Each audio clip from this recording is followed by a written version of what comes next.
Lady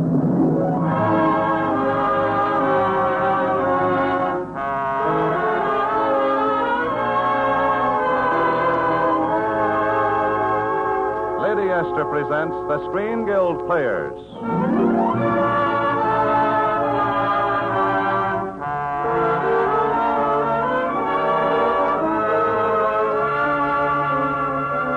The Screen Guild play tonight, The Maltese Falcon. The starring players. This is Humphrey Bogart. This is Mary Astor. This is Sidney Greenstreet. And this is Peter Lorre.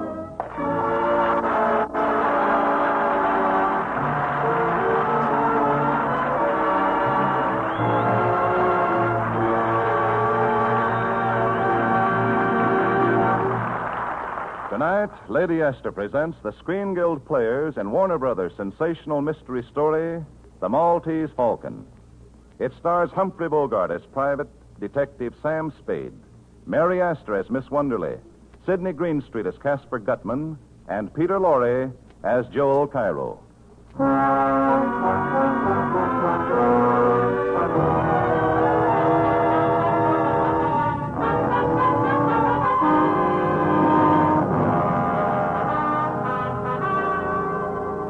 This is the story of the Maltese Falcon and of the people whose lives it touched and seared.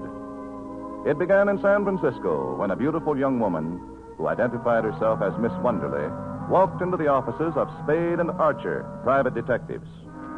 Miss Wonderly had just told Sam Spade why she wished to engage detectives when Spade's partner, Miles Archer, entered the office. Oh, excuse me, Sam. Now, it's all right, Miles. Come in. Miss Wonderly, this is Miles Archer, my partner. How do you do? Oh, I'm pleased to meet you. Miss Wonderly's sister ran away from New York with a fellow named Floyd Thursby. They're here in San Francisco. Miss Wonderly has seen Thursby and has a date with him tonight. Maybe he'll bring the sister with him. The chances are he won't. Miss Wonderly wants us to find the sister, get her away from Thursby, and back home. But I want you to know that he's a dangerous man. I don't think he'd stop at anything. I don't believe he'd hesitate to kill Corinne, my sister, if he thought it would save him. Uh-huh. What time is he coming to see you, Miss Wonderly? After 8 o'clock. All right, Miss Wonderly, we'll have a man there. Oh, I'll look after it myself. Thank you, Mr. Archer. Will $200 be enough for a retainer? Oh, plenty. Oh, it'll help if you meet Thursby in your hotel lobby, Miss Wonderly. I will. Thank you again. Goodbye. Well, Archer, what do you think of her? Sweet. I'm going to enjoy shadowing her. Okay, sucker. You call me if you run into any trouble.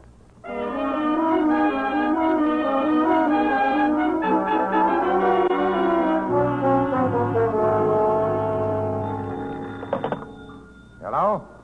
Yes, it's Spade. This is Lieutenant Dundee, Spade. What's on your mind, Copper? I thought you might be interested in knowing that your partner, Archer, was found in an alley near the St. Mark, shot through the heart from close range. Blast burnt his coat. Coming down for a look at him before he's moved? No. You've seen everything I could. His gun was tucked away on his hip. It hadn't been fired. His overcoat was buttoned. Was he working, Sam? Well? He was supposed to be tailing a fellow named Floyd Thursby. What for? Now, don't crowd me. I'll see you after I break the news to Archer's wife. I'll be there in a couple of hours.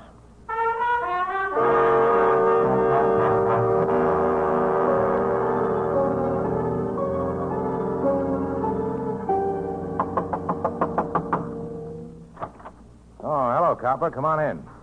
Break the news to Archer's wife, Sam? Uh-huh. What kind of a gun do you carry? None. I don't like 'em much. You don't just happen to have one on you. Search me. Turn the dump upside down if you want to. I won't squawk if you got a search warrant. Why were you tailing Floyd Thursby, Sam? I wasn't. Archer was, for the swell reason that we had a client who was paying good money to have him tailed. Who's the client? Sorry, I can't tell you that. You didn't go to Archer's house to tell his wife. I called up and the girl from your office was there, and she said you told her to go. What are you leading up to? Just this, Spade. Floyd Thursby was shot down in front of his hotel about a half an hour after I talked to you. Oh. I came into my apartment just a few minutes ahead of you. I was walking around thinking things over. I knew you weren't here.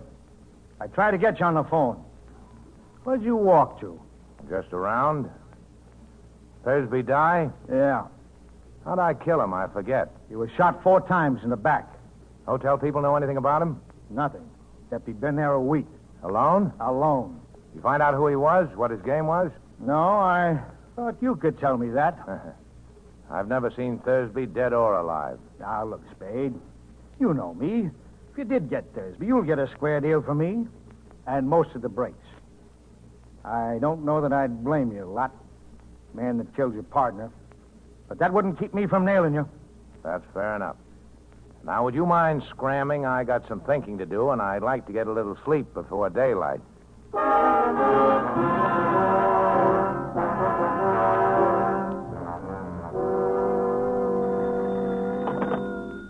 Hello?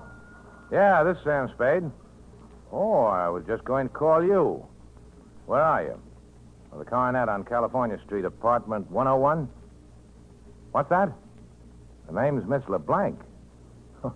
Okay, I'll be right out.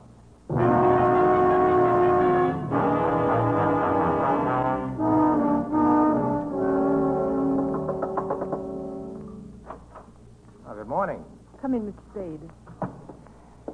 Mr. Spade, I've a terrible, terrible confession to make. That story I told you yesterday was all just a story. Oh, that. Well, we didn't exactly believe your story, Miss... is your name Wonderly or LeBlanc? It's really O'Shaughnessy, Bridget O'Shaughnessy. Oh. Well, Miss O'Shaughnessy, as I said, we didn't exactly believe your story. We believed your $200. Oh? Yes, you see, you paid us too much to be telling the truth. You knew that when you accepted the money? Oh, I suspected it. I was positive when Joe Cairo called on me. Joe Cairo? Yeah. Yeah, he seems interested in Floyd Thursby, too. What did he say? About what? About me? Nothing. Well, what did he talk about? Well, he offered me $5,000 for a black statuette of a bird. He was pretty sure I had it or knew where it was. Do you? Oh, I think I know someone who does, and $5,000 is a lot of money. But right now, the police are trying to find out who hired us to tail Floyd Thursby. Mr. Spade, do they know about me? No, I don't think they do. I've been able to stall them so far. Must they know about me at all, Mr. Spade? Couldn't you manage somehow to shield me from them? Maybe. But I'll have to know what it's all about. I can't tell you now. Later I will, when I can. You must trust me, Mr. Spade. Oh, I'm so alone and afraid. I've got nobody to help me if you won't help me. Be generous, Mr. Spade. You're strong. You're brave. You can spare me some of that strength and courage, surely. Sister, you don't need much of anybody's help. You're good. Chiefly your eyes, I think, and that throb you get in your voice when you say things like, be generous, Mr. Spade. All right. I deserve that. But the lie was in the way I said it, and not at all in what I said. Ah, now you are dangerous. Still, Cairo offered me $5,000. It's far more than I could ever offer you if I must bid for your loyalty. Yeah, that's good coming from you. Have you given me any of your confidence, any of the truth? I can't go ahead without more confidence in you than I have now. Can't you trust me just a little while? How much is a little? And what are you waiting for? I must talk to Joe Cairo.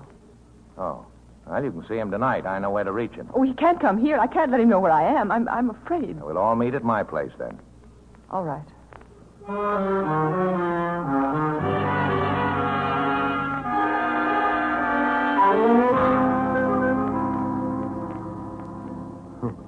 I'm delighted to see you again, Miss O'Shaughnessy. I was sure you would be, Joe. Mr. Spade told me about your offer for the Maltese Falcon. How soon can you have the money ready? Oh, it is ready. You are ready to give us $5,000 if we turn the Falcon over to you? I shall be able to give you the money as soon as the bank opens in the morning. But I haven't got the Falcon. Then why did you send for me? Because I'll have it in another week. Yes? Where is it? Where Floyd hid it. If you know where he hid it, why must we wait a week? And why are you willing to sell it to me? I'm afraid. After what happened to Floyd, I'm afraid to touch it except to turn it over to somebody else right away. Exactly what did happen to Floyd? The fat man. Gutman?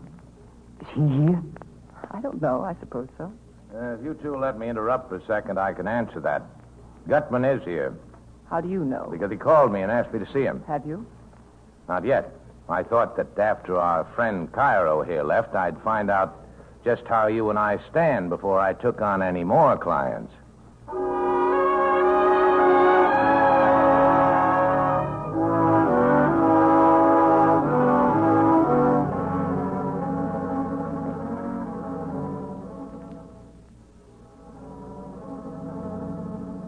Now do you know how you and I stand, Sam?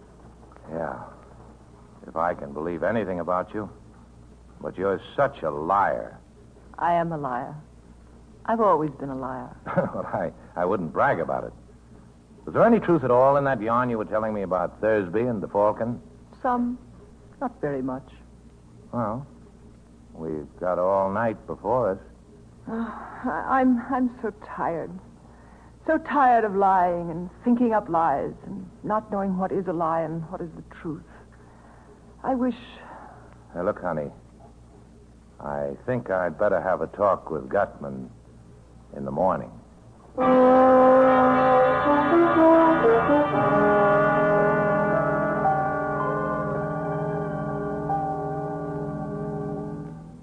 Now, Mr. Gutman, shall we talk about the Falcon?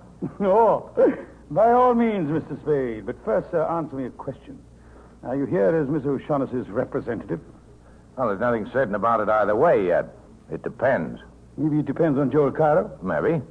The question then, Mr. Spade, is which you'll represent. It'll be Miss O'Shaughnessy or Mr. Carr. I didn't say so. Who else is there? There's me. Oh, well, that's wonderful, sir, wonderful. I do like a man who tells you right out he's looking out for himself. Don't we all? Uh-huh. Now let's talk about the Black Bird. Let's, Mr. Spade. Have you any conception of how much money can be got out of that blackbird? No, but you just tell me what it is, and I'll figure out the profits. You mean you don't know what that bird is? I know it's black enameled, about a foot high, and I know the value in human life you people put on it. Miss O'Shaughnessy didn't tell you what it is?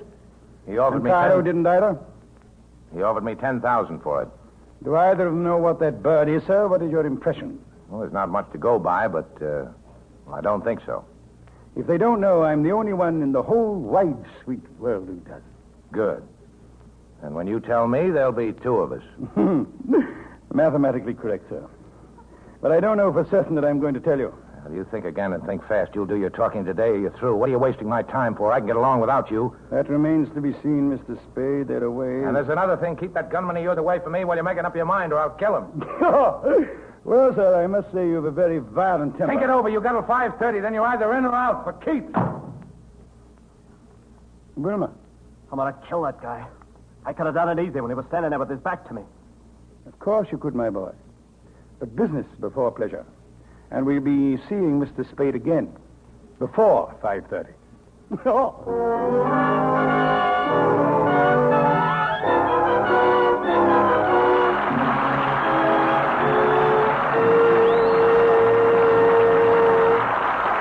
ends Act One of The Maltese Falcon, starring Peter Lorre, Sidney Greenstreet, Mary Astor, and Humphrey Bogart.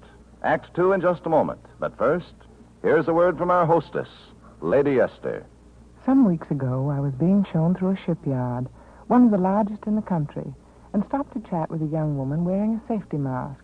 It gave her a stern, rather severe look, but when she removed the mask to chat with me, she was young and blonde and very lovely.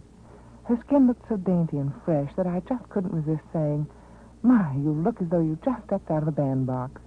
She laughed and said, "Oh, I've been on the job since early this morning, and I haven't even had time to repowder my face. But after all, I do use your powder, you know." Of course, she's only one of millions of busy, important women who use Lady Esther face powder, partly because of its remarkable clinging quality. They explain that when they use Lady Esther face powder, they have the comfortable feeling that their skin always looks smooth and fresh, never streaked, caked, or shiny. But that's only one of the reasons why more lovely women now use Lady Esther face powder than any other kind. There are two other important reasons. First, the texture of my powder is so flattering that it hides little lines and blemishes, makes your skin look younger. And second, the shades of Lady Esther face powder are so rich, vivid, and alive, they give new interest, a look of new beauty to your skin. And both the unusual texture and the flattering shades are the result of my patented twin hurricane method of making face powder. So if you'd like to have your skin look softer, smoother, younger, and look that way for hours at a time, just try Lady Esther face powder.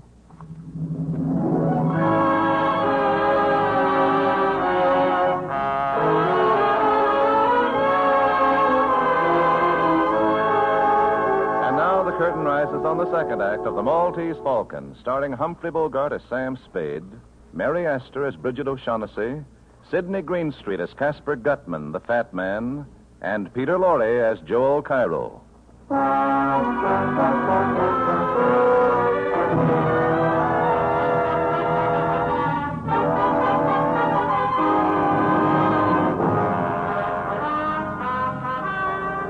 Late in the afternoon, following Sam Spade's visit to Gutman's apartment, a dying man staggered into Spade's office and collapsed on the floor.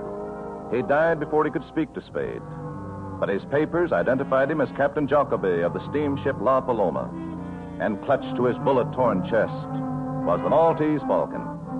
After depositing the Falcon in a railroad station check room and mailing the identification check to his private post office box, Sam met Bridget O'Shaughnessy and took her to his apartment. You know, Sam, I never would have placed myself in this position if I hadn't trusted you completely. Oh, that again? But you know that's so. You don't have to trust me as long as you can persuade me to trust you. But Sam, darling. Well, I think we better let it go at that until we see what happens after Gutman gets here. The fat man? Here? Certainly, why not? Anyway, that should be him. So it's too late to change our plans. I'll be right back. Oh, hello, Gutman. Good evening, sir. I see you brought company. I can understand the gunman, but I didn't know Cairo was a friend of yours. No, we're old acquaintances. Now that we're all here, let's go in and sit down and be comfortable and talk. Oh, sure. Come on in. Now, look, Angel. Gutman brought a couple of friends along. Good evening, Mr. Shaughnessy. Hello, Joe. You look unusually charming this evening, my dear. Thanks. The gunsul doesn't talk, Angel. Get away from me, punk. Stand still and shut up. Listen, you're not going to frisk me, touch me, and I'm going to make you use that gun. Ask your boss if he wants me shut up before we talk. Never mind, Wilma. Oh, you're certainly a most headstrong and unpredictable individual, Mr. Spade. Now, why did you send for me? You ready to make the first payment and take the Falcon off my hands? The Falcon? That's right, Angel. I've got it. Well, sir, I have in this envelope $10,000. 10,000? Oh, we were talking about more money than that. Yes, sir, we were, but there are more of us to be taken care of now. Well, that may be, but I've got the Falcon. I shouldn't think it would be necessary to remind you, Mr. Spade, that though you may have the Falcon yet, we certainly have you. Yes, I'm trying not to let that worry me, but let the money wait. There's another thing to be taken care of first. We've got to have a fall guy. I beg your pardon? Police have got to have a victim, somebody they can stick for those 3 murders. Two. Only 2 murders, Mr. Spade. Thursby undoubtedly killed your partner. All right, 2 then. Well, the point I've got to give the police, a victim when the time comes. If I don't, I'll be it. Let's give him Wilmer here. Why, you dirty rat. He actually did shoot Thursby and Jacoby, didn't he? Anyway, he's made to order for the part. Let's turn him over to them. By God, so you are a character, that you are. There's never any telling what you'll say or do next, except that it's bound to be something astonishing. Well, it's our best bet. With him in their hands, the police will forget the rest of us. Your plan is not at all practical, sir. Let's not say anything more about it. All right. I have another suggestion. Let's give him Cairo. Well, by God, sir. Suppose we give him you, Mr. Spade, or Mr. Shaughnessy. How about that, huh? Sam, you wouldn't. You people want the Falcon, I've got it. The fall guy is part of the price I'm insisting on. You seem to forget you're not in a position to insist on anything. No? If you kill me, how are you going to get the Falcon? By God, sir, you are a character. Well? Well, what else can I do? I'm sorry, Wilma. Terribly sorry. I want you to know that I couldn't be any fonder of you if you were my own son. But, well, if you lose a son, it's possible to get another. And there's only one Maltese Falcon. You rat, I'll kill you for this. Thank you, Mr. Spade. When you're as young as Wilma, one simply doesn't understand these things. Well, how about some coffee, Bridget? Put the pot on, will you? I don't like to leave my guests. Surely. Anything to get out of here. Now, sir, let's get down to business. I ought to have more than 10,000. Of course, sir, you understand this is the first payment. You still don't understand the Falcon's worth. Well, a black enamel bird can't be worth millions. But it is. Otherwise, I should not have spent 17 years of my life trying to acquire it. The black enamel you refer to, sir, is merely camouflage, covering a solid gold bird encrusted from head to foot with the finest jewels. Okay. So I get millions later. How's about 15,000 now? Frankly and candidly, and on my word of honor as a gentleman, 10,000 I gave you is all the money I can raise right now. Yeah, but you didn't say positively. Positively.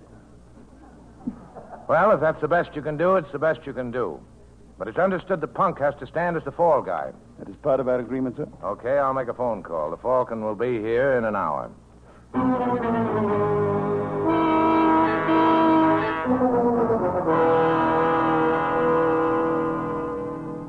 It's a fake. Huh? This is not the Maltese Falcon. Why? This is a lead imitation covered with the same enamel. See where I've shaved it off with a knife lead. Pure lead. You bungled it. You, Gutman. You and your stupid attempt to buy it from the Russian who owned it.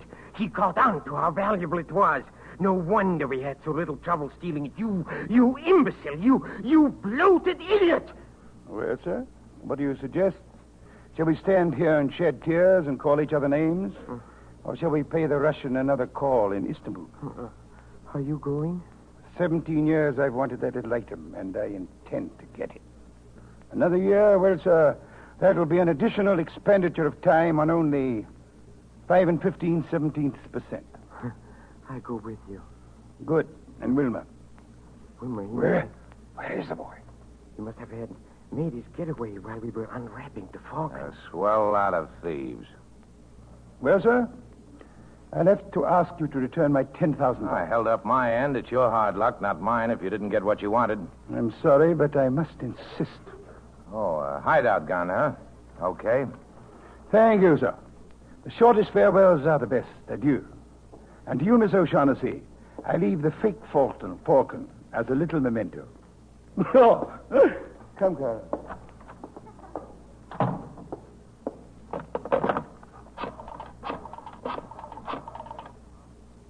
Hello, police department. Lieutenant Dundee there. Put him on. Tell him Sam Spade's calling.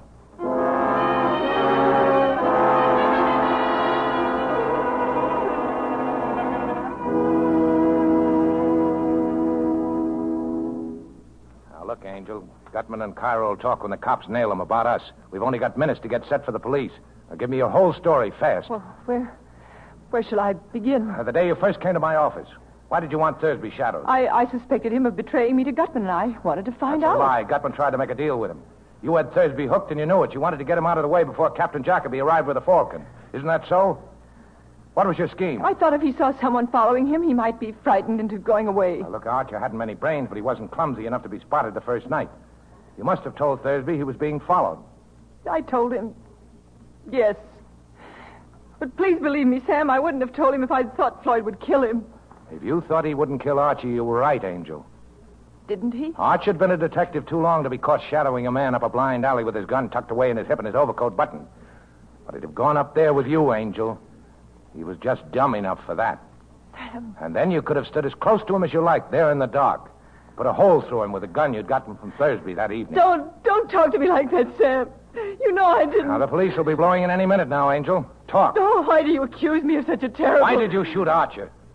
You thought Thursby would tackle him and one or the other would go down. If Thursby was killed, then you were rid of him. If it was Archer, then you could see that Thursby was caught.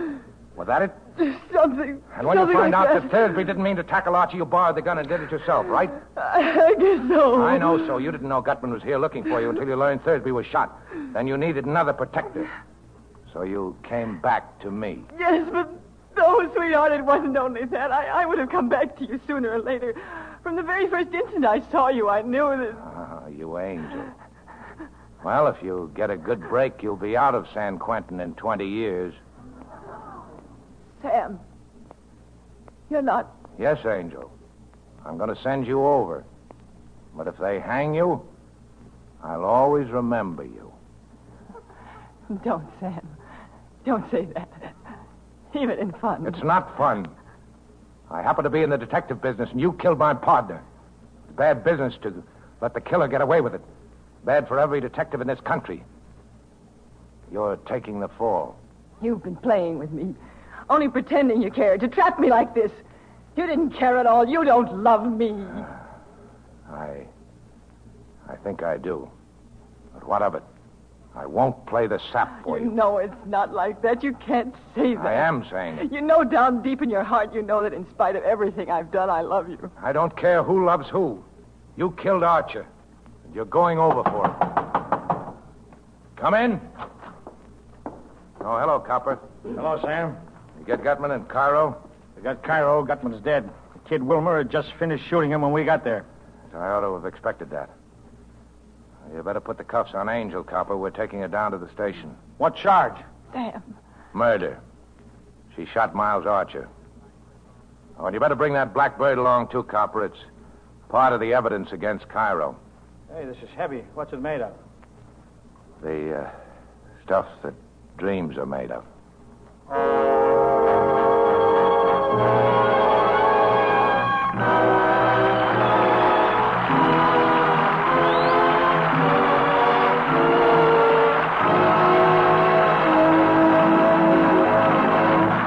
So ends the story of the Maltese Falcon. Thank you, Mary Astor, Humphrey Bogart, Sidney Greenstreet, and Peter Lorre for appearing with the Lady Astor Screen Guild players tonight, and also for telling us a most exciting story. It was our pleasure, Mr. Bradley. We all had a wonderful time making the picture, and the radio version tonight brought back some wonderful memories. Then, too, knowing that the benefits from these programs support the Motion Picture Country House and Clinic give us an added incentive. And now, before we tell you about next week's program, here's a word from one of America's best-known beauty authorities, Lady Esther. Thank you, Miss Astor. Ladies, you know it's surprising the number of letters new users of Lady Esther face powder have sent me in the last few months. So many of them say the same thing, that Lady Esther face powder is an entirely different kind of powder, that it does wonderful things for the appearance of the skin, makes it look softer, smoother, and often years younger. Well, Lady Esther face powder is more flattering, more becoming, because my powder isn't just mixed, just blended like ordinary face powder. It's made by a method new, unique, exclusively mine. You see, Lady Esther face powder is blown at whirling speed by my famous twin hurricanes. Yes, my patented twin hurricane process blows and whips color and powder particles together until they're evenly married, blended into a fine, smooth, sheer mist of beauty, finer in texture and truer in shade than powder ever made by ordinary methods. That's why Lady Esther face powder smooths on so much more evenly, and why the shades of my powder are so clear and alive. They make your skin younger looking, more vivid, far lovelier. Why don't you try Lady Esther face powder and see how much happier you'll be with the appearance of your skin? Before we tell you about next week's program, Humphrey Bogart has a word to say from our government. As you all know, the Third War Loan Drive is on full steam, the drive to back the attack our fighting forces are making against our enemies. As our share toward victory, we at home must buy $15 billion worth of war bonds, which means each one of us must dig down deeper into our own pockets. Each of us must buy at least one extra bond this month. We have to win this war, and we will win, all right. But how soon we win is up to every one of us. So buy an extra war bond this week, sure, to help speed our day to victory. Next week, the Lady Esther Screen Guild players will present highlights from Warner Brothers' great new musical picture, Thank Your Lucky Stars. It will star Joan Leslie, Dennis Morgan, Dinah Shore, and Eddie Cantor. Be sure to listen. Humphrey Bogart can soon be seen in the Warner Brothers production, Thank Your Lucky Stars. Mary Astor is currently playing in the Metro-Goldwyn-Mayer Technicolor production, Thousands Cheer. Sidney Greenstreet and Peter Lorre appeared through the courtesy of Warner Brothers. Music on tonight's program was arranged and conducted by Wilbur Hatch. To help your government save tin, buy the larger size of Lady Esther face cream, and at the same time, you will save yourself money to invest in war bonds and stamps. Truman Bradley speaking for Lady Esther. Thank you. Good night. This is the Columbia Broadcasting System.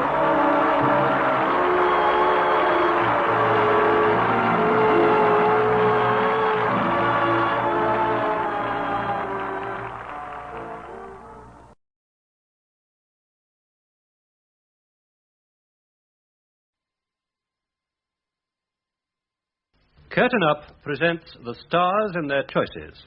Boris Karloff in Hanging Judge, a play by Raymond Massey based on a novel by Bruce Hamilton. Hanging Judge.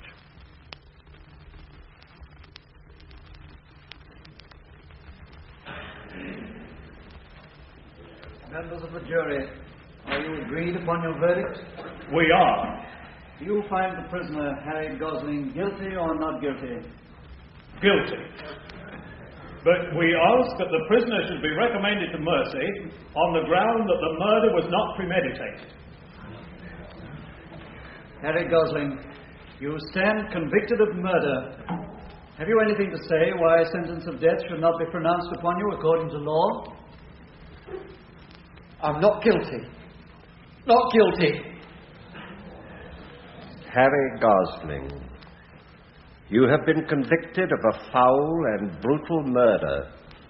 The defense which you concocted has been demonstrated to the satisfaction of the jury to be untrue. You must now prepare yourself to undergo the penalty which the law enacts for such a crime as you have committed. The recommendation which the jury have added to their verdict will be forwarded to the proper quarters where it will receive due consideration. My duty is now to pass upon you the sentence of the law. That sentence is that you be taken hence to a lawful prison and thence to a place of execution.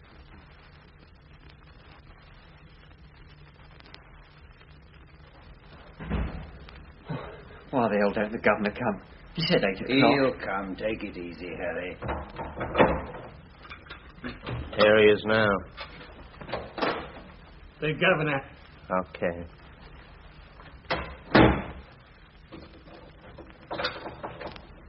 Well, Gosling, I brought Mr. Nottingham along. He's come straight from the Home Secretary. I'm sorry, old man. You mean there's no reprieve, sir? I'm afraid not. Now, you remember I warned you not to be too hopeful. Yes, but I couldn't carry it that far.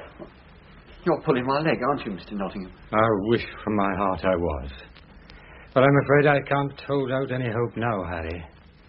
You've got to try to be brave. It ain't fair. I'm innocent.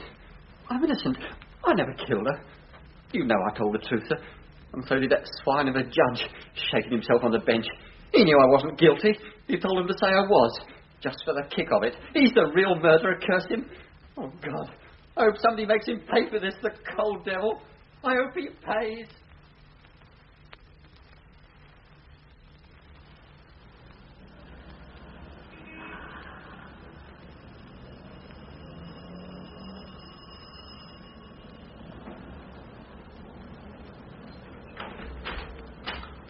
Mr. Justice Britton. Sir Francis Britton is not at home. Will he be in later this evening? I'm afraid he's out, sir.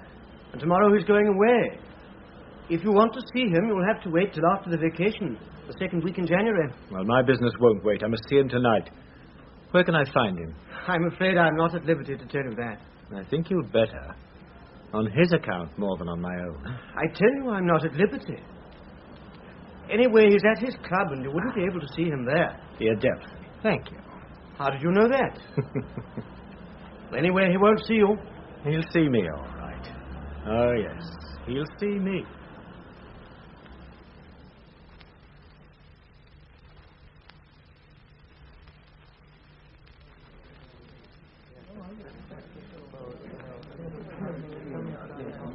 Good evening, Judge. Good evening, Lamprey. Thanks. What a day it's been. I took a bit of a breather and I went down to Sandwich and played in a monthly medal at St. George's. How did you do? I won it, by Jove, with a rollicking 78 and a gale of wind. Anything in the paper, Sir Francis? Oh, good Lord, they've hanged that poor fellow Gosling. I thought he'd get a reprieve. Oh, I say, I'm sorry. It's quite all right, Lamprey. Good evening, Lamprey. Hello, Sidney. Good evening, Judge. Evening, Sidney. Buy me a drink, Lamprey. That ruddy market took another turn today. How's your Midland steel? Oh, we're still alive. No thanks to you lawyers. Yeah, here's Robert. What do you have, Sidney? You've got to help me to celebrate. I'm going to buy you a good dinner, too, you old pauper. What? Oh, very well. I'll have my usual, then. A large martini, Roberts. No vegetables in it. No, Sir George. Judge? No, thank you, Lamprey. Whiskey and soda, Robert. Very good, sir. What are you celebrating, Lamprey? A hanging? Sidney. This club is composed of all the murdering professions. Lawyers, doctors, and actors. The latter are the most ingenious. They do it by boredom. And how do you industrialists accomplish a lethal project? Suicide, I should think.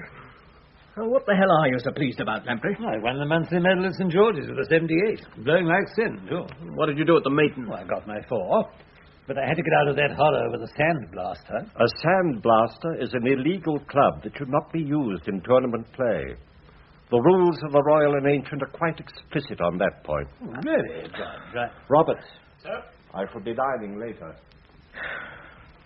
Well, I'm damned. Oh, it's impossible. What does that desiccated, pompous old bore know about golf? As a matter of fact, he's pretty good. I'd like to take a sandblaster to him. A large martini and a whiskey, sir. Stout fellow, Roberts. Cheers, Lamprey. Yes. I say, old Britain doesn't mind advertising himself. He's left this paper open at a report of his oration at the carpenter's dinner last night. Just take a look. Evening. Evening. I say, I know you. It's Colonel Archer. I met you when we were handling that smuggling case in Hong Kong 4 years ago. Oh, yes, of course. Yes. You're, I'm George Sidney. Jolly good to see you, old chap. This is Miles Lamprey. A thieving lawyer, I'm afraid. How do you do? Archer's Commissioner of Police in Hong Kong, Lamprey. Well, I was. I retired last year. I'm jolly glad to see you, Sidney. I've been wandering round looking for a face I knew. Our club, the Greville's, been housed by you for summer cleaning. You came in without a guide. Stout fella. Have a drink. Lamprey here will buy it. He's just hung a chap. Not me. I had nothing to do with it. And won some perishing medal. And he's filthy rich. Yes, indeed. Thank you very much. I have to dine in Belgrave Square in 20 minutes, but... Come along, Lamprey. Can't all those fat briefs buy a few drinks? Roberts, another double martini. Archer, my boy, you should avail yourself of one of Lamprey's rare moments of hospitality. Well, whiskey and soda, thank you. Same for me, Roberts, please. Yes, sir. You don't know when Sir Francis will be returning, do you, sir? No. Why? Only that a person has called and wishes to see him, sir. 2 whiskies and a martini. You can have the old goat as far as I'm concerned. Who are you talking about? Sir Francis Britton, the High Court judge. He tried the Midland Steel case. Yes, damn his eyes. What did that decision mean to Midland, Sidney? Well, I wouldn't give Britain the satisfaction of thinking that he had hit us very hard. He hasn't as yet. But it could set the development of the steel industry of this country back 20 years. And I'll never forgive him for that. For I firmly believe that it was a venomous decision. We'll win our appeal. Oh, damn it, don't make me talk about that. Oh, that's jolly quick, Roberts. Peyton had anticipated your wishes, Sir George. Oh, happy but Joe. Oh, cheers, Lamprey, and here's to you, Archer. Cheers. How long will you be home? Well, I'm home for good. I've just been appointed Chief of the Norfolk Constabulary, which is a comfortable progression from the Far East. Hello, Nottingham. Oh, how are you, Nottingham? I'm feeling pretty grim, thank you. Archer, this must be a unique occasion. A lawyer feels grim. Oh, damn it, Sidney, don't try to be funny. Nottingham, I'm your friend. This club is filled with lawyers, as is my less exclusive alternative, the House of Commons. I know too many lawyers. You alone are tolerable.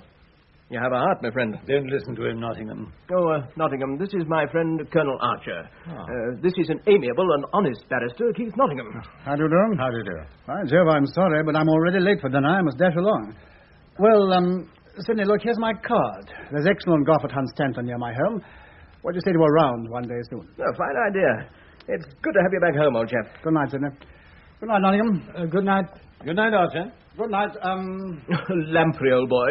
You know, the sort you die of a surfeit of. Good night.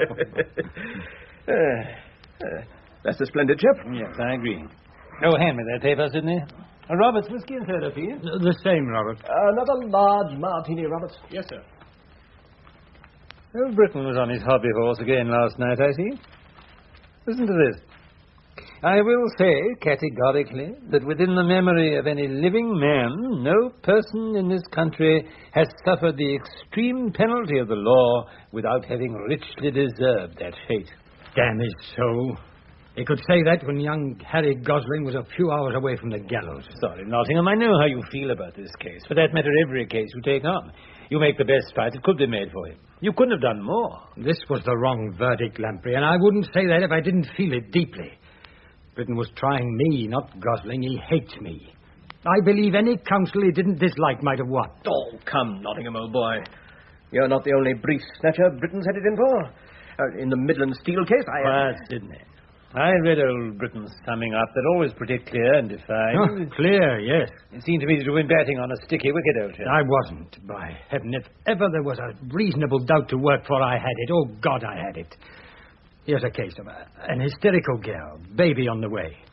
She's trying to get him to marry her. He can't. He's no money. She stabs herself. He's watching. He's seen it. He's faced with that awful fact, the dead body. What can he do? He panics. He dumps it in the canal, poor youngster. We all know what panic is, but not Britain. He worked harder on that point than the Crown. He played it as if he were pleading. He allowed the boy's past record to be in on the damnedest technicality. I argued those points with everything I had at the appeal and for 2 hours last night at the Home Office. West was hog-tied by advice from the bench. Britain wanted a conviction, and he got it, and he made it stick. Lord Nottingham, I know how badly you feel, but you must admit old Britain knows his law, and he's pretty thorough. I believe he lives for the law. There's nothing else he cares about. Damnation, how can you be a good lawyer without one spark of human kindness? Lamprey, I saw Gosling last night, a few hours away from the rope. You didn't. And I just failed at the Home Office. Well, he's out of it now.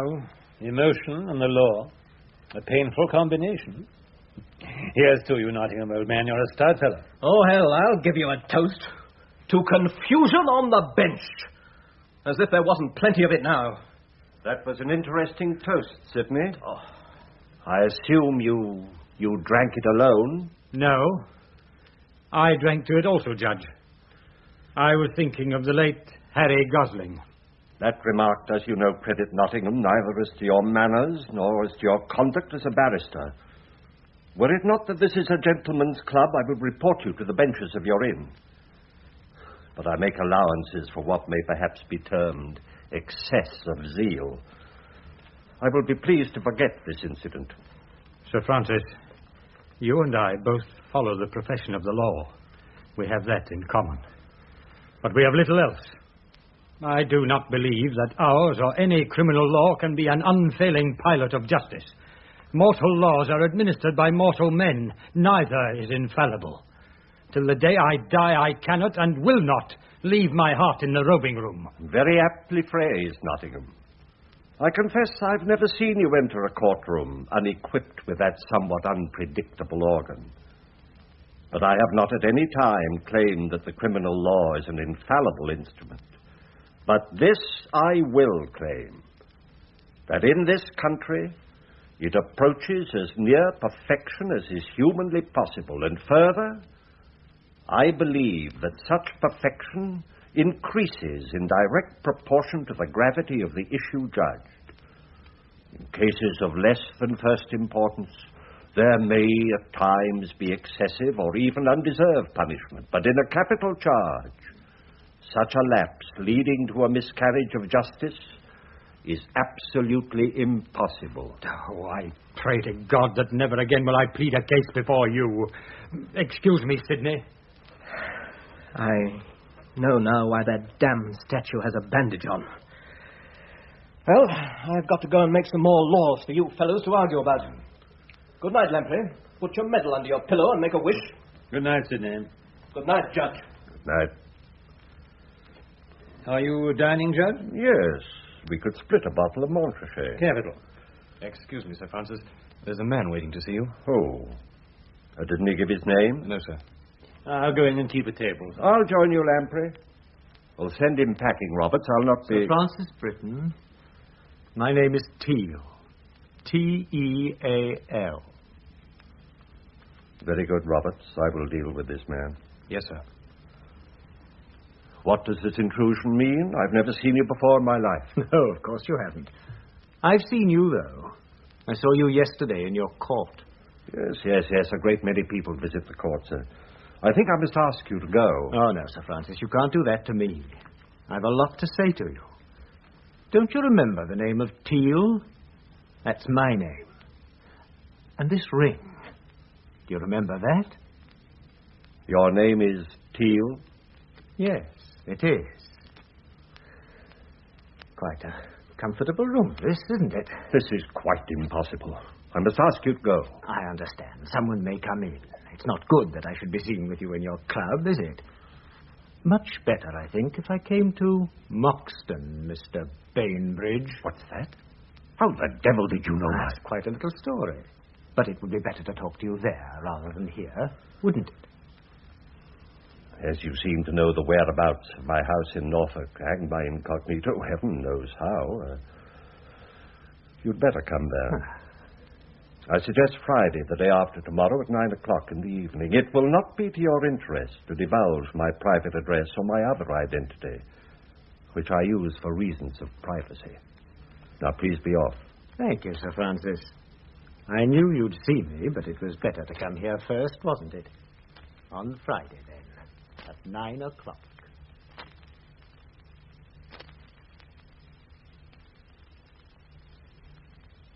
Where did you walk to this afternoon, dearie? Over the marshes to the old mill and back. It's a perfect, lonely walk. Not a soul to be seen. You just can't abide people, can you, my dear? Oh, I come to Boxton for peace and quiet, Mary, and I will have what I want. So you shall, my dear. There's your coffee. Thank you.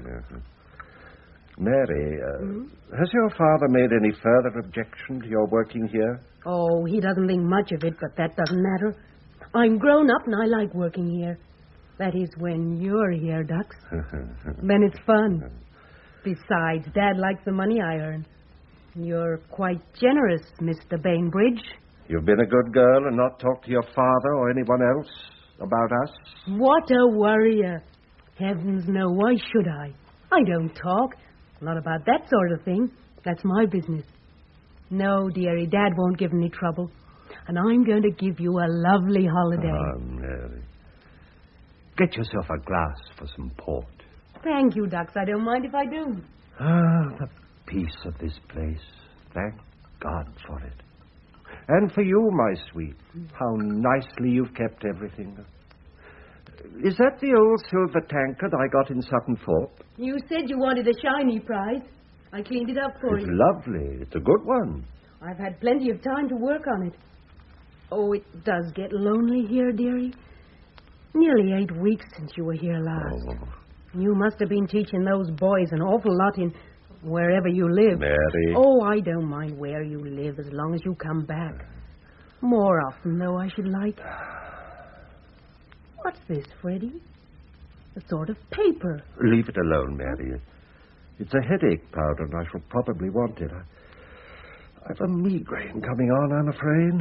I've never seen you take these before. Oh, I'm sorry you've got a headache. Now, you must be going, my dear. It's nearly 9 o'clock. Why? Have you got to work tonight? You never do down here. Now, I've told you not to be inquisitive when I asked you to do anything. I want you to go home early tonight because I have to do some work. Now, that's all that I can tell you. Well, I think you might have finished your rotten old work before you came down to see me. You know what I think? I think you've got a lot of girls to teach, not boys at all. Otherwise, you wouldn't send me away like this. What a ridiculous little monkey it is. Now, run along. Freddie, my sweet, I think I could scare that work right away. Oh, you must go, my love. I'll tell you the truth. It isn't work, not exactly. There's a man coming here tonight, and I must see him alone. It's a confidential matter. Just a poor fellow who's out of work, and I want to help him. But tomorrow, everything will be all right, and our holiday will begin then. Now, won't you be a good girl and understand? Well, there's a new one. Nobody ever comes here. I don't think some poor tramp who's out of work should come before me. I couldn't arrange it any other way. Oh, confound it. This migraine is really coming on. Oh, get me a glass of brandy, Mary. All right. Glad I had that powder. It's the last one, too. Don't tell anyone about this man who's coming here tonight. I don't want anyone to know that I can be visited here. I want to be alone with you. Worry killed a cow. Here's your brandy, sweet. I hope you feel better soon. Careful, dearie. You're spilling the powder on the rug. There he is now. Run along, Mary. I'll answer the door. I'll see you in the morning then, my dear. Go out the back way. There's a good girl. All right. Good night.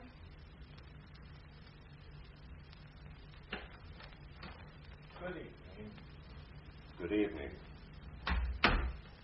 In here, please. This is a lonely room. One chair, one glass of brandy. Just as you would have it. Just as I expected when I looked at it from the outside 3 months ago. How dare you? Oh, yes, last spring. I followed you here from your house in London. I know your habits well, Mr. Shall I call you Mr. Bainbridge? You will address me as Sir Francis. Your private life as Mr. Frederick Bainbridge is well guarded, isn't it? The innkeeper tells me I'm your first visitor. You observed my instructions? Oh, yes. It would have done me no good to betray your innocent privacy. You will tell me at once what you are here for. You've made 2 mistakes so far, Sir Francis. Bad ones.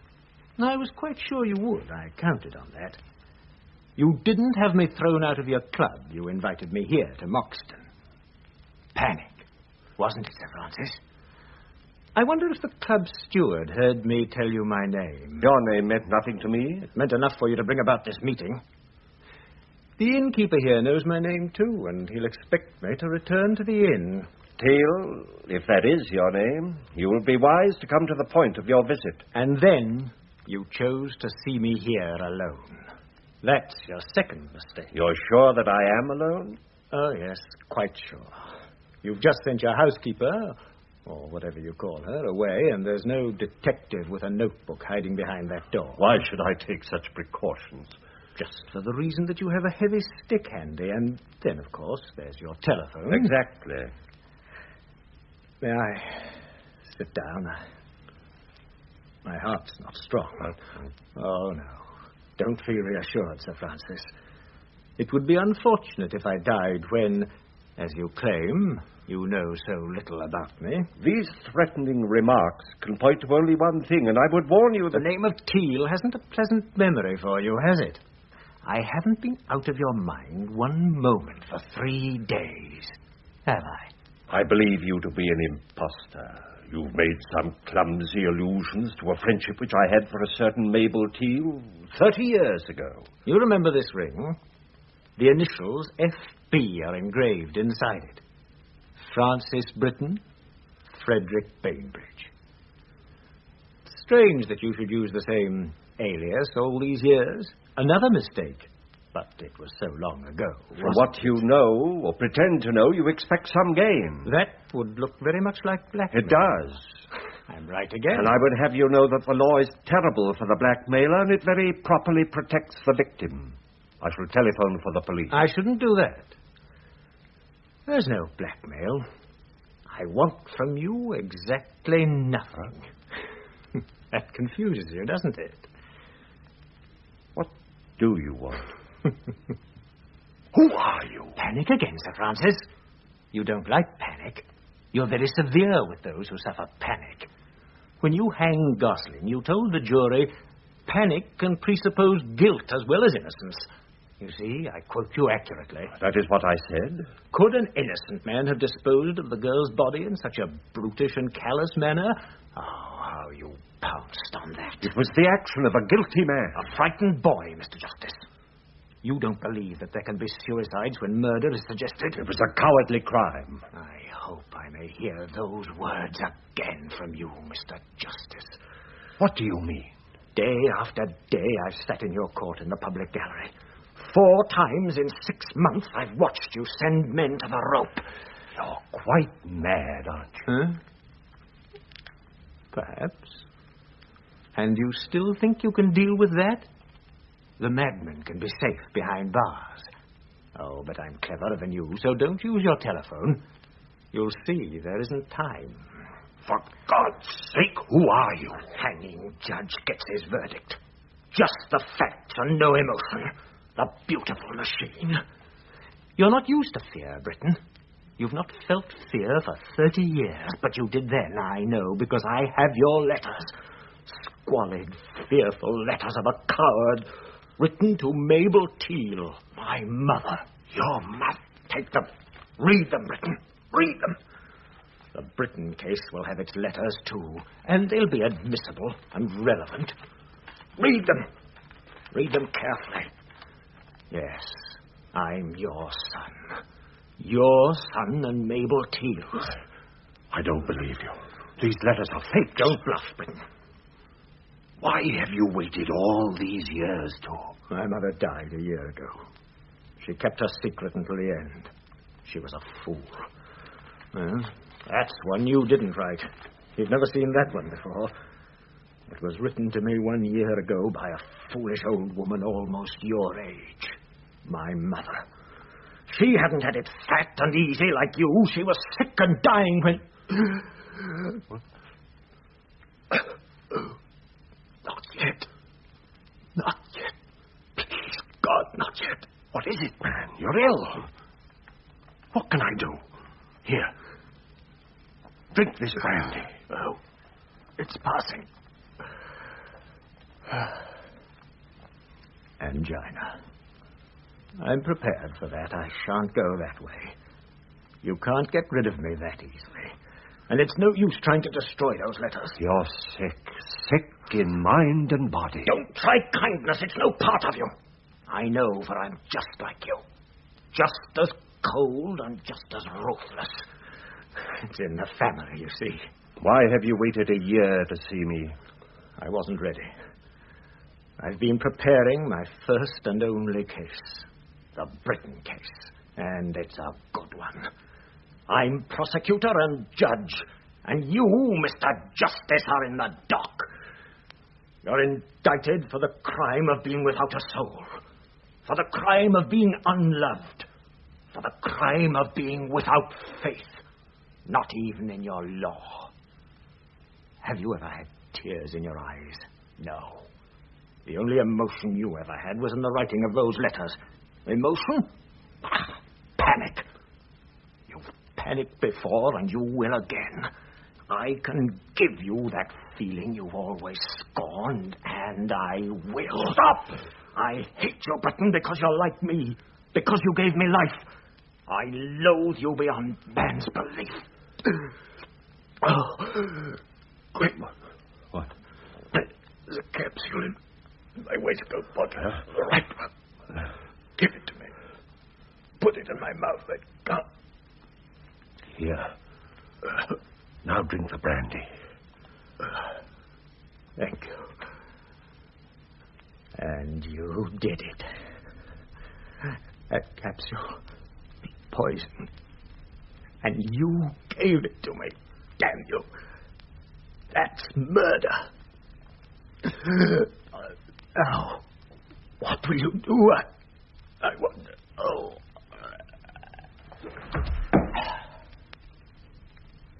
Teal. Stop laughing. Don't fool, man. I'll get a doctor. Teal! Dead. Dead.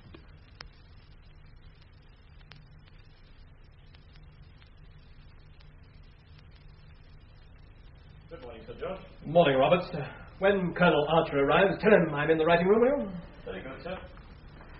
Morning, Sidney. If it isn't Ronnie Bond. I didn't see you behind the paper. How's the old probate, admiralty, and divorce? Bust up any homes today? No, trade's bad. Oh, so you're having a nice, quiet time reading the murders, eh? I am, as it happens. Did I hear you mention Colonel Archer? He'll be in this mess down in Norfolk, no doubt. Oh? Which mess is that? Don't you read the papers, old boy? They found Teal's body. The chap who disappeared from the pub in Moxton 3 weeks ago. Oh, so now the fun begins. Where was it found? In a disused well in the garden of a chap named Bainbridge. Oh. What has Bainbridge to say about it? Nothing. As this rag pertinently remarks, it will be recalled that when Teal was last seen at the inn, he expressed his intention of visiting Mr. Bainbridge. From this meeting, he never returned. Mr. Bainbridge is not at present in residence. Aha. I suspect, of course, that this is a quite unauthorized announcement. And it's not difficult to see who's been speaking out of turn. Mr. Alfred Motley, the parish clerk of Moxton, gave our correspondent a vivid description of the finding of the body. I had noticed an unpleasant smell coming from Mr. Bainbridge's garden. This aroused my suspicions, and I communicated with Inspector Vincent of the Norfolk Constabulary, who was investigating Teal's disappearance. As a result of what I told him, Inspector Vincent descended into the well and after some difficulty came up with Teal's body. It was in a ghastly condition and had obviously been in the water several weeks. Yes, rousing attractive, I should say. The brickwork of the well is raised at least 2 feet above the ground, and I do not see how it would have been possible for Teal to fall in accidentally. Unfortunately, Mr. Bainbridge, who might be able to throw some light on the matter, is away. He is in the habit of paying regular visits to Moxton, but no one knows anything of his life outside. He is believed to be a schoolmaster in Lancashire. You ask your friend Archer what he thinks about that vivid description. Ah, Francis. I didn't know you were back in town. Oh, I had some business brought me back, and the weather wasn't too good. Morning, Sidney. Good morning, Judge. If you'll excuse me, I've got a letter to write. You're in Scotland, weren't you, Judge? Yes, a walking trip, but the mist became intolerable. Oh? My wife writes from Goldsmith that the weather was fine. That's the East Coast. I was in the West Highlands. You must have found the papers interesting this morning, Pond, with your predilection for detective stories. There seems to be a good involved case shaping up in Norfolk. Yes, I should imagine that it'll turn out to be a murder. Probably motivated by a blackmail attempt. No, I don't think so. I'd say from the heart weakness that the death was from natural causes. There's no mention here of the dead man having had a weak heart. Where did you see that? I seem to remember something to that effect. I must say... Besides, in the best detective fiction, heart attacks are not timed by nature to occur conveniently on the parapets of wells. You're not at your ease when you're for the defense, Francis. Try the other side, where you're on familiar ground. When is the inquest? Huh? Oh, I don't know. It doesn't say in this paper. Oh, yes, Friday. I say, Kent are doing well. What are you going to do for the rest of the vacation? Back to Scotland? Oh, I rather think I'll go abroad. Where was that place you enjoyed so much 2 years ago? Oh, Saint-Yvette. Yes, it's delightful. Very quiet and free of English people. This fellow Bainbridge, he seems to have acquired a substantial anonymity. Bainbridge? Oh, you're back on the Moxton case. I thought crime bored you. Yes, it seems he was rather anxious to cover himself with mystery. Or rather, he's had mystery thrust on him. I must say, I wouldn't know how to track him down if I were the police. Of course, they'd have nothing to hold him on if they did find him, would you say? Good Lord, I don't know. There's no autopsy report on the body, no real information of any kind. I suspect that this whole announcement of yesterday is quite unauthorized. I dare say. Oh, good Lord, I'll be on circuit in the autumn. Now, if there is a case against Bainbridge and they catch him, it's quite likely that I'll try the case. Oh, no. Norfolk, Eastern Circuit. I shall be in the Midland. Parkinson will have it, yes. Pity. It would have been most interesting. You know, I detest the blackmailer above all. I might be able to vary my impressive list of convictions with an acquittal, and the Bradenham papers might even print an acknowledgement of my dawning humanity. And you don't read detective stories, Francis? I shall send you 2 or 3 good Thorndikes. What about some lunch? I'm rather peckish. It's only a little after 12, rather early for lunch, but I'll come and watch you.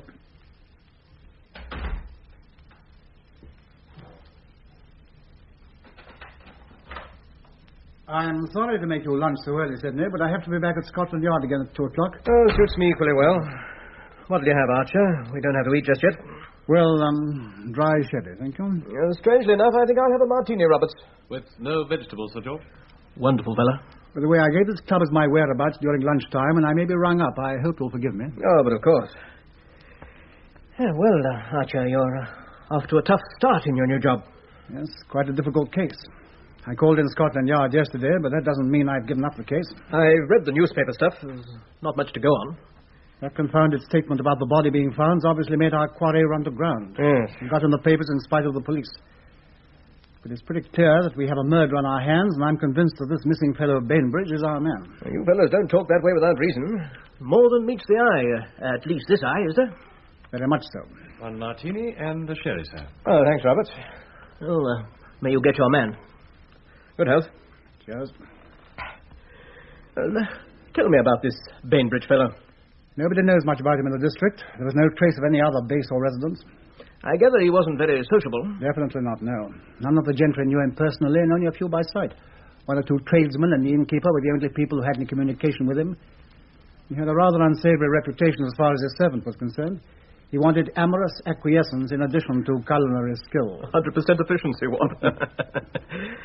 What was the cause of Teal's death? Police surgeon reports that it definitely wasn't drowning. No water in the lungs, and the well was almost dry.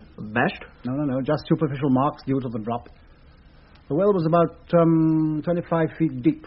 We are still waiting for the post-mortem report on the stomach. What did you find on the body?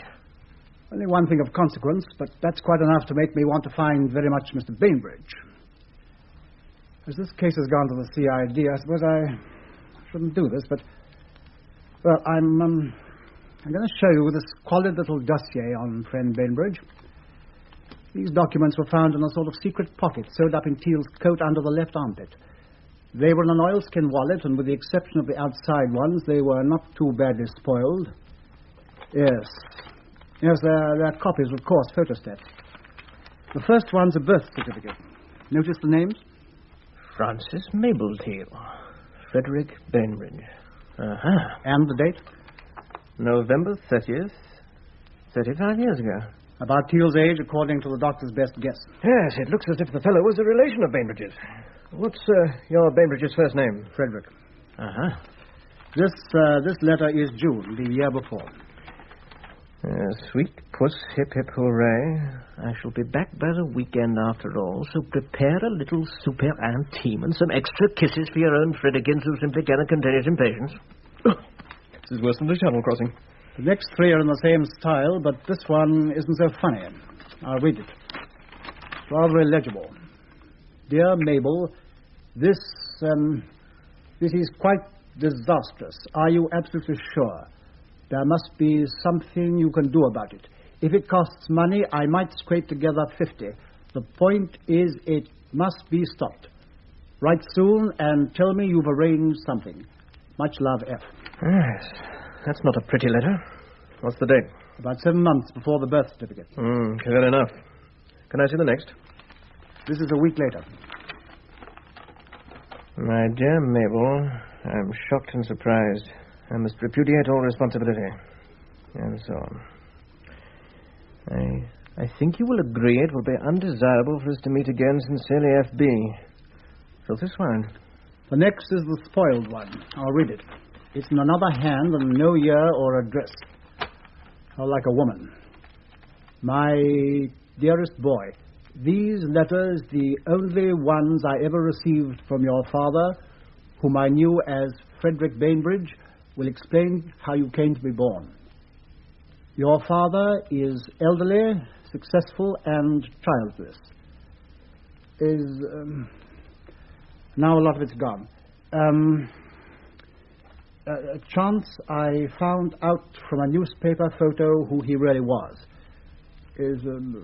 Now, therefore, a very important... this is maddening. Your loving mother, Mabel Teal. I suppose there's no question of it being your Bainbridge? Not the slightest. My inspector got the specimen of his handwriting, application for a gun license, exactly the same. Yes, well, I can see why you want to find your elusive Mr. Bainbridge. What a swine. Teal was making what might be called a collection, a shakedown, as the Americans say, I suppose. Yes, obviously. When did Bainbridge leave Moxton? About a week ago, 8 days to be exact. Was he ever questioned when Teal failed to show up at the inn? Oh, Lord, yes, I questioned him myself. Living nearby, I went to see him with Inspector Vincent, whom I put on the disappearance of Teal. What was this Bainbridge like? Rather fine-looking chap. Rising 60, I think. I got the impression he was a fellow who was used to having authority, rather truculent. How far has the chase gone? Well, we hadn't much to go on. The departure was sudden and, of course, unknown to my men. It was the day after Vincent and I had interviewed him. We traced him to Liverpool Street Station, but we got no further than that. No photographs in the house? No, none. Well, if you can catch him, we've got the complete legal staff to put him on the gibbet right here in this club. Everybody in the hanging game but the public executioner. I think we'd better have another drink before we eat, what?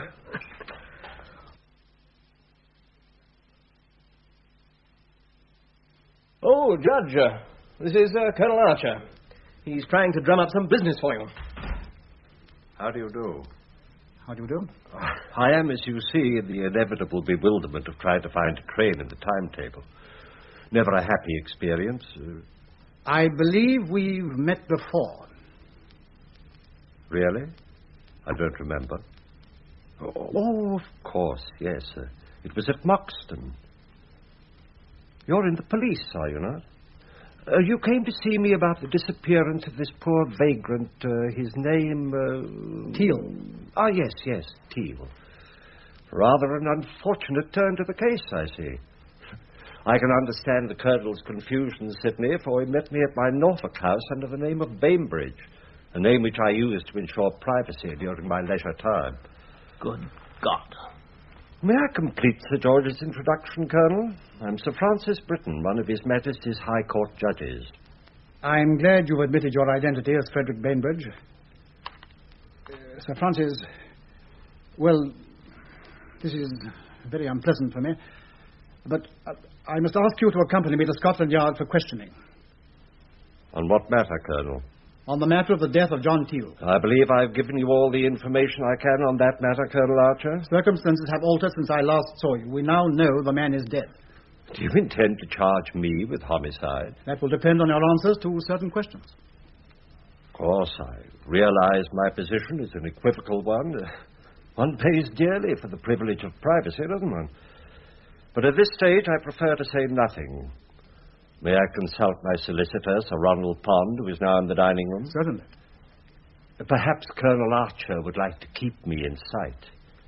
Would you be kind enough to fetch Pond from the dining room, Sidney? Oh, very well.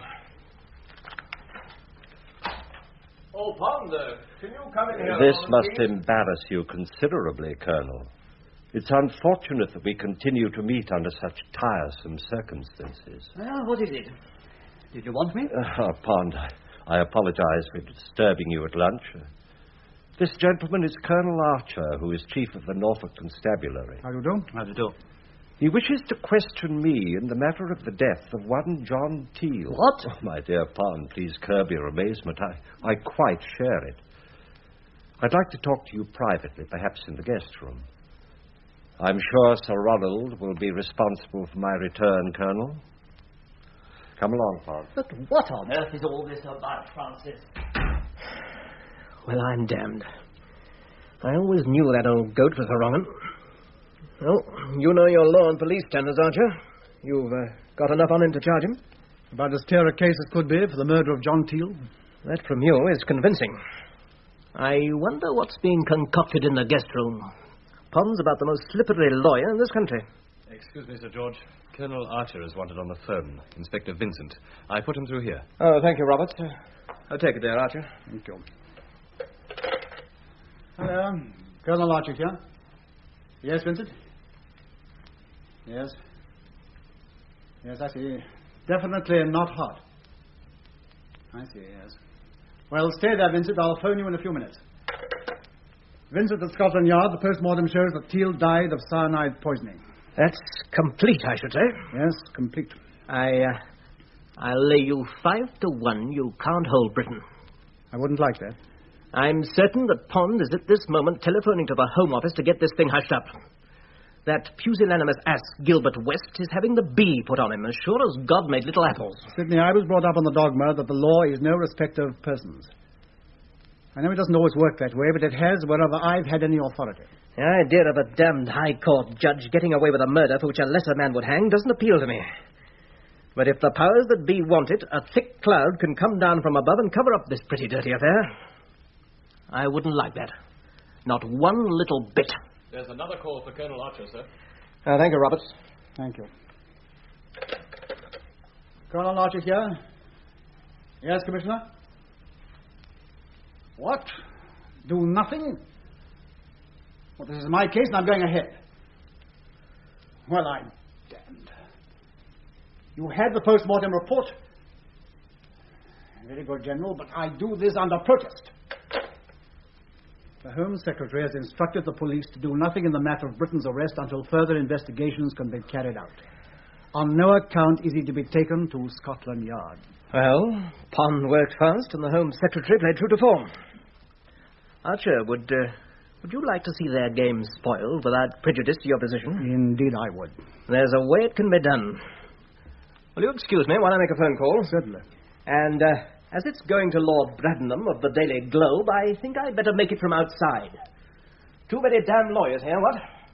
I'll see you at the Garrick in half an hour. Right. For a policeman's taste, there are always too many lawyers. Anywhere. Oh, Colonel Archer. Ah, hello, Pond. I think, if you've not already had them, you will shortly receive instructions from Scotland Yard regarding your conduct of the Teal matter. I know, Pond. I've been instructed to drop our investigations in the Teal case as far as Frederick Bainbridge is concerned. I need hardly say that I can't imagine what odd combination of circumstances has led you to follow your strange course, Colonel. I told you at our last meeting all I knew of the man Teal and his disappearance. Of course, I sympathize with you in your disappointment. But I have an idea that you will not find the case of poor Teal as triumphantly simple as you had supposed. Probably not, sir. I want to apologize to you for I've acted in good faith. Not a quality which my profession meets with too often. Good afternoon. Damned impudence. I'm not in the habit of accepting remarks like that from confounded police officials. I've a good mind. I think you had best remain quiet about this, Francis.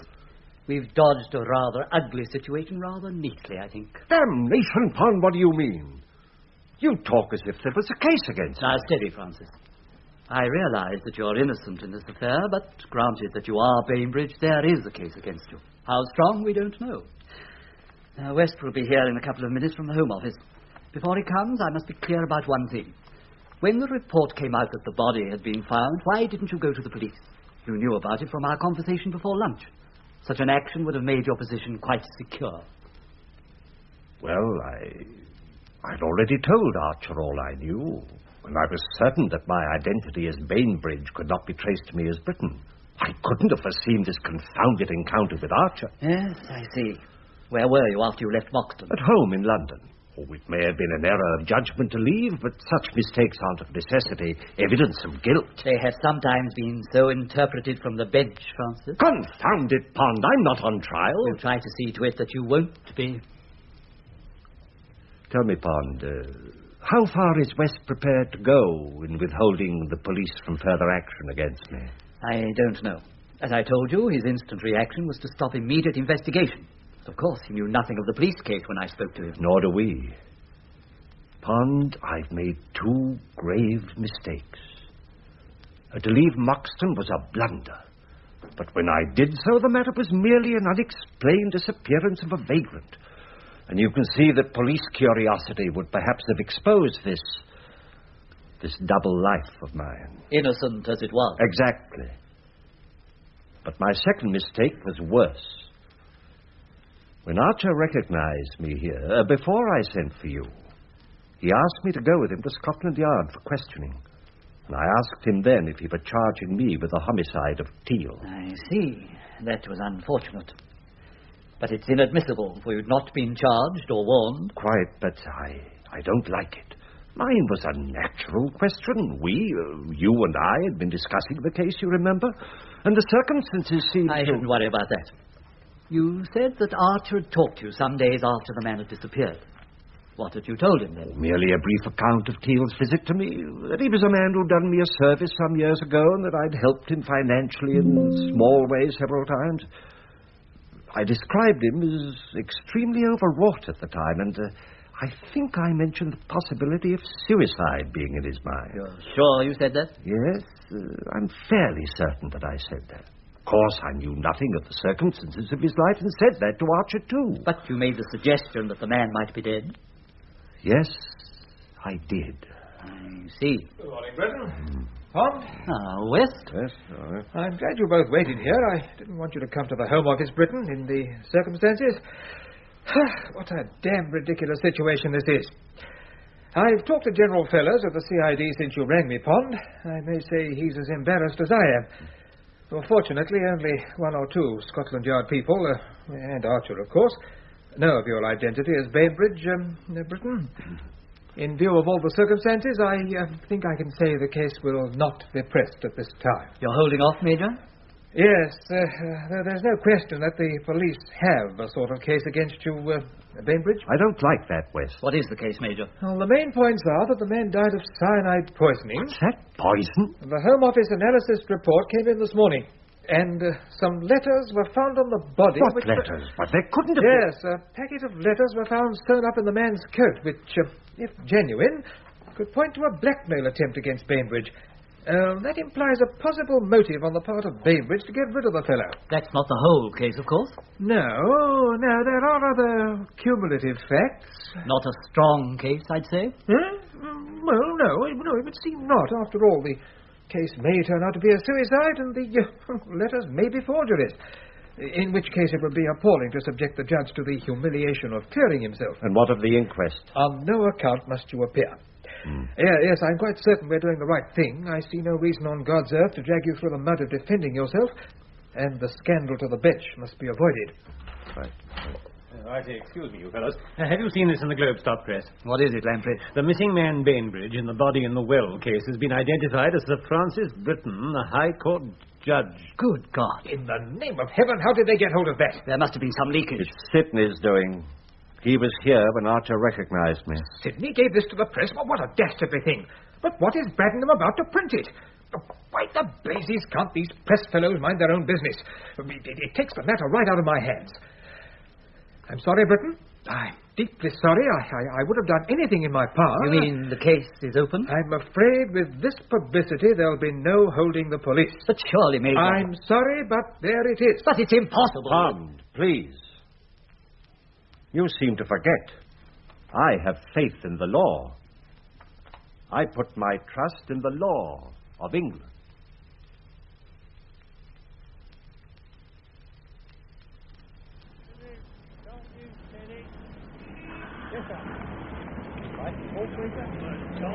Hanging judge on murder charge. Hanging judge on murder charge. Thank you, sir. Very much. Hanging judge on murder charge. Take it. Don't you steady.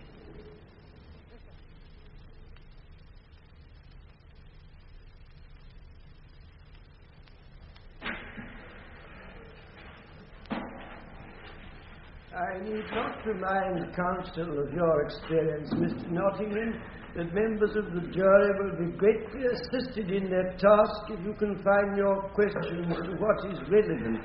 I thank your lordship. I shall endeavour to be concise. Sir Francis, you admit authorship of the letters addressed to Mabel Teal, which the court has heard read? I admit it. Do you not consider them to be a particularly blackguardly piece of work? I express no opinion. Then we'll leave that to the jury to decide. You were known at Moxton as Mr. Frederick Bainbridge. Yes. As far as your life there was concerned, you took great pains to conceal your true identity. That is so. Why did you do this? As a person whose name was fairly well known to the public, I wished to evade public interest. And particularly the attention of neighbours who, if they knew who I was, might intrude on the privacy which was the object of my retreat.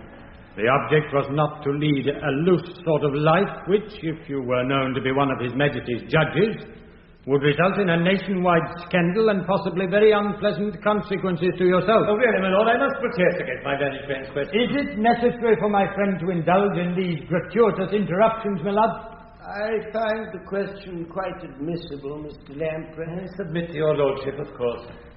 Do you wish me to repeat the question, Sir Francis? The suggestion is insulting and entirely untrue. The object was simply to avoid the annoying publicity that inevitably follows a prominent man. Yes. You were known to Mabel Teal as Frederick Bainbridge, were you not? Yes.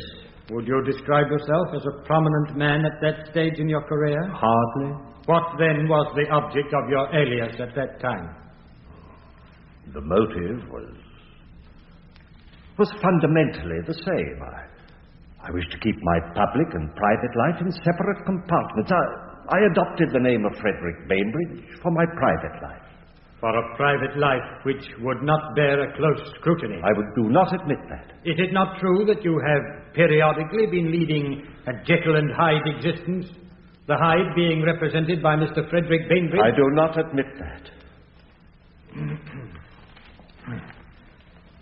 Have you ever done any amateur photography, Sir Francis? No. Or gold or silver electroplating? No. You are aware that in these processes and in photography, potassium cyanide is employed. I have heard so. You had no legitimate reason for having a supply of cyanide in your house at no any time? Reason at all. Yet cyanide crystals were found on the rug in your living room. So we have been told. Are you suggesting that Inspector Vincent is a perjurer? I make no suggestion. I only say that to the best of my knowledge, there was no potassium cyanide in the house while I was living there. Turning now to the events on the night of Teal's death. Is it true that just before Teal's arrival at the house, you told the witness Mary Reddish that you were suffering from a migraine? That is so. And that in her presence you emptied into a glass of brandy what the witness described as a whitish powder contained in a paper packet. I did. What was that powder, Sir Francis? It was a headache powder. You were in the habit of using these powders to relieve migraine? I've used them for many years. How do you account for the fact that in your medicine chest there were found no powders answering to this description? Quite simply. The powder in question was the last one. There were none left. Quite so. The powder in question was the only one? The last one. While you were emptying the powder into the glass of brandy, is it true that Mary Reddish called your attention to the fact that some of the powder was spilling onto the rug? Possibly. I have no recollection of it. You agree it is possible that you did spill a quantity of this powder on the rug? Of course it is possible. I just don't remember doing so. And you cannot account for the presence on the rug of cyanide crystals? I've already said that I cannot. I put it to you, Sir Francis, that you can account for it. That the so-called headache powder was in fact a quantity of potassium cyanide. That you used it to prepare a fatal drink which you gave to your visitor. I did no such thing. That he collapsed almost immediately and that you dragged his body out into the garden and flung it into the well. Untrue and absurd. The whole suggestion is fantastic. Earlier in cross-examination, you denied that you were expecting Teal to visit you at Moxton. Yes.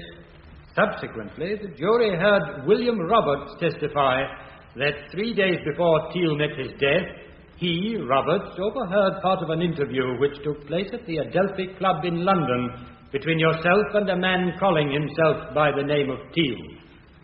I put it to you that you concealed this interview from the jury because you wished them to believe that the Moxton meeting was not prearranged, and that therefore you did not have the opportunity of planning to take Teal's life. I did not take his life. Why did you curtail your holidays, Sir Francis? To avoid questions rising out of Teal's disappearance that might lead to a disclosure of my identity. You realized, did you not, that the body would inevitably be found sooner or later? That Mr. Bainbridge would then come under suspicion, and that it was necessary for Sir Francis to make a clean break from his alias while there was yet time. There was no question of suspicion. Allowing only a decent interval to elapse after Teal's disappearance, so that you should not be immediately associated with it. That, to an extent, is true.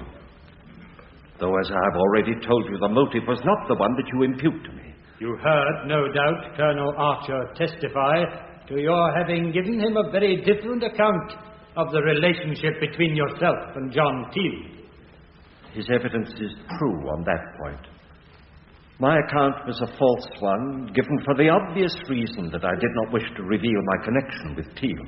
You repeated that account at the inquest on Teal? I did. You perjured yourself? Yes. That is the case for the Crown, my lord. You wish to re-examine Mr. Lamprey? No, thank you, my lord. I hardly think that with the time remaining to us, I shall therefore adjourn until tomorrow.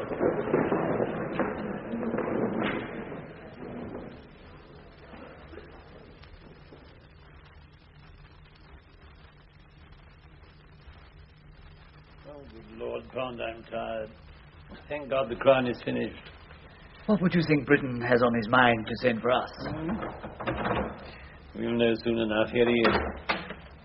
Owen. Good evening. Evening, Sir John. Evening, Francis. Well, Francis, that's all they have to say, and I don't think we've done too badly. No, by Jove, no. A lot of circumstantial stuff and a mountain of improbability. I think you've had the worst of it. Don't lie to me, Lamprey. It's an appallingly strong case against me, and the turns have not been in my favor. Sit down, Francis. It's your time to dine, isn't it? I'm sorry to disturb you like this. Quite all right. Everything has gone soundly against me. And the Crown will grind me to pieces with those letters. Then why didn't you let us fight them? We had a handwriting expert. Because the truth is that I did write them. I doubt if Parkinson will let him go too far on that tack. Parkinson is on our side. Parkinson is a good judge, and he will allow the Crown to use the letters to the full. I would. No. My only defense must be the truth. Now remember that, Lamprey. Teal committed suicide. Yes. Yes, that's a defense theory, but hypothetical solutions... It is not hypothetical. No, it is not. Teal did not leave the house alive. I saw him die. You what? You don't know what you're saying. He had 2 seizures. Attacks of violent pain. During the first, he took a tablet or a capsule from his left-hand pocket which seemed to relieve him. He explained that he suffered from angina pectoris. A second seizure came, more severe. He was helpless. He asked me to administer another capsule. I did so. He made me take it from his right-hand pocket and place it in his mouth. He planned it all. That was the poison. He snatched the brandy and drank it. He was dead in a few moments. Good God. Why haven't you told us this? You told us that he walked out of your house quietly. I know I did. I told that to the police, and I so testified at the inquest. I perjured myself again. But, good God, where are we now? What happened after he died? I thought what to do for a long time. First, I wanted to phone the police, but I thought. I didn't do that. I examined the body, made sure he was dead, and then I took the letters he had shown me and burned them. And then, long afterwards, I dragged the body out to the well and dropped it in. You didn't find the wallet with the letter? No, I thought those I read and destroyed were the real and the only ones that he had. Why didn't you tell the police? Yes, great heaven, why didn't you? Why didn't I? Can't you see? I can. You think it's incredible that a man such as I, Britain, a judge, should have done this mad thing? I've persuaded juries to send men to the gallows for such acts. Brutish and deliberate, I've called it. It is difficult to believe that an innocent man could have disposed of the girl's body in such a callous, brutish way. Yes. He was a young man. The jury believed me. They always did. I could have told them what panic does to men. I knew what it does. Panic made me write a letter once to urge a girl to have an abortion. You heard it read in court. Panic isn't a sudden horror. Not always. It can be a creeping thing. I wrote that letter over and over again. I watched Teal's body most of the night. I dropped it in the well at 4 a.m. Sometimes I had the telephone receiver in my hand. But gradually It became too late to telephone. Oh, you may not believe or understand me. Fear gave place to reason. I was Frederick Bainbridge as I stared at that body. It was Bainbridge who was in danger, not Britain. Slowly, I reasoned that if I told the police, it would be certain that Britain would be involved. Whatever mistakes I made as Bainbridge, I could still flee to the safety of my own name. That is why I followed the course of the chief killer. I believed it. But why did you remain there at Moxton for 10 days longer? The longer I could delay direct suspicion of Bainbridge, the better. But after Archer's visit, I thought it best for Bainbridge to vanish. Francis, you must know that this revelation throws our whole defense out the window. It's the truth. Now it's only the truth. What in God's name is my course now? You know this means your humiliation and professional ruin, Francis. I've already accepted both, in full measure. I've abandoned my career and my honor. I'm fighting now only to save my neck. I'm quite aware, sir. So is Pond of the gravity of this case. But I can't fight it when the ground is blown from under my feet. I would like to know why you waited until this moment to tell us of this fact. How many times I've asked that question. Asked it of a quivering wretch like myself. It's a stupid question and unanswerable. Francis, why do you tell us this now? Coming at this point, you know it must go against you. Why don't you let My only hope is to prove that Teal died by his own intention, and I saw him die. Pond, I don't know what to do. I have to admit perjury, and I have an admission that Britain saw him die. Not only that, he saw Teal drink the brandy with the powder. And the Crown has made a mighty play to suggest the powder was cyanide. But now I have to admit that he administered a capsule just before death. But I didn't know what the capsule was. And what I say now is the truth. I don't believe the truth can ever convict an innocent man in this country under the law of England.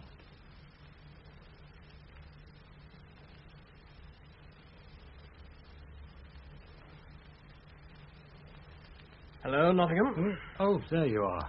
I've waited for you over an hour, Sidney. I don't know what you want with me, but I hope it's not some of your backdoor nonsense. By no means, old chap. I'm deadly serious. That's only natural. I've seen 4 days of this trial. Well, I hope you've enjoyed yourself. I haven't. It's the wrong side of the fence for you, the Crown, isn't it? Queer experience yesterday watching you flatten Britain. A pitiable object he was. Sidney, but what is the reason for this meeting? To put to you a leading question, old boy. Is it possible that Britain's latest fantasy disturbed you as it did me and perhaps old Parkinson? You mean, do I believe Britain's new story of the suicide, seeing Teal die? You think I used the right word? Fantasy? The right word? Yes, of course I don't believe it. Well, I can't forget Britain yesterday and that preposterous story, which I, for one, believe. Good God. You believed Britain? I did. What guilty man could make up that fairy tale? I put the capsule in his mouth. That was the poison I did not know. Those were his words, Nottingham, and he had to admit perjury to say them. Perjury. The lawyer's mortal sin. But he had motive, adequate motive, and opportunity. There's no adequate motive for murder, Nottingham. I've heard that from you. Yes, I believed him. He stuck to it while you ground him to pieces. I'm not asking you what you thought. Perhaps I know, but... Damnation, Sidney. No man like Britain would be a panic-stricken fool. Quoting Mr. Justice Britain makes you feel more secure, old boy. Uneasy lies the head that's for the crown, eh? Nottingham, if you found that one of your witnesses knew something vital to the case, which had not yet come out in evidence, what would you do? Recall him tomorrow and produce the testimony. Regardless of the fact that what comes out might work for the defense? I'm an officer of the court. I can withhold nothing, no matter what the result. If you hadn't said that, I'd have gone to Parkinson. But I knew you would. Lamprey and Pond would run away from it. I know how the cyanide crystals got on the rug. What? How? Wait a minute.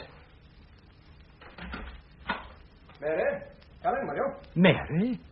Who is it? Mary Reddish. You're mad, Sidney, tampering with a witness. What does she know? Yes, sir? Now, Mary, I want you to answer the questions I ask you, just as you did when we met at Moxton. Trust me, you do, don't you? Yes, sir. Right now, tell Mr. Nottingham what you told me. How did the cyanide crystals get on the rug? They spilled when I was cleaning the mug. What mug?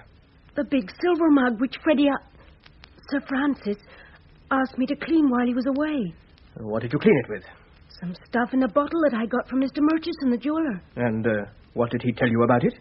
He said it'll shine horseshoes, but don't give it to the cat.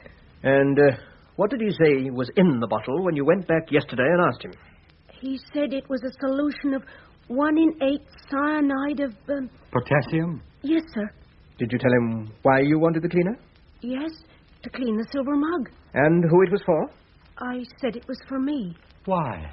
Because, well, they don't like it. Me being with Mr. Bainbridge. What did you do with the bottle afterwards? It was empty and I threw it on the rubbish heap. Oh, your witness, Nottingham. But why didn't you tell this to us before? I didn't know what was in the bottle. I didn't think it was important. Then I got to thinking and I remembered about the cat. Oh, sir, this might be bad for him. Everything I've said so far has been bad for him. Now, Miss Reddish, you may have saved Sir Francis. You've certainly done him no harm. Now, go along and wait in my car. Go along, there's a good girl. Yes, sir. Thank you, sir. I've got a job to do, Sidney, and I'm out for a conviction. So speaks a lawyer with a heart. Would cyanide in solution leave traces when it evaporated a month or so later? Too bad for the Crown, Nottingham, it would. I'm not a director of United Chemicals for nothing. I got our chief analyst to tell me that it would, and there's evidence that the solution was used on the cup. Good God, it may get him off. But it could mean proof of possession of the poison. If the jury believe her, then Britain's acquitted. But if they don't, and she's about as tarnished as the mug you talk about, then Britain will hang, and perhaps she will too. I can only bring out her story in direct examination. Lamprey will leave her alone, of course, and that evidence is better for Britain coming from the prosecution, you clever swine. I'll call this jeweler. What's his name? Murchison. He's in my car, too. If I'd been in Moxton much longer, I'd have needed a bus. Damn lawyers can't find your own evidence.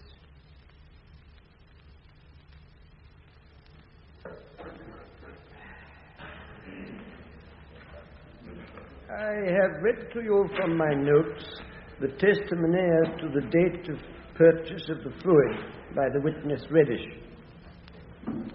Members of the jury, in your deliberations, you have arrived at a point of perplexity among yourselves. It is understandable, yes, quite understandable, in view of the additional testimony of this witness. I direct you to place no importance whatsoever upon the recalling of Reddish by the prosecution rather than by the defense. I remind you that under English law, the prosecution is mindful that all facts shall be presented to the jury, not only the facts that are adverse to the defense. That will clear for you the confusion caused by the late admission of this testimony. As to its value, I do most earnestly direct you that if you believe this witness, Mary Reddish, there can be reasonable doubt, I repeat, reasonable doubt, as to the guilt of the accused. Now you will again retire and consider your verdict.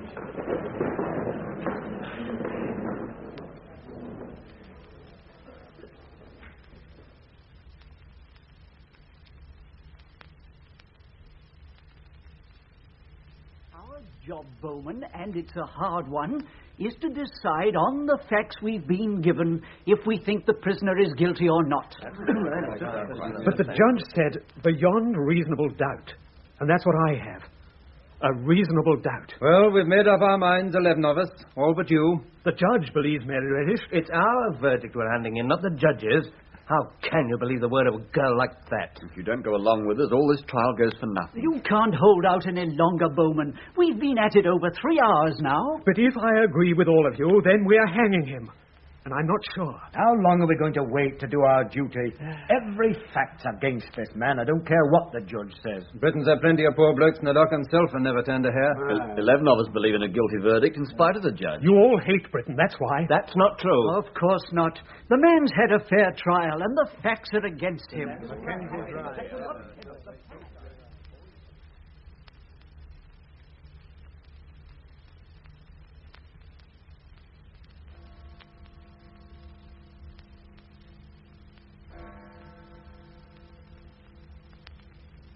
Hello? Yes? It's just striking midnight. I'm at the Adelphi Club, and I'm leaving for Norwich now. I'll be at the jail 2 hours before the time, about 7.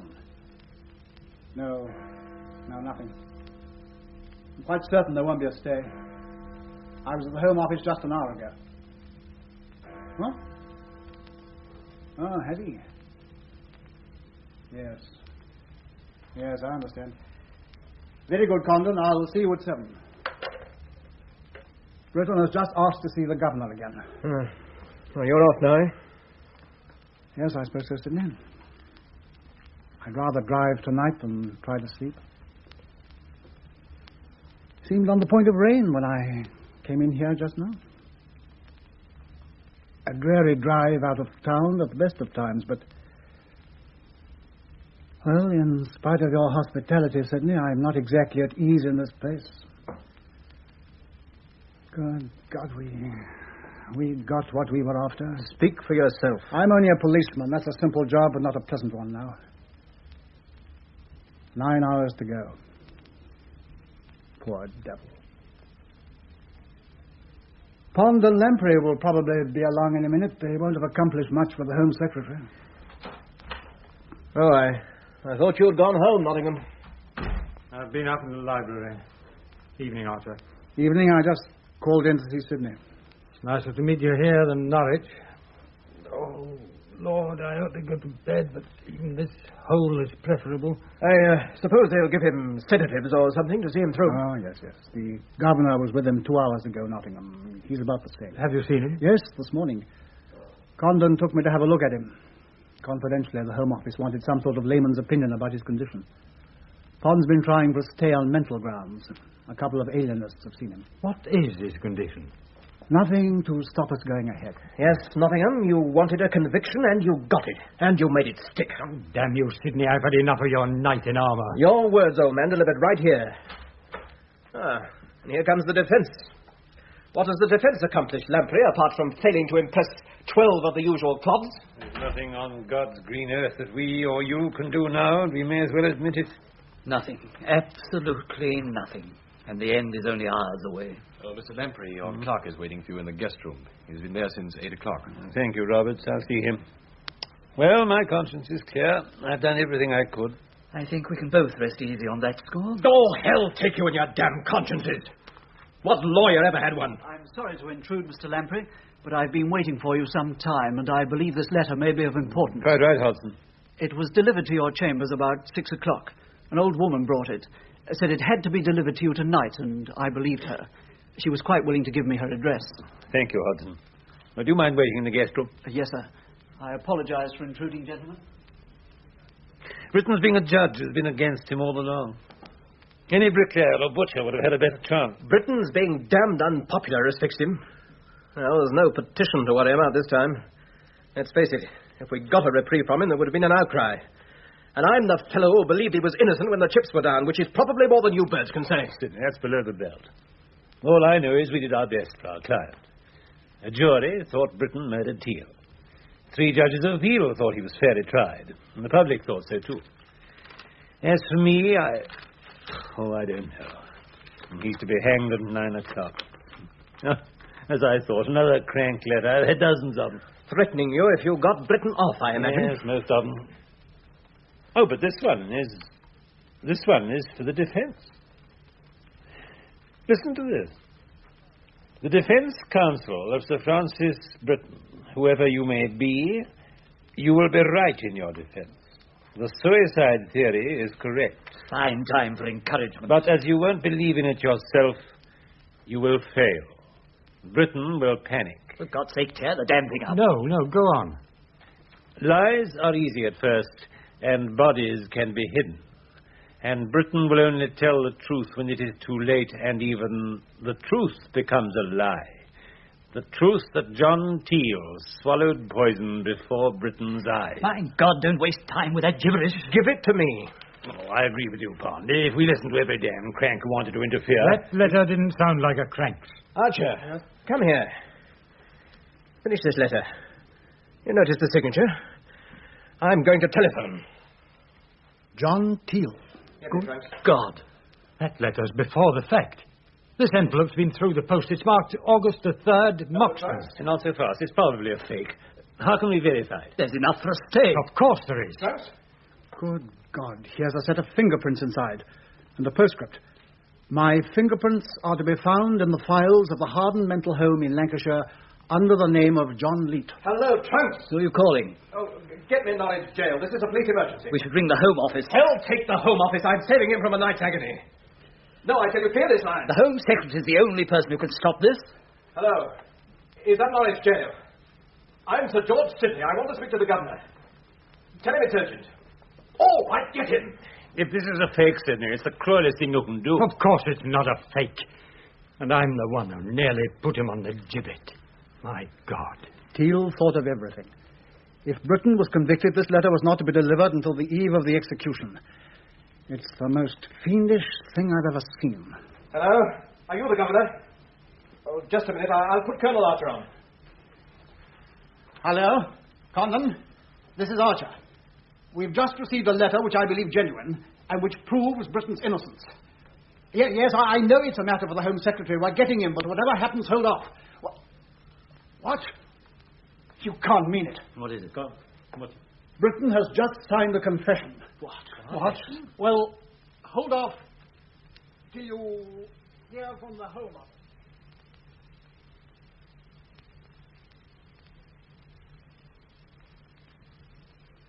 The prisoner of Britain, sir. Oh, come in, Sir Francis. All right, Blake, and close the door.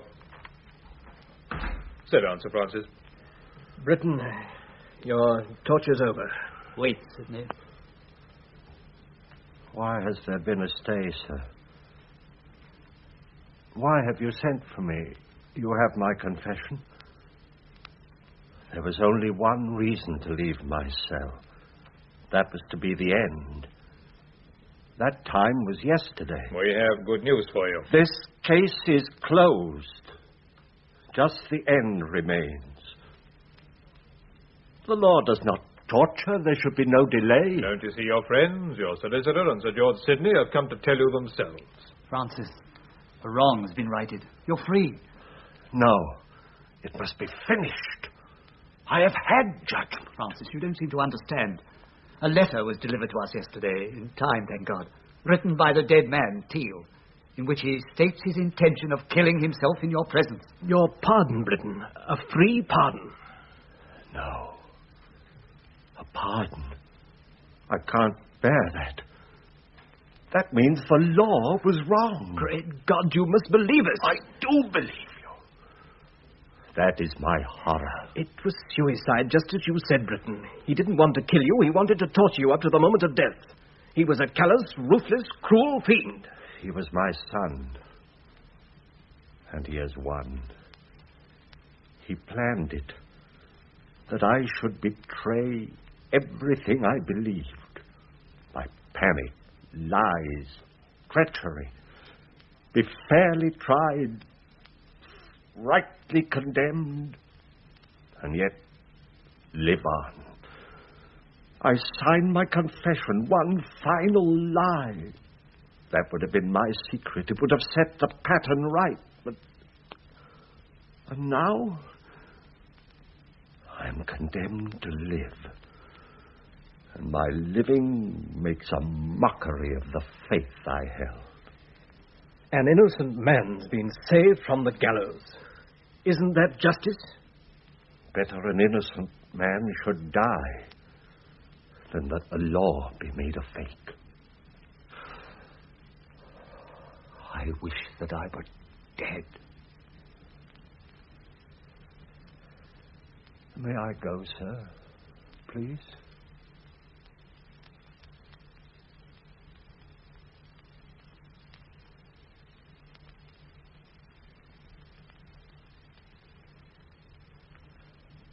That was Hanging Judge, a play by Raymond Massey based on a novel by Bruce Hamilton, adapted for broadcasting by John Richmond.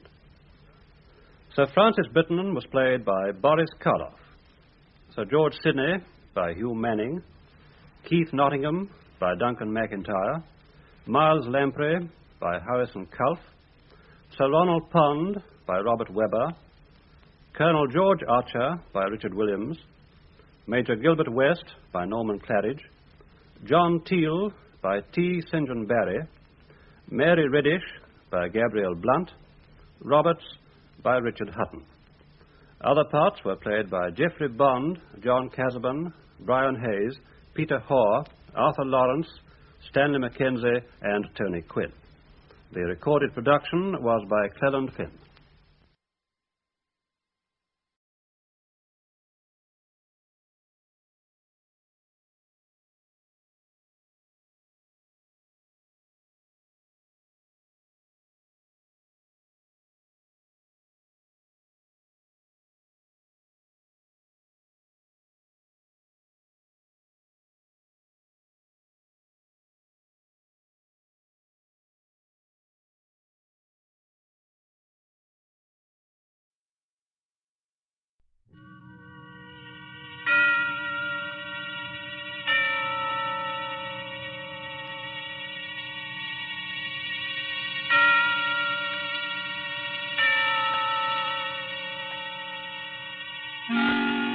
Suspense.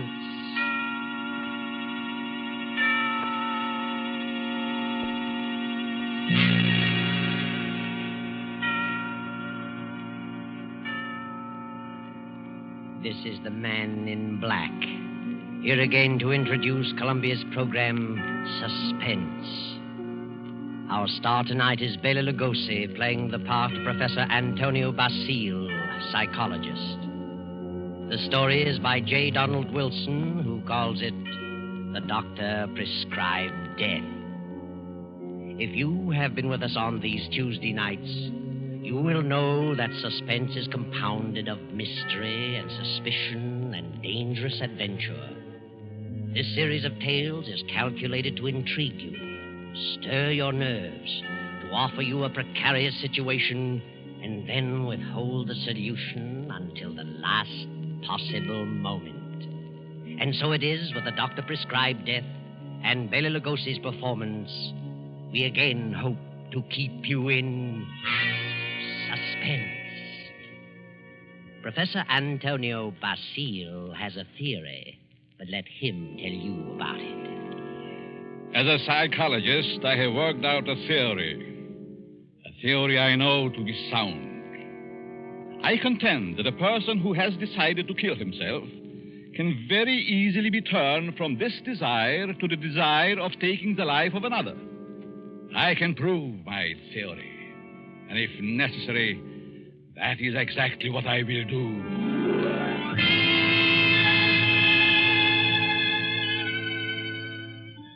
Yes, Professor Antonio Basile has a theory, but only a theory.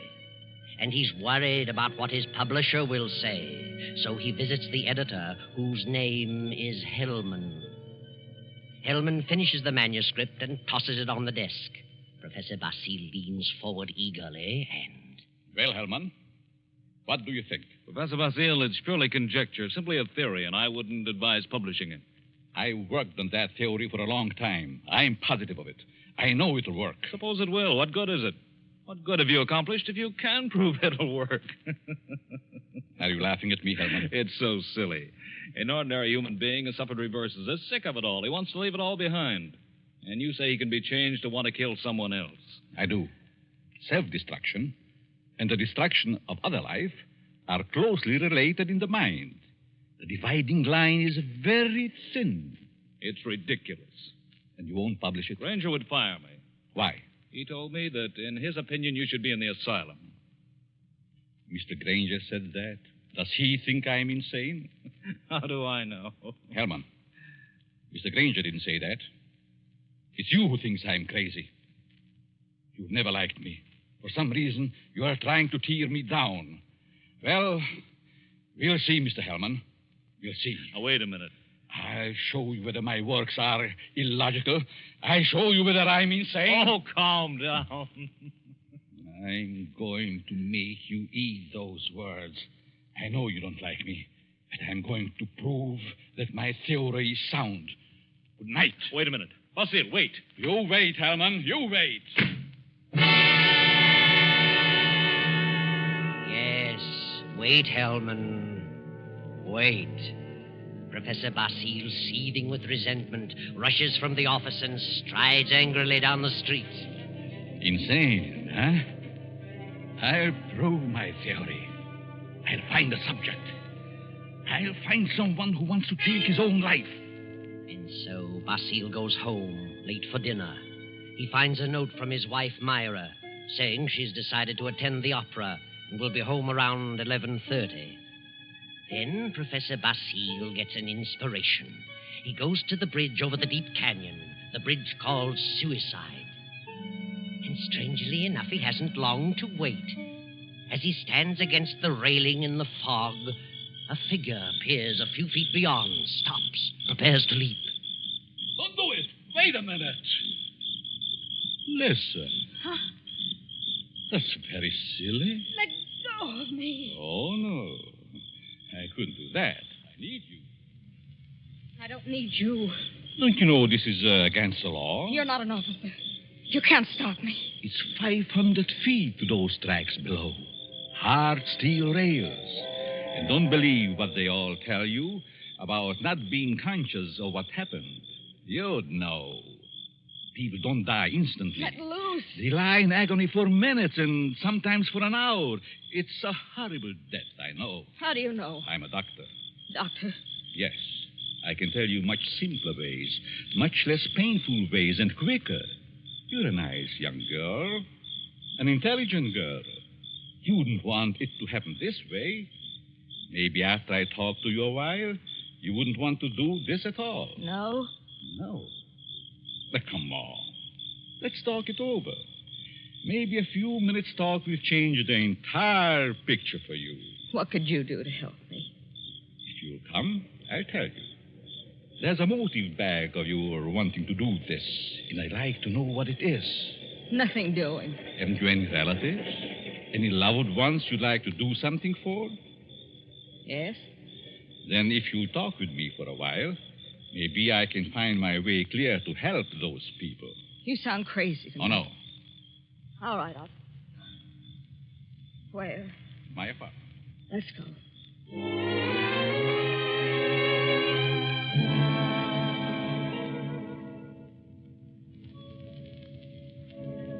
Well, here we are. Come in, please. Well, what do you want to know? Sit down first. Are you hungry? No, I'm not that broke. It isn't poverty. I knew that. I could tell by your clothes. Now, first, why did you come here? Why? Why, because you talked me into it. I see. You're not afraid of me? Afraid? In my frame of mind. What can I lose? Suppose I told you that I really brought you here to kill you. Kill me? You know, you're a very pretty girl, don't you? Yeah? That doesn't always mean so much. The right man, it might. That's what I thought. But I found out it didn't mean a thing. Ah, then it was because of a man. I knew it. Really? How did you guess? I'm a student of psychology. I'm Professor Antonio Basile. I see. And you want to know what makes me tick. You want to know the reason behind my action tonight. That's right. I would like to know what happened to make you want to kill yourself. Suicide is a mental aberration. Yeah? I'd like to know what preceded the decision to destroy yourself. And what you thought about until the moment I stopped you on the bridge. What good will that do me? You said you weren't broke, but you also said you had some loved ones you'd like to do something for. I meant I wasn't broke to the point of being hungry. I have a few dollars. But you suggested help for someone in larger terms. Yes, I did. Who is the loved one? My mother. You are her only means of support? Yes. And you intend to kill yourself? Yes. That's being selfish, isn't it? Selfish? Yes. You are concentrating solely on self. You think so? What else? The first law of human nature is self-preservation, right? I suppose so. The second law is the preservation of family. Yeah? So you decide to deny the first law and destroy yourself. And as a consequence, deny the second and leave your mother alone and in need. You indicate a form of insanity. What would be normal? To destroy the other person, the one who has done you wrong. Have you hurt him? No. Then the one who has done wrong should be the one to suffer. You have no legal recourse? Legal recourse? No, I haven't, I'm sorry to say. And you would kill yourself to let your poor mother suffer because of the wrong of another. Why shouldn't he be the one to suffer? I suppose you're right. Why shouldn't he? What happened after all? Why not tell me about it? Were you married? No. He never seemed to find time to get around to marriage. What's your name? Gladys. Gladys Tanner. How long had you known him? Almost 4 years. And you always thought he meant to marry you? Yes. Until 3 weeks ago. Yes? On July 1st, he had to leave town for a week on business. Said he was going to Kansas City. When he came back, he seemed to be too busy to see me. Then a week ago, I found a snapshot along with several others in his desk in his home. May I see it? Certainly. It's a picture of him and another woman. But the picture was not taken in Kansas City. It wasn't? No, it was taken on the beach at Atlantic City. And it's dated by the finisher, July 3rd. Since he returned, he's refused to see me. Yesterday, he finally said he didn't care to see me anymore. That I'd better forget him. But it isn't so easy as that, is it? No. I figured I'd done something. And blame myself. Do you know this blonde woman in this snapshot? No. Then it must be a woman he has met recently. You've known him for 4 years. I don't think you are to blame. He's the one in the wrong. And he should be made to suffer. How? You were going to kill yourself. Why should you? Kill him instead. He double-crossed you. He deserves it. Now, let me go a little deeper into the situation. Whenever a person has reached the conclusion to take his life...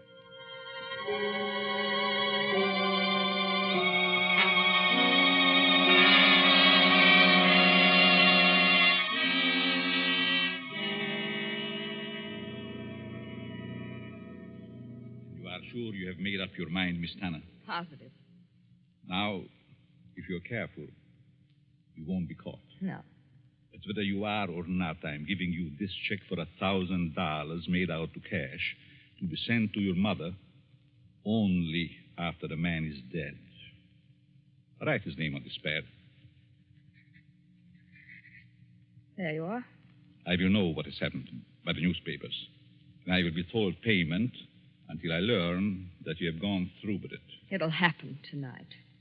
Very well. You are sure? You are determined? Absolutely. Nothing could stop me. Very good. But just what would happen if I did get caught? You won't get caught if you follow my instructions. I know. Now, here is a small revolver. It'll fit easily in your purse. That's all you need. Be sure to wipe your fingerprints off and leave the gun near the body. Yeah. Well, goodbye, Dr. Basile. Goodbye, Gladys, and good luck.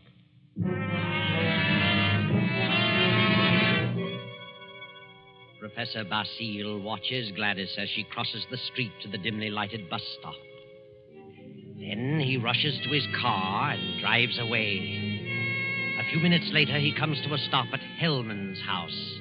Hellman, the editor who ridiculed his theory. Just a minute. Oh. Hello, Basile. Good evening, Herman. Thought I'd drop out to have a little chat with you. Well, why this time of night? It's kind of late, isn't it? 11. Didn't think that was late for you. No? Come in. Thanks. Sit down. What's on your mind? I want to talk to you about my theory you ridicule so definitely. My theory about suicide. Oh. Well, I just don't believe it, that's all. And I said I'd prove it, didn't I? Yes, but what are you getting at? It's going to be proved. My theory is going to be proved tonight. Well, that's fine. Go right ahead and prove it. I don't like you, Hellman. I never liked you. And I know you don't like me. I can't help that, Basile. What are you staring at? Is there someone here with you? Certainly not. Why? That's a woman's purse on the Davenport. Oh, my secretary dropped by earlier this evening with the manuscript. She must have forgotten it. She's not here now? Of course not. Then I'll continue. I found a subject. A girl who was ready to commit suicide because a man jilted her. In a few hours, I was successful in changing her thoughts from suicide to homicide, and she is going to kill the man tonight. What do you think of that? There may be a dozen murders tonight. Ah, but you'll know which one I mean. You'll know about this murder. What do you mean? Because I'm going to tell you who the victim is going to be. You know who the intended victim is? Why don't you stop it? But then I wouldn't have proved my theory. If you put this girl up to it, you're as guilty as she is. You're insane, Basile, hopelessly insane. You think so, Herman? The whole idea is mad, too utterly ridiculous for words. No sane man would ever think of such a useless, senseless idea. And for heaven's sake, stop laughing. I'm thinking about the victim when he learned. Who is the victim? Martin Hellman. Me? Yes, you. I don't believe you. You will this time. Who is this girl? I know no girl who'd want to kill me. This one does. Now. Oh, nonsense. However, I wouldn't put it past you to hire someone to do something like this. No, this girl is no fake.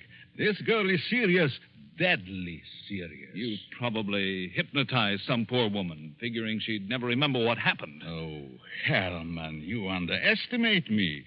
Maybe I do underestimate your evil mind. But believe Put up me... your hands, Hellman. Get away from the desk. I'll just take care of that gun, Hellman. That's better. Well, since when did you start carrying a gun, Basile? A gun? Don't be silly. This isn't a gun in my pocket. It's just my pipe. See? Well, what do you hear, Herman? Nothing. Oh, yes, you do. I heard it, too. A sound on the porch. I leave now. The back way. I put your gun in the kitchen. And I'll be very careful to remove all my fingerprints. You insane fool. Oh, fancy you. You, Hellman, you are going to help prove my theory. Good night, Hellman. Crazy devil. I'll have him locked up before he gets across town. Good evening, Mr. Hellman. Huh? How did you get in here? Through the patio door. What do you want? I wanted to talk to you. Very strangely. You're just imagining things. And what are you doing here? I wanted to tell you something. Yeah? What?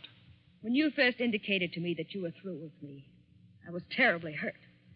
I thought all along that we were to be married. I couldn't understand.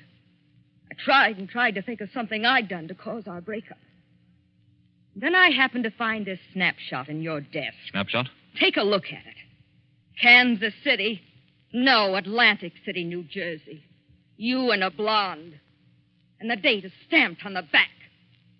A business trip. Ha! Well, what about it? I just wanted you to know that you weren't so slick. I wanted you to know that I knew about the blonde. That I knew you'd lied. Now that you've told me, what good does it do you? A lot of good. First, I thought you came here for money. How could you think such a thing? Well, I think you'd better go now. I'm going. Goodbye, Morton. And good luck in your new venture. What venture? This one. Gladys! Gladys! And wish me luck in mine.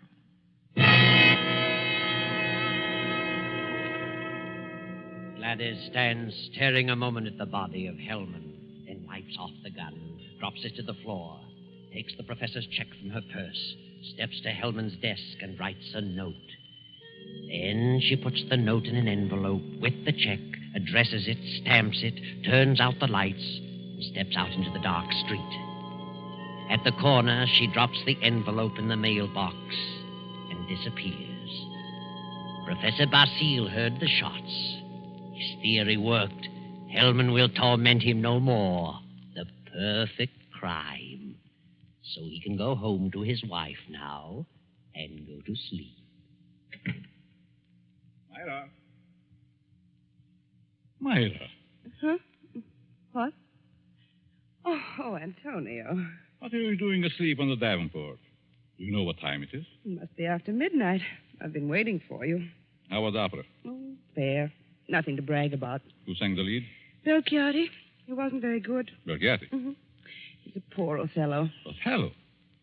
I thought they were doing Ida tonight. No, they switched because someone was ill. Oh, I just as soon have stayed home. Have a nightcap, Myra? No, thanks. I'm tired. I think I'll go to bed. I'll be along presently. Good night.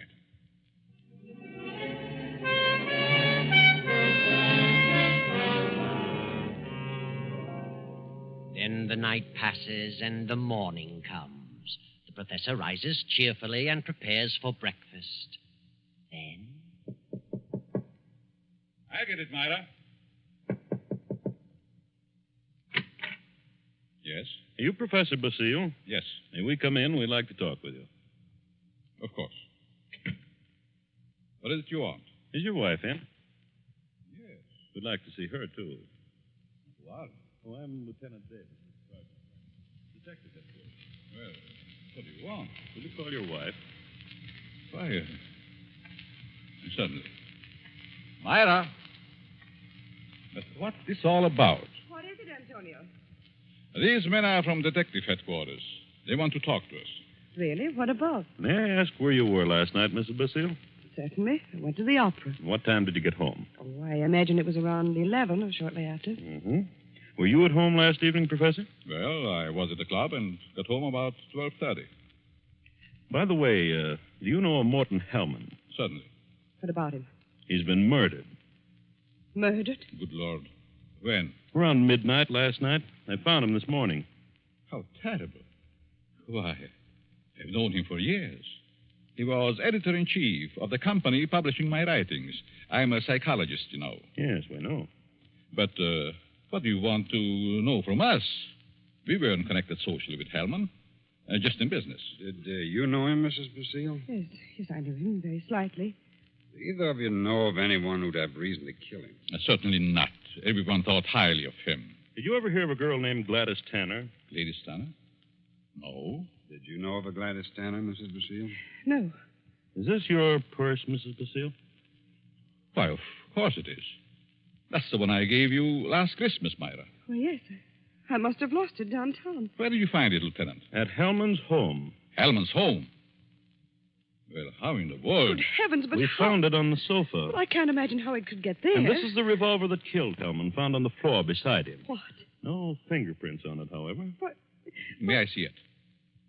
Why, Myra, this is your gun. I bought this for you 2 years ago when I went on the lecture tour. Yes, I think it's mine, but it just doesn't make sense. Did you have the gun in your purse when you lost it last night? Well, perhaps I did. I'm so confused now I can't remember. That thing, Myra. The thing, it is terrible. Oh, I know. Oh, dear, I feel ill. Did you ever fire this gun? Yes, once last year up in the mountains. I wanted to see how it worked. Ever reload it? No, I've never reloaded it. I just didn't think about it. Maybe I did put it in my purse. Why, I don't know. And whoever found the purse may have used the gun to...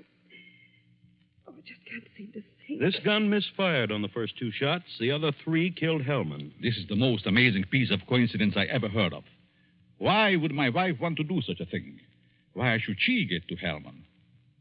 She hardly knew him. Are you sure about that, Professor? Of course.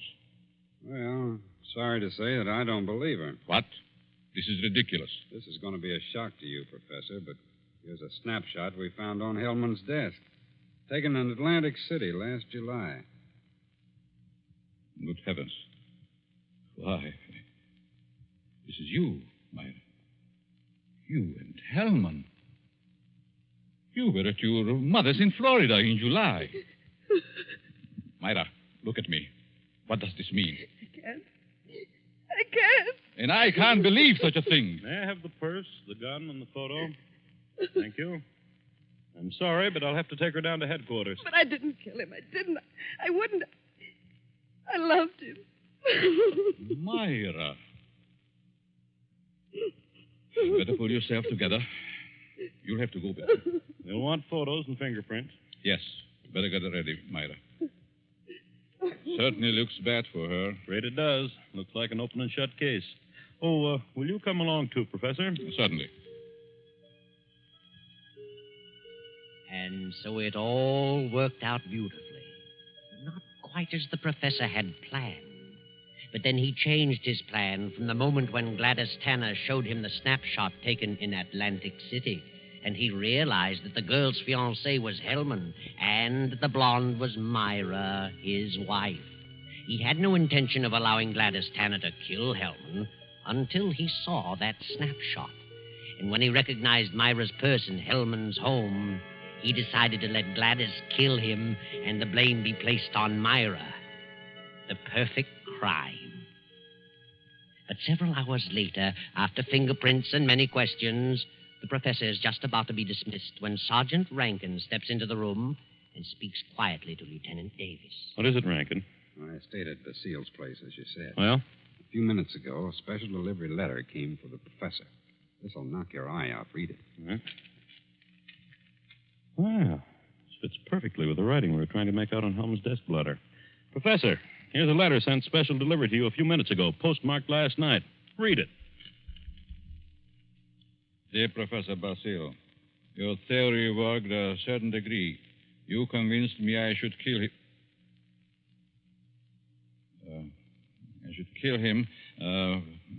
But when that gun you gave me misfired twice, I almost quit. Go ahead, Professor. Read on. Then as I looked at him on the floor, the feeling of self-destruction came back. I'm going ahead with my plan. Here's your check.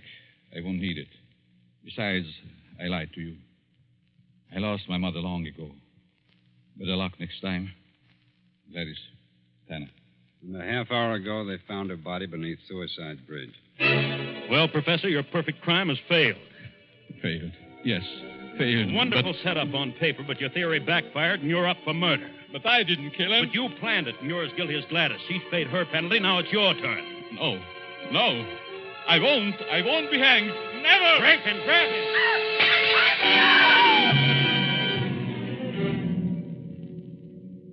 And now the doctor lies on the sidewalk 17 stories below. His entire theory worked in reverse.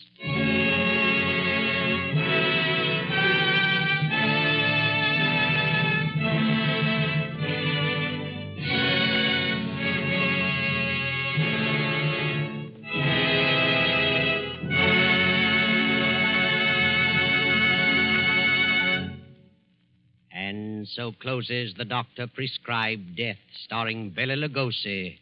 Tonight's story of Suspense.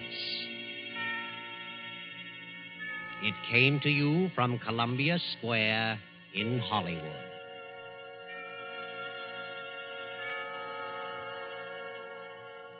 This is the man in black who conveys to you Columbia's invitation to spend this half hour in suspense with us again next Tuesday when we present the noted actor, Mr. Sidney Greenstreet, in The Hangman Won't Wait.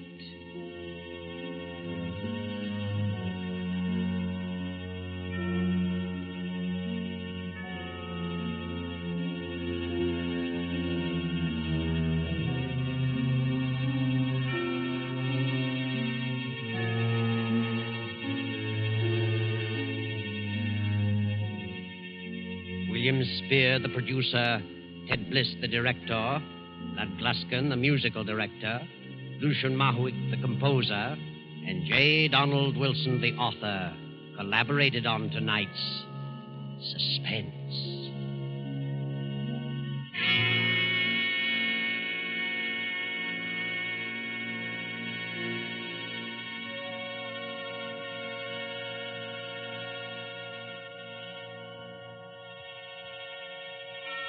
This is the Columbia Broadcasting System.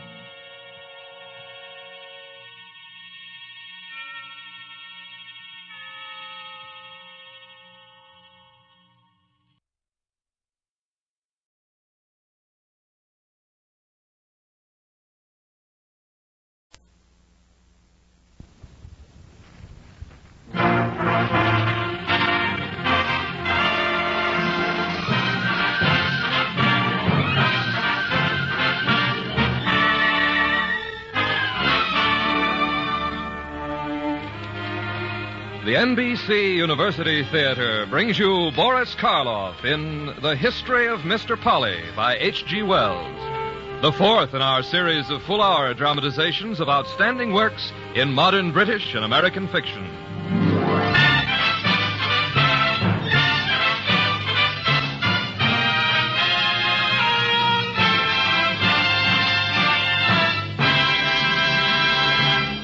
Many a little man, like Mr. Polly, has dreamed of escape from the dullness of middle-class life, of rebellion against all the many conventions so irksome to the individual, but so necessary to our civilization. But the world being what it is, the dream is only apt to come true in the mind of an author like H.G. Wells, and in the pages of one of his brilliant satirical comedies. So, to any listener with similar yearnings, we do not recommend trying to follow in the footsteps of our hero. But instead, we do invite you to find vicarious release and enjoyment by following the story of his adventures. This is the history of Mr. Polly.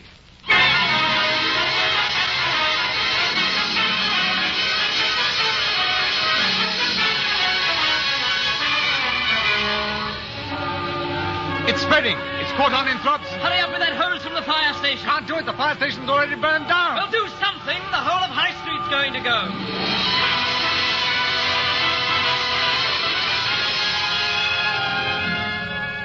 We begin our story with the fire in the Fishburne High Street, because the fire in the Fishburne High Street was the turning point in Mr. Polly's life.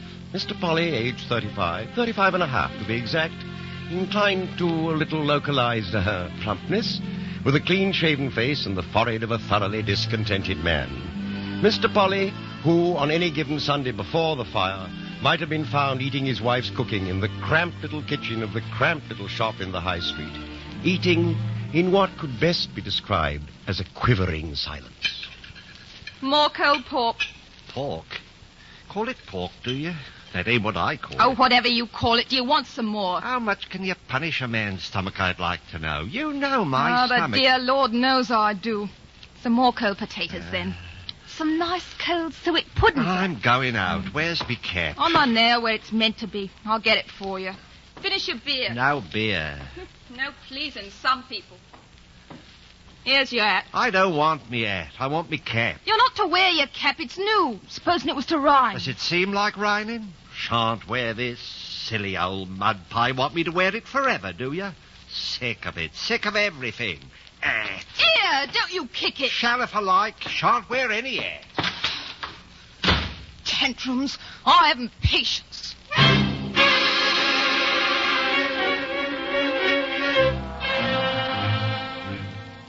And Mr. Polly, full of the injustice of life, took himself out into the strong east wind. The east wind always bothered his digestion. And went out and sat in an uncomfortable style and hated the whole scheme of life, particularly as it involved Fishburne, his shop, his wife, his neighbors, and himself. Mr. Polly expressed himself on this occasion. Oh, rotten, silly wheeze of an owl. How'd I ever get into this silly owl? Why'd I get into this beastly silly owl? A question has been asked. Why indeed, Mr. Polly? How indeed?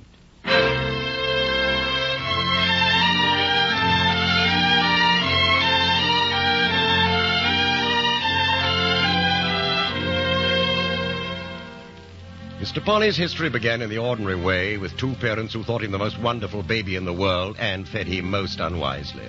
His education was in a national school and a private school of dingy aspect, where he was set to doing sums that he did not understand and caused to read the catechism with the utmost industry, and where the studies of bookkeeping and French were pursued, but never quite overtaken. He had the curiosities and the dreams of boyhood, but he kept them to himself and concentrated on writing copperplate. However, for the young Mr. Polly, as for others of his age and temperament, one small window opened up into the world of things that might be. The world of the penny dreadful. And Dangerous Dick the highwayman smiled a cold smile, undaunted by the muskets which ringed him about. Then, with an oath and a laugh, he vaulted upon his horse and dashed into the night. Cool, but was he a one? And so, much as circumstances contrived against it, a smattering of romance filtered into the soul of young Mr. Polly. Copperplate, ruddy copperplate. Got to write this ruddy copperplate. Make the downstrokes thick and the upstrokes thin. Stupid pen. This ain't the life for you, old man. Or to run off and be a deep-sea diver. Maybe join the Navy. That's it. The Navy. All this until he was 14, at which time his father remarked, "It's time that dreaded boy did something for a living."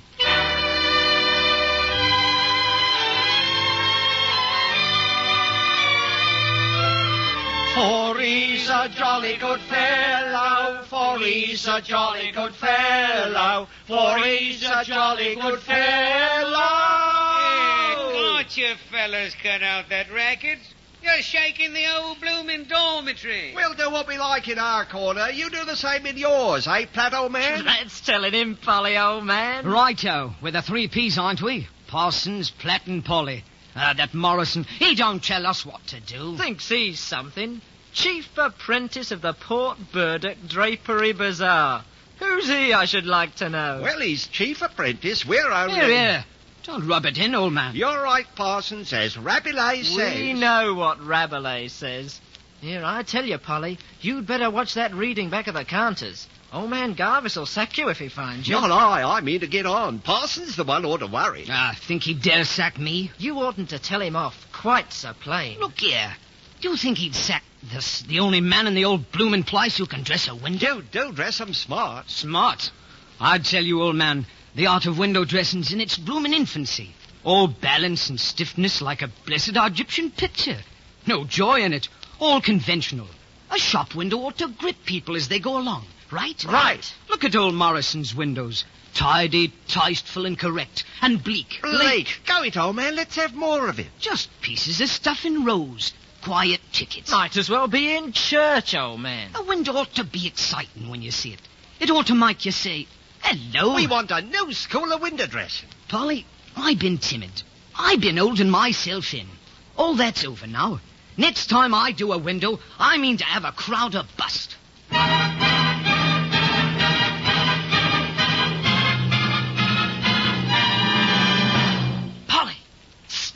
Watch out, Platt. Old Gervis will see us talking. Not he. Quick. In here. In the silk. All right, now, what's up? Parsons is busted. Talk sense, old man. Busted. Sacked. Out. And likely in jail to boot. What? Parsons? The same. He did his bloomin' window. What window? What he said. Well, and what about it? He unrolled everything. Piled blankets all up in heaps, he did. Ooh, must have looked real nice. Big tickets with red letters. Curl up and cuddle below cost. He didn't ever. Cozy comfort at cut prices. He did, though. Cozy? Well, but he wouldn't sack it for that, old man. If old Garvis didn't like it, he'd simply have to tell him to take it out. He told him. You mean he wouldn't, old man? Well, wasn't only that. He got, like you might say, violent. Oh, if only I'd seen it. Garvis told Morrison to tear down Parsons' window and dress it proper. Parsons hit him over the head with a roll of huckaback. Oh, he must have been splendid, old man. Splendid he was. But he's out, nonetheless, and into the police court. But you saw it all, old man. You'll be a witness for old Parsons. Not I. And have old Garvis on my neck. Platt, if he's out, I'm out. Oh, come, old man. I was jolly fond of parsons, but if you mean getting The day on... my 5 years are up, I'm leaving. That's all there is to it, old man. I can't stick Port Burdock without Parsons.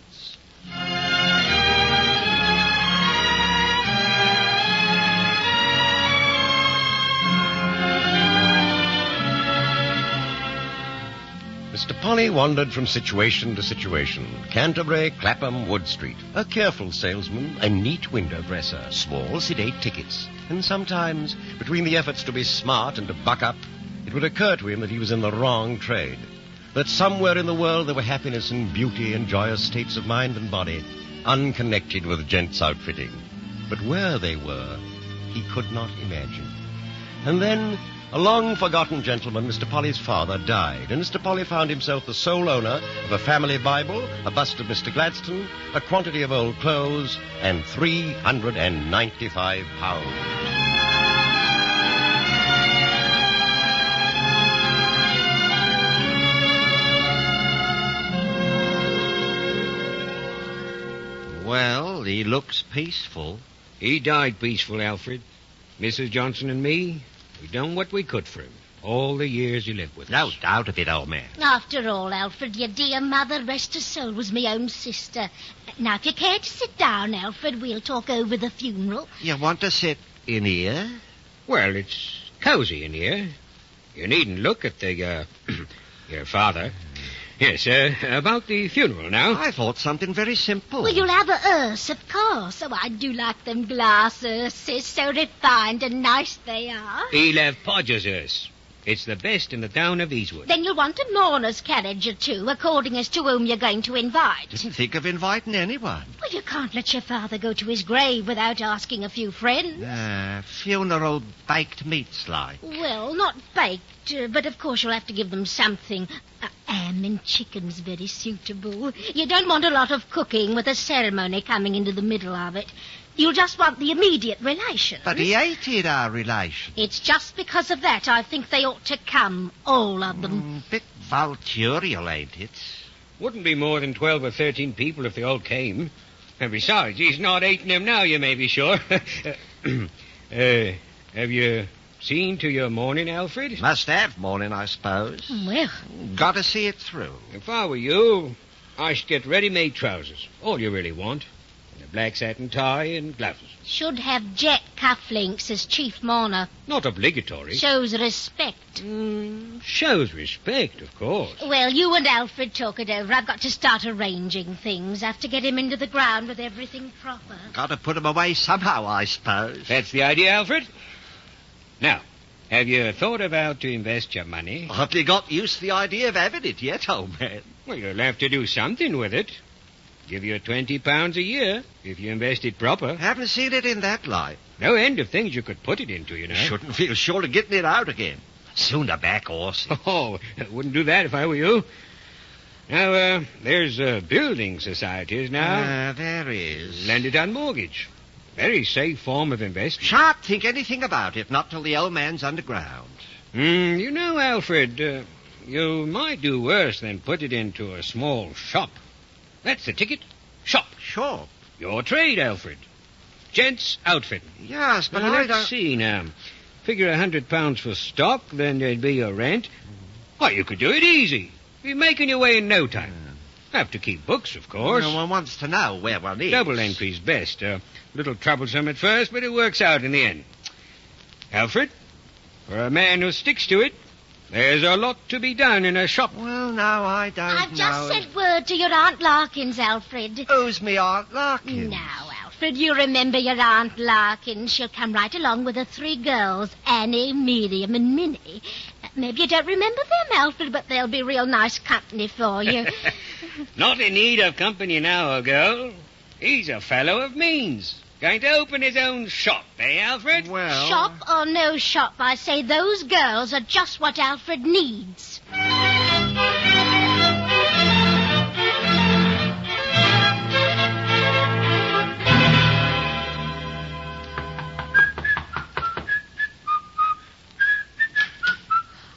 Why, it's Cousin Alfred. Hello, Miriam. Thought I'd look you folks up. Oh, I haven't seen you since we buried your poor father. Where have you kept yourself? Quit me situation. I'm living with the Johnsons, having a bit of a rest. Fancy you coming to see us.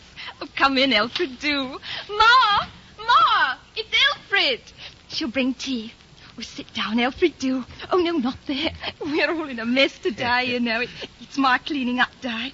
You just have to take us as you find us. Well, I had to come over and see my pretty cousins again. Oh, Alfred, you do say such things. I didn't say which of them. Alfred, we are glad to see you. Oh, yes, Ma, and some tea. You'd like tea, wouldn't you, Alfred? If I might.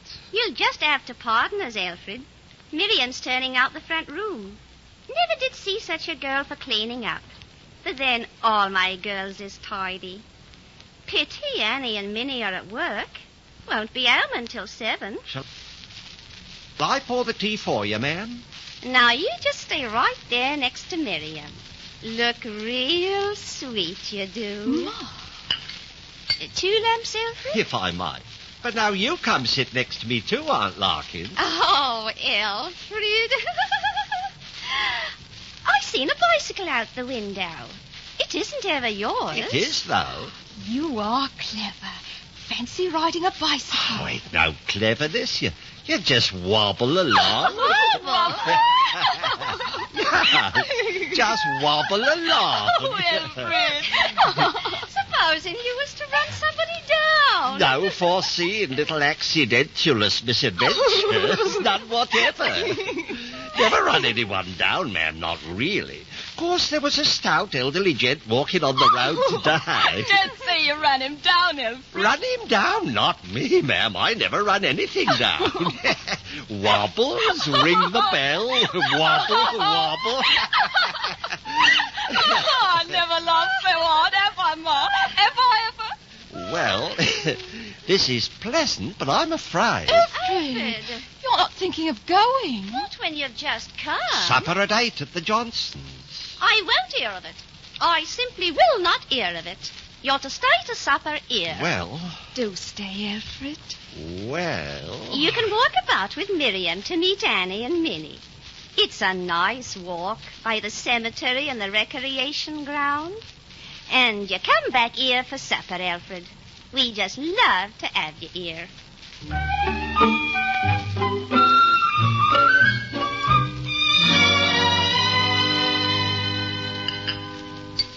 You are quiet today, Alfred. Matters on me mind. You've been looking around for a shot, Alfred. See one or two. It takes time. Don't do to be precipitous. Oh, it don't. Once you got it, you got it. Like choosing a husband. I made Larkins wait 2 years. And I hope my girls will do the same when the time comes. Oh, Ma. I got 3 fine girls, Alfred. And I say any man would be glad to wait for them. To be sure, ma'am. Minnie's so clever, you know. And Annie's real sweet and affectionate. And Miriam... Ma, you forgot to bring in the jam for tea. Why, I believe you're right. That was right careless of me. I get it straight. Are you really going to get a shop, Alfred? Well, now, when I get this shop of mine, I shall have a cat. Got to make an home for a cat, you know. Oh, Robert. Cat's no good if it ain't a tappet. That's it.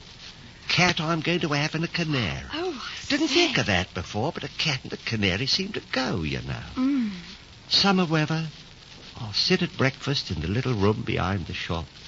Sun coming in the window, cat on the chair, canary singing, and Mrs. Polly... Ooh, hello. Mrs. Polly frying an extra bit of bacon.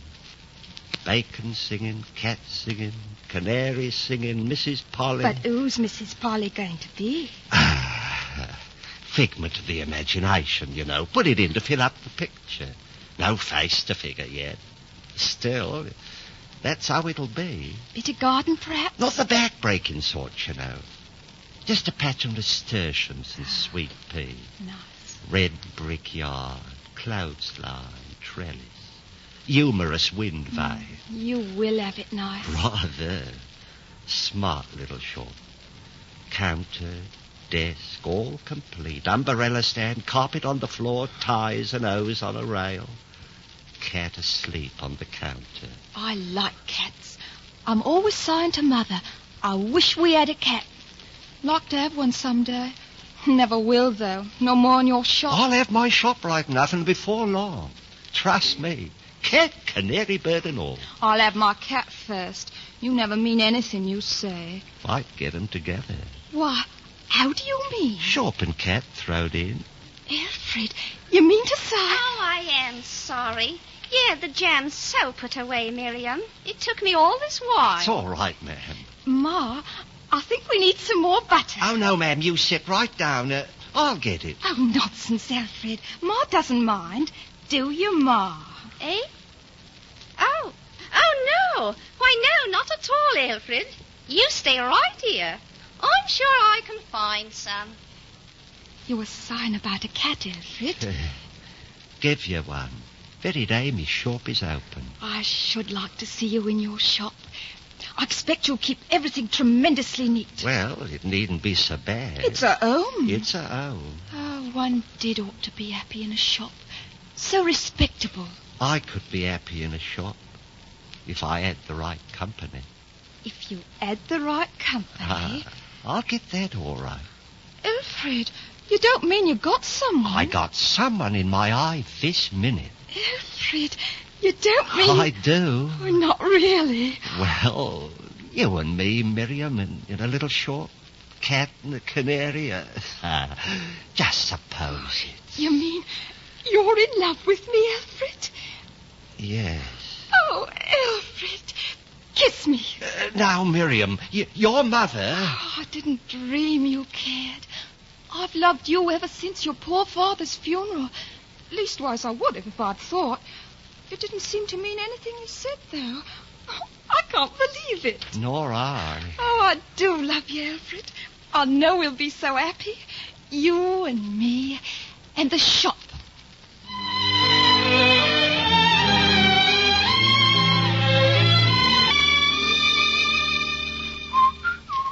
Can't you stop that whistling, Alfred? It runs right through me head and you know it. Helps me arrange the stock. Arrange the stock. Lot of good that does.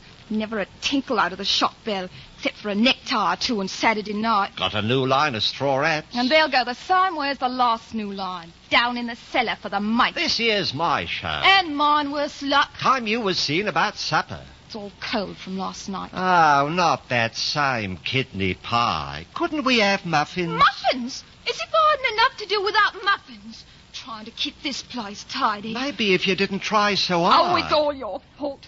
Coming down here to Fishburne, taking this place without my knowing. With white paint all over to get dirty, and the coal indoors and all the stairs. I didn't think of it. Oh, of course not. All you think of is bringing more books in to muss things up for me. All right.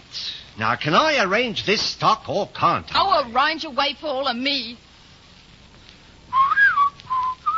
Alfred! Shan't arrange the stock, then. Shan't whistle. Go outdoors and whistle in the street.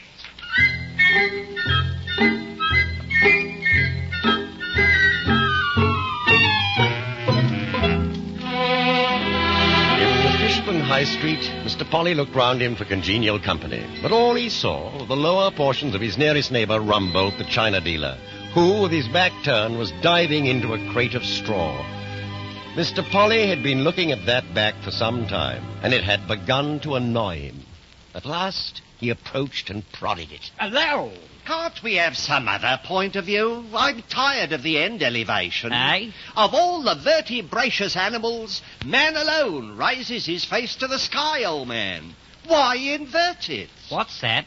I'm sick of you turning your back on me, see? Oh, that's what you're talking about, is it? That's it. Why, the wind blows, I expect. But what's the fuss? No fuss. Passing remark. Don't like it, old man, that's all. Can't help it if the wind blows me straw. Isn't ordinary civility. Can't unpack china with a straw blowing in me eyes. Got to unpack it how it suits me. Needn't unpack like a pig rooting for truffles, need you? Truffles? Needn't unpack like a pig. Pig? You calling me a pig? That's the side I seem to get of you. Here, you go on indoors. I don't want no row with you, and I don't want you to row with me. Now, believe me, I don't know old what man. you're after, but I'm a peaceable man and a teetotaler, and a good thing if you want. Hey, you mean to say I'm asking you civilly to stop unpacking with your back to me? Pig, I ain't civil, and you aren't sober.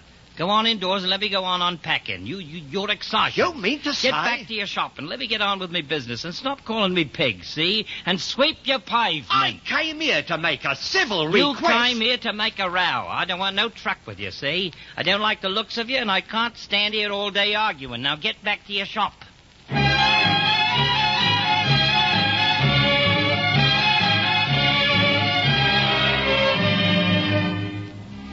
Something of the sort happened between Mr. Polly and each of his neighbors, one at a time. The ironmonger, the grocer, the chemist. And so it happened that Mr. Polly kept his shop in Fishburne and ate his wife's cooking and had no one to talk to for 15 years. 15 years that brought Mr. Polly, behind in his rent and a bankrupt, to the seat on the stile above Fishburne. Oh, rotten, silly, beastly wheeze of an owl.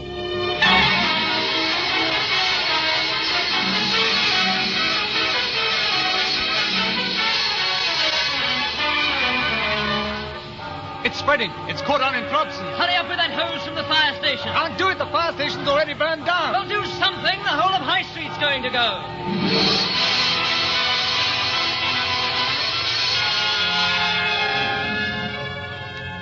This, you will remember, is where we began our story. We repeat it in order to make an important point. The point is this. When once a man has broken through the paper walls of everyday circumstance that hold so many of us securely prisoned from the cradle to the grave, he has made a discovery. If the world does not please you, you can change it.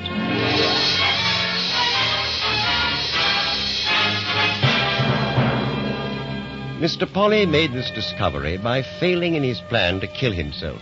The plan should not have failed, for Mr. Polly made it carefully. He chose a Sunday morning while Miriam was at church. Nothing to it. Good pile of papers in the cellar, windows open, paraffin on the stairs. I break the lamp to make it look like that started it all.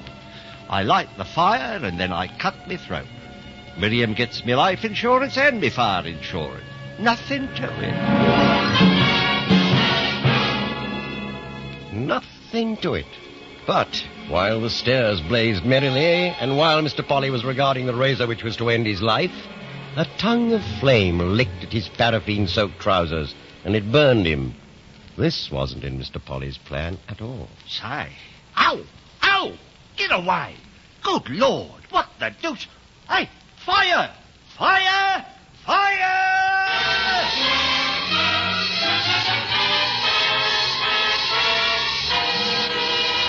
Have another drink, Polly, old man, and tell us again how it happened. Well, Rumbo, old boy, it's like I told you. I upset the lamp. I just lighted it. I was going upstairs, and my foot slipped against one of the steps where it was a bit rotten, and down I went. Thing was a flare in a moment. Never been a fire to beat it that I know of. No, never has been. Think of it. Fire companies from 4 towns, and half the high street's gone up in spite of them. Lucky you weren't killed, Polly, my friend. Very lucky. Nothing left to very vash hopes, though. Not a splinter. It's a pity. I suppose there'll be a public subscription. Not for those who's insured. I'm insured myself. Royal Salamander. Very good company. Mine's the Glasgow Sun Company. They pay on the dot. I'll have every penny back. You insured, Polly? Deserves to be. Odd lines it would be if there wasn't something for him. Oh, I'm insured. Commercial and General Company. I'm all right. Well, cleared me out of a lot of old stock. Well, that's a blessing. Rust, but the ironmonger's a bit sick. His place didn't burn. Well, Polly, you played a brave man's part, and we'll drink to you. Boys, a toast to our friend, Mr. Polly. Here, Mr. Polly, I know, yeah.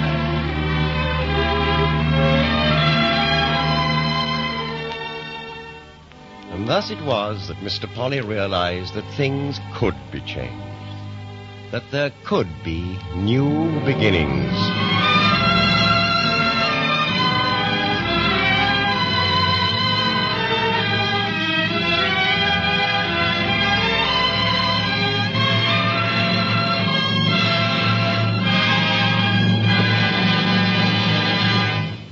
From Hollywood, the NBC University Theater is presenting Boris Karloff in The History of Mr. Polly by H.G. Wells, the fourth in our new series of radio plays based on outstanding works of modern Anglo-American fiction. Our intermission commentator on Mr. Wells' novel will be Dr. Harvey C. Webster of the University of Louisville, where productions of the NBC University Theater are currently being used in conjunction with its course in British and American fiction under our National College by Radio plan. And now here is Dr. Webster speaking to you from Louisville. Who now reads Bolingbroke? Who ever read him through? Somehow, these words by an almost contemporary about an almost forgotten 18th century writer come to my mind as I think of H.G. Wells. No one, certainly, not even Wells himself, ever read Wells through. He has written more words than Upton Sinclair or Anthony Trollope, and more vague and mistaken ones. But there are those who read him and will read him, as you who have been listening to Mr. Polly must agree. The trouble is that Wells was not only a prophet, but an angry prophet. Not only a reasonable man, but a man who could not understand why other people were unreasonable. As the 20th century and he grew older together, Wells wrote more and more words, more and more badly, angry words hastily written to compel the world to become reasonable as he was. His last book, which snarled at the world that did not listen, is not as readable as his earlier The Fate of Man. The Fate of Man is not as readable as his Outline of History. None of these are as near to works of art as Mr. Polly Tono Bungay Kipps, or the thoroughly delightful and provocative scientific romances about invisible men, time machines, and wars between worlds. Why? Wells had no patience with artists. Conrad he thought an uneducated mind, obsessed by mere vividness. In his famous controversy with Henry James, who wrote less and is more remembered, Wells spoke of James' perfected style as the painful manner of a hippopotamus trying to pick up a pea.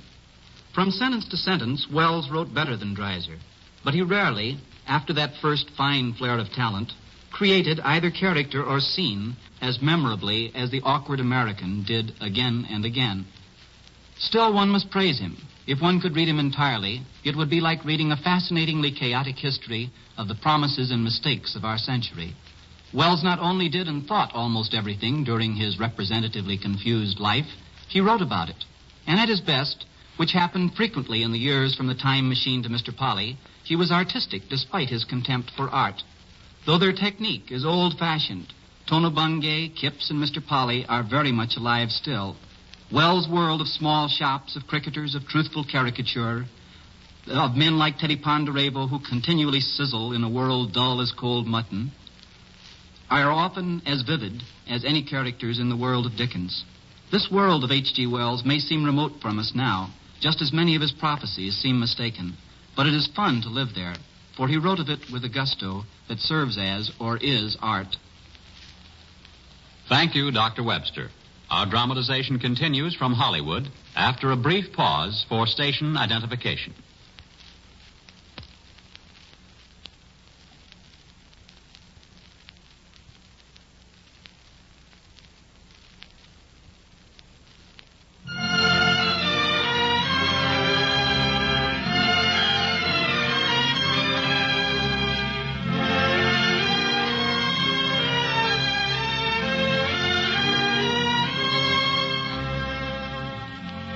After the fire, Fishburne was beginning to settle back into its old ways. Its merchants, now solvent, their insurance money safely in their pockets, were looking forward to conquering new worlds of retail trade.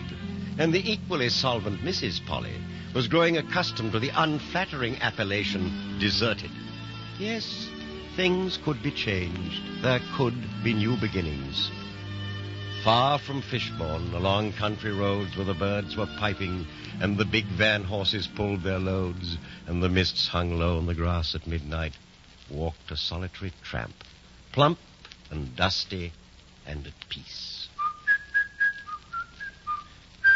Hello. What?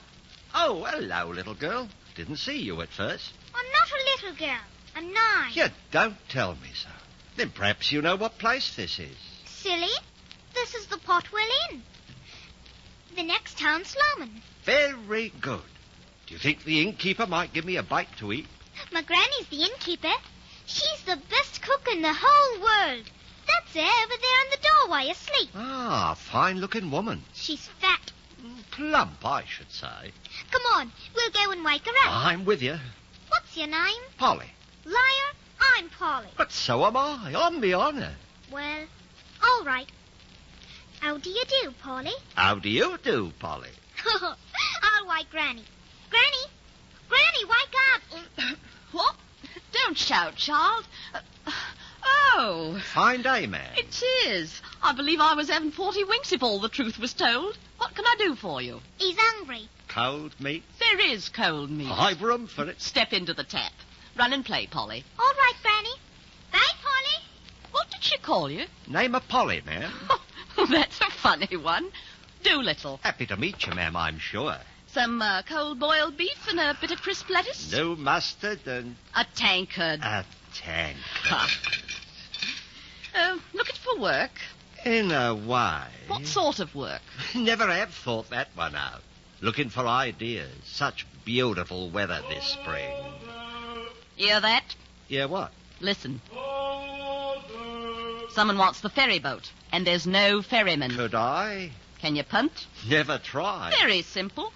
Pull the pole out before you reach the end of the punt, that's all. Go on out and try.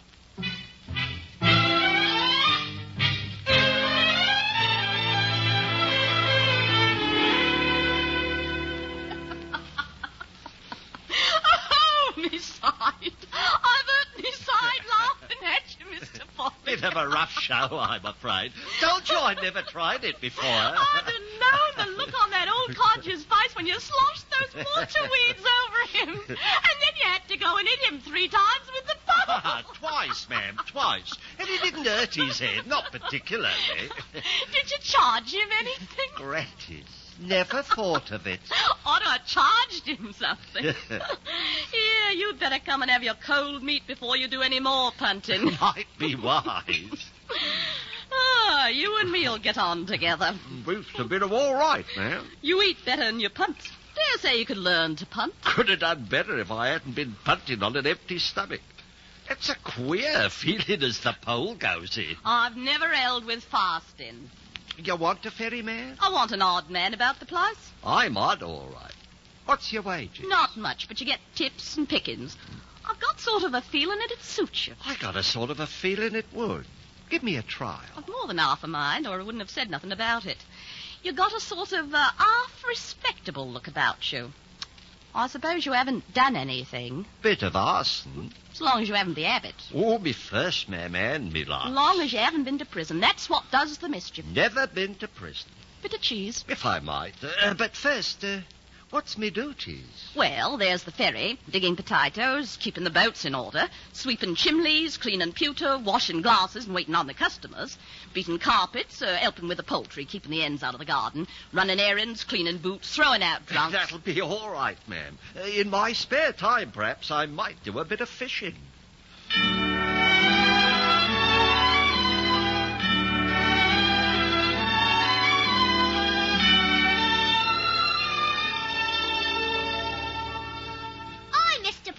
Little Polly. Did you like your food? Never tasted better. I told you. I'm to be the new ferryman. You'll have to punt better. Hey, did you see me? No, but I know.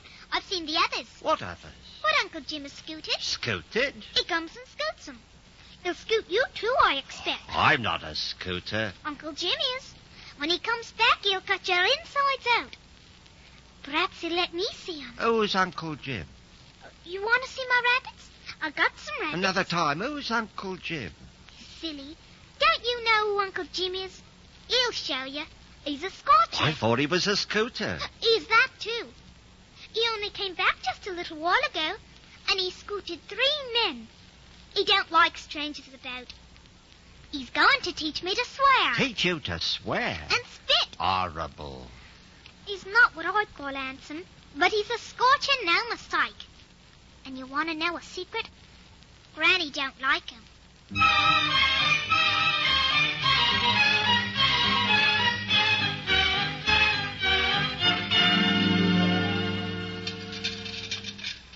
Been seeing over the place, Polly? Had a look round. Who's Uncle Jim? That grandchild of mine been saying things? Bits of things. Hoped you wouldn't find out so soon. Oh, very likely he's gone. Oh, she don't seem to think so. Hasn't been near the place these 2 weeks and more. But who is he? Oh, I suppose I got to tell you. He's me own sister's son. Me own sister's son and me a widow woman and helpless against his doing. She says he scoops people. I pray to God night and day that he won't come back. Back he comes, sure as fate. Won't let a man stay to help me or work the ferry. The ferry's a scandal, and they'll take away me licence and me living, and he knows it. Bit thick. It's horrible. I wouldn't mind so much if it wasn't for the child. I buys him off, and he goes and spends it, and back he comes worse than ever. Biggish sort of man, I expect. He wasn't so bad until they took him and put him in the reformatory. It was me who had to put him there. I seen him steal. And him sitting there in court, looking at me like a viper. More like a viper than a human boy. Not saying anything but, all right, Aunt Flo. How much money you give him last time? 3 golden pound. Won't last long. But I keep open. What sort of a size is he? I'm not one of your Herculaceous sort. No, you'll scoot. You better scoot now, and I'll try and find some money for him to go away again as soon as he comes. Ain't reasonable to ask you to do anything else. How long's he been about? 3 months. It has come the 7th since he come in by that very back door. After 7 years. And he says, you want me reformed, and you got me reformed. I'm a reformed, reformatory character, and he grins with his black teeth. If only it wasn't for the child. You two oughtn't to be left. Still don't see that it's my affair. I'd like to have a look at him before I go. What's that? Only a customer.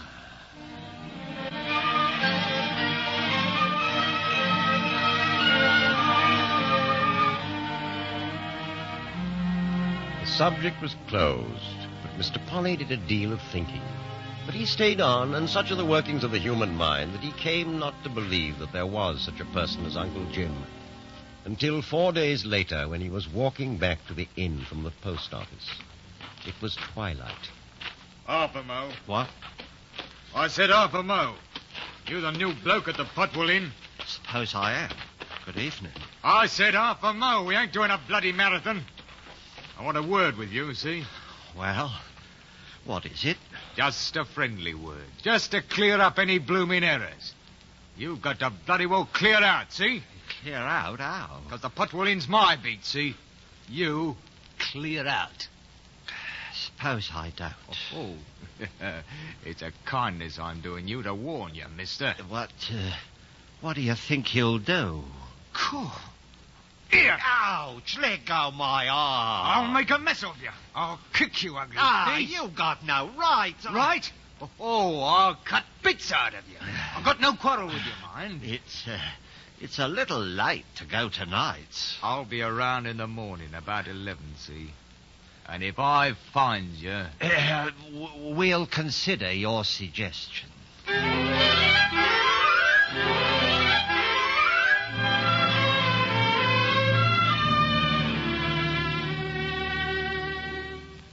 At 10:30 the next morning, Mr. Polly found himself by the merest coincidence seated under a clump of fir trees about 3.5 miles from the Potwell Inn. Quite truthfully, he had no idea in which direction he would walk when he got round to walking. Not my business. Where the devil do I come in? He knew in that moment as much as a man can know of life. He knew he had to fight or perish. She'd ought to go to the police with her quarrels, and I'd ought to go back to my wife. Man comes into life to seek and find his sufficient beauty, to serve it, to increase it, to fight and face and dare anything for it, counting death as nothing if the dying eyes turn to it. If I had a chance against him. The wise man's course lay in the other direction. Mr. Polly tried to see himself taking the wise man's course, but the wise man had a paunch, round shoulders, and red ears and excuses. If I get killed, I get killed. If he gets killed, I get hung. Don't seem just somehow. And so saying, he turned his face toward the Potwell Inn.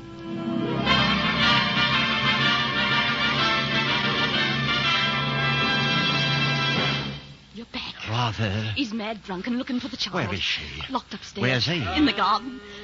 Wait, he's coming. I hear him. I'll see to it. Polly, here, take a beer bottle. Right. All right. You, scoot. Your job, old man. I'll take you apart. Not just now. Oh, it broke. Polly, that won't Yes, quite so. Bottles? I'll teach 'em bottles. Out of me way, you old crow. Language around the house. Come back here, you yellow-livered. Catch me. Blooming ring around the rosy, is it? Housey, not rosy. Run, Polly. He's got 2 bottles. Don't let him catch you. Doing my best not to. Get the hands on you black Go on, waste your breath. Stand still for a minute like a man. Polly, in here. We'll bolt the door. Right. Give me that pig pail first. Now I've got you. Correction. Don't bolt the door. You all right? Bit winded. He's got the pail off his head. Now what? Out the tap room door. Come on in outside from the rear. With what, though? Here's the broom. Not much. All right, give it to me. Careful. Don't make any noise. Stand back when I open the door. Open the door, you ugly piece of a baboon. Open it and I'll cut your liver right out of you. One for you, eh? Will you? Now I've got Let go that broom. That's my broom. You let go. Not much chance. Stop going in a bloody circle. You don't give me much choice, old man. You, when I get hold of you. I say, tactical error, old man. You're back to the river, you know. Whoa! You know, I've got a weak chest. And I got the punt pole now, old man. Heel of Achilles. Ain't fair fighting. Down you go. Stupendous. I've got to land. Keep out. I tell you, I've got a weak chest. You want to go downstream, eh? Well, just keep out. I don't mind walking with you.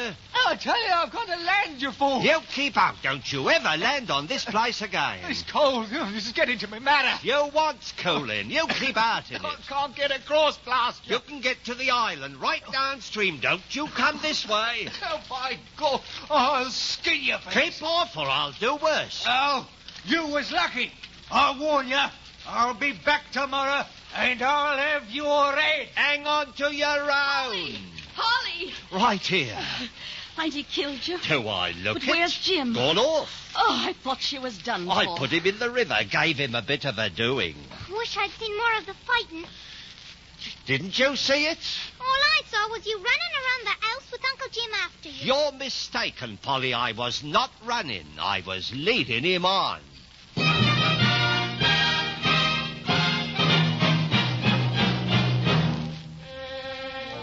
During the next few days, Mr. Polly routed Uncle Jim on 2 more occasions. But this was due to the presence of reinforcing guests at the inn, and as they both knew, did not count. Then there was a break in the hostilities for 3 months, while Uncle Jim became reacquainted with the local jail, because of his having, as Mr. Polly learned to his extreme discomfort, stolen a hatchet.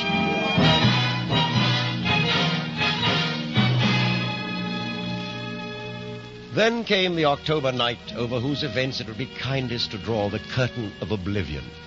But it is certain that the town constable, happening past the Cotswold churchyard just before dawn, came upon a most unusual sight. Hey, you. What you doing down there? Come on out of it. Look out, he's let fly at me twice already. Who's let fly at who? I tell you, take the rest of you out from behind that wall. The rest of me? Besides the part I can see already. And don't go scrounching down more. I says come out and let's have what's what. I warn you, Constable, this is very unwise. Well, I'll be. Mr. Polly. Now, why'd you be hiding behind the churchyard wall at this hour? And in your nightshirt besides? I'm not hiding, Constable. I'm looking for a gun. You had a drop, Mr. Polly? Not I. Truly, I was... Never mind. Now I know what you was looking for. How much room behind that wall? He won't shoot at you, I doubt. Perhaps we can make it back to the inn. Not through the churchyard, if he's in there. Well, we'll take it slow like. Come on. Who's he, anyway, Mr. Polly? You ain't said that yet. Why, Jim, of course. Him again? He took after you with a gun? Well, as a matter of fact, it was my gun. Then how'd he get it? We, struggled. So you chased after him out here in your nightshirt? Yes, that's right. That was the way of it. Look there, on the ground. There's the bloomin' gun. Burst. Knew it wasn't much good when I bought it. Come on now, let's see how Mrs. Doolittle and the kid made out. Doors are all open at the inn. Don't see any signs of life, though. Wait a bit. Ah, there's the missus upstairs. Polly? Me, ma'am. Is he gone? He is gone, ma'am. And is that gun gone? Gone for good, ma'am. Then I'll come down. Just Take a look in here, Polly, in the tap. What a mess. Not a bottle left old, not a mirror. Not a penny in the till, unless I miss my Polly, guess. I've never had such a scare in my life. I thought this time he'd killed you for certain. Oh, not I, ma'am. Mr. Polly did real brave, ma'am, chasing out after Jim like that. Chasing out after him? Was that the way of it? I'd have sworn Polly went out by the upstairs window before Jim come downstairs. Well, I don't seem to remember too clearly now you mention it. Whichever it was, ma'am, Jim had time to make a terrible mess for you down here. Down here? You think he made a mess down here? You ought to see Polly's room. What do you do in my room? What, didn't he? Furniture all broken, bed all torn up, and every stitch of your clothes gone. Me clothes? Not so much as a sock. Lord Cyrus, you'll excuse me, Constable. What's wrong, ma'am? Where you going? Well, it's plain I can't stay in this room, can I? Polly's still in his nightshirt.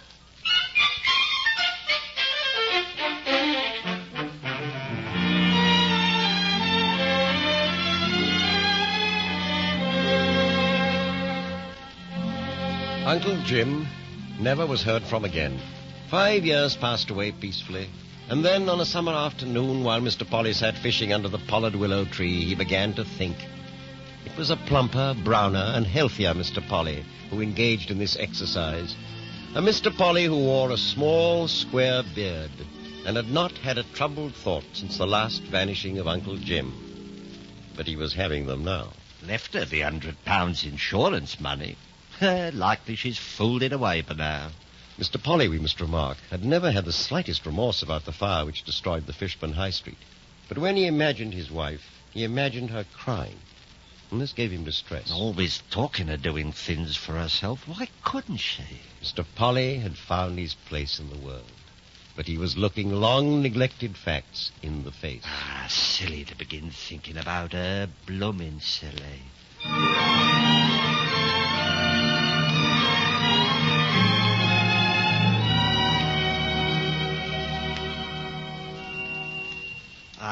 Good afternoon. Good afternoon, sir. Would you like to buy some sweets? Not today, thanks. Pleasant sweet shop you have here. Polly and Larkins, that's the name, eh? Says so on the sign, don't it? You the proprietor? It's my sister's shop, really. Mrs. Polly. I'm Miss Larkins. Perhaps you'd like some tea, sir. We've a tea room upstairs. If I might. Oh, this way, sir. My sister's been cleaning up the tea room, a bit upset, I'm afraid. It would be. Beg pardon? I said I didn't mind. In here? That's right. Well, nothing like turning things upside down when you're cleaning. It's my sister's way. What with the tea, sir? Oh, an egg, if I might. Unusual name, Polly. My sister's married name. She married a Mr. Polly. Widow, I presume. Yes, this 5 years come October. You don't tell me, sir. Found drowned he was. Wouldn't have known him, my sister wouldn't. Hadn't been for the name sewn in his clothes. Must have been a shock for her. 'Twas rather. But sometimes a shock's better than some other things. No doubt.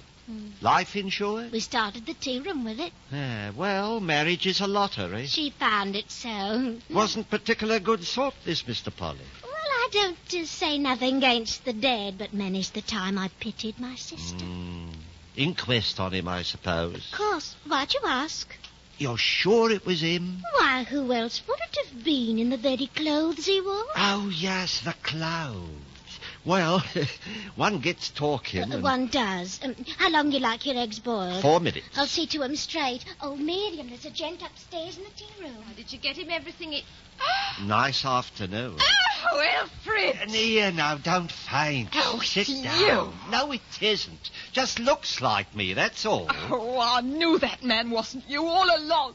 I tried to think it was. Oh, I always feared you'd come back. I haven't come back. Don't you think it? How we'll pay back the insurance now, I don't know. Now, look here, Miriam. I haven't come back and I'm not coming back. I thought you might be in trouble or some silly thing. Now I see you again, I'm satisfied, see? You mean you'll go away? I'm gone. I never was here. Don't you think you're going to see me again, for you ain't. Goodbye. Aren't you going to stay, sir? I've just got the eggs Never ready. mind the eggs. See to the missus upstairs. She's had a bit of a shock. Something about seeing a ghost.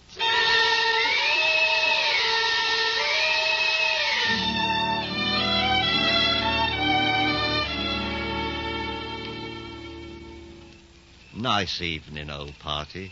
It is, Polly.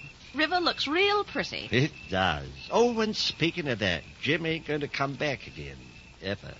You know something? He got drowned 5 years ago, miles from here. Lord. It's right enough. How'd you know? I went to me home. He'd got me clothes, and they thought it was me. They? Doesn't matter. I'm not going back again. Poor Jim. Can't hardly say I'm sorry. Nor me. But it don't seem much good his having been alive, does it? Wasn't much good. Ever. I wonder about life. You start out expecting something and it doesn't happen, and it doesn't matter. You start out thinking some things are good and some are bad. I set fire to an house once. You, Polly? I don't feel sorry. Just one of those things what happened to me.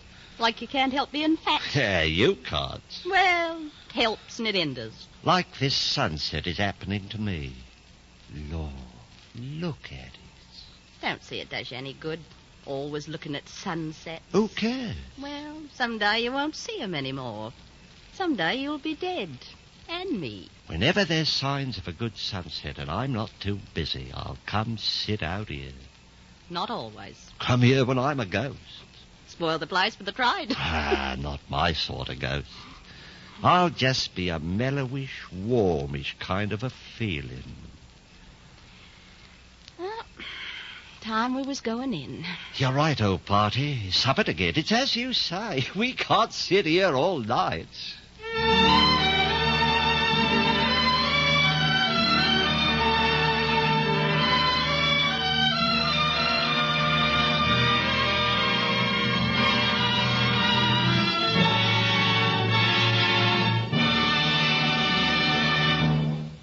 The curtain falls on the fourth in our series of radio plays based on outstanding works in modern British and American fiction.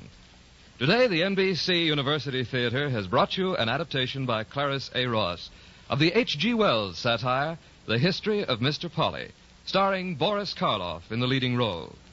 Our cast included Ramsay Hill, narrator, Constance Cavendish, Terry Kilburn, Gray Stafford, Donald Morrison, Naomi Stevens, Ena Ronsley, Arthur Q. Bryan, Marlene Ames, Monty Margetts, and Ben Wright.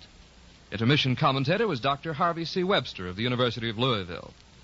Next week at this time, the NBC University Theater will bring you an adaptation of Ellen Glasgow's distinguished novel, They Stoop to Folly.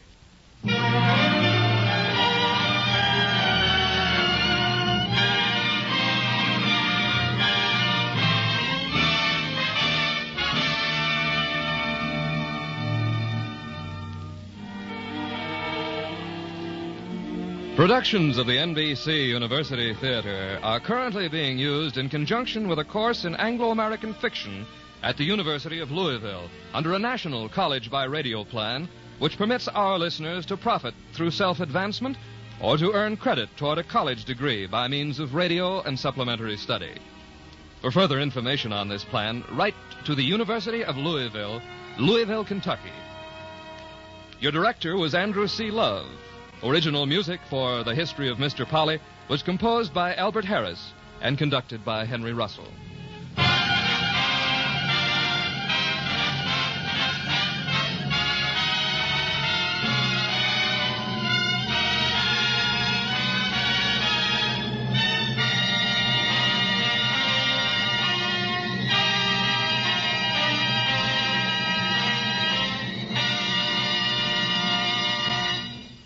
This program came to you from Hollywood. You're invited to NBC's Sunday night party. 2.5 hours of rollicking entertainment tonight. Begin with Ozzie and Harriet. Then listen and laugh straight through with Jack Benny and his gang, the adventures of Phil Harris and Alice Faye, followed by Edgar Bergen and Charlie McCarthy. Fred Allen tops off the merriment with tonight's guest, Tallulah Bankhead. Remember, for the best time of your life, the best time is tonight on most of these NBC stations. This is NBC, the national broadcasting company.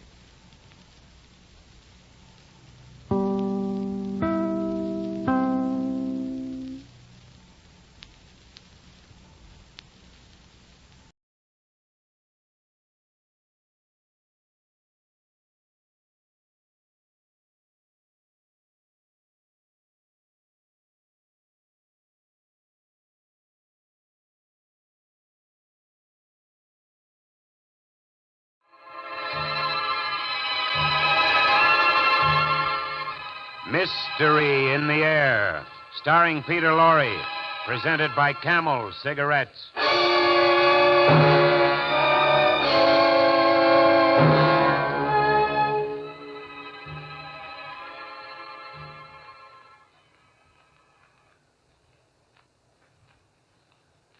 And it is now my great pleasure to confer our academic degree with honor on the most distinguished student of this class. Roderick Raskolnikov, step forward. In the history of our university, there have been few young men who've compared with him in mental brilliance, and few for whom the future held greater promise. Roderick, I've spoken for the university. Now I want to speak for myself. As a token of the esteem in which I hold you and your abilities, I want to present you with this watch. Thank you, sir. Well, read the inscription. To Roderick Raskolnikov, may his great gifts bring him the reward of honor and good fortune. Thank you, sir. Thank you very much. Roderick, my boy, I'm proud to have had you as one of us, and sad that you are leaving. Good luck to you, and God bless you.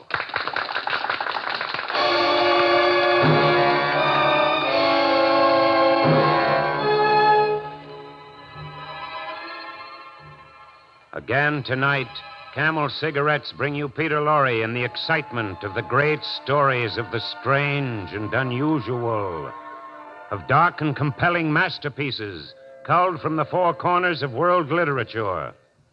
Tonight, Crime and Punishment, adapted from the motion picture starring Peter Lorre and based on the novel by Fyodor Dostoevsky. Mystery in the Air, starring Peter Lorre. Brought to you by Camel Cigarettes.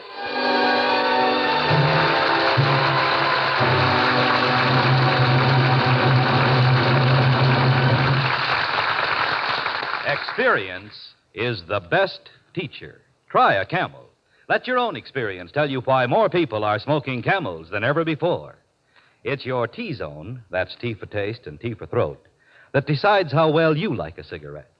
And the T-zones of millions of people are voting overwhelmingly for Camel.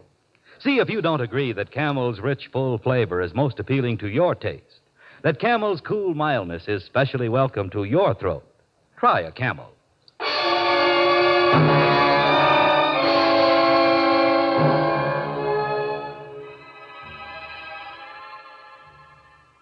So I, Roderick Raskolnikov, went to the city to achieve honor and good fortune. But 1 year later, I had achieved neither. I had written one book, a book on crime, which I had to sell to a publisher for barely enough money to pay my first 6 months' rent. The reviews were very nice. Yes, one of them said, the subject is handled with such brilliance that one wonders whether it's the work of a genius or a great detective, or both. Genius or great detective. Can't eat reviews. All the time I was starving in a garret room. Come in. Oh, it's you, Mrs. Barnum. Yes, it's me. I haven't had a penny out of you in 6 months. I know. How much longer do you expect me to wait for my rent? Well, can you stand the strain another half hour? Oh, so you're going to pay me in half an hour? Yes. Just how are you going to raise the money? That's very simple. I'm going to rob a bank. Think you're funny, huh? Well, I don't. You're a disgrace to my house. Maybe, but someday they'll put a sign on this house that I, Raskolnikov, had the privilege of starving here.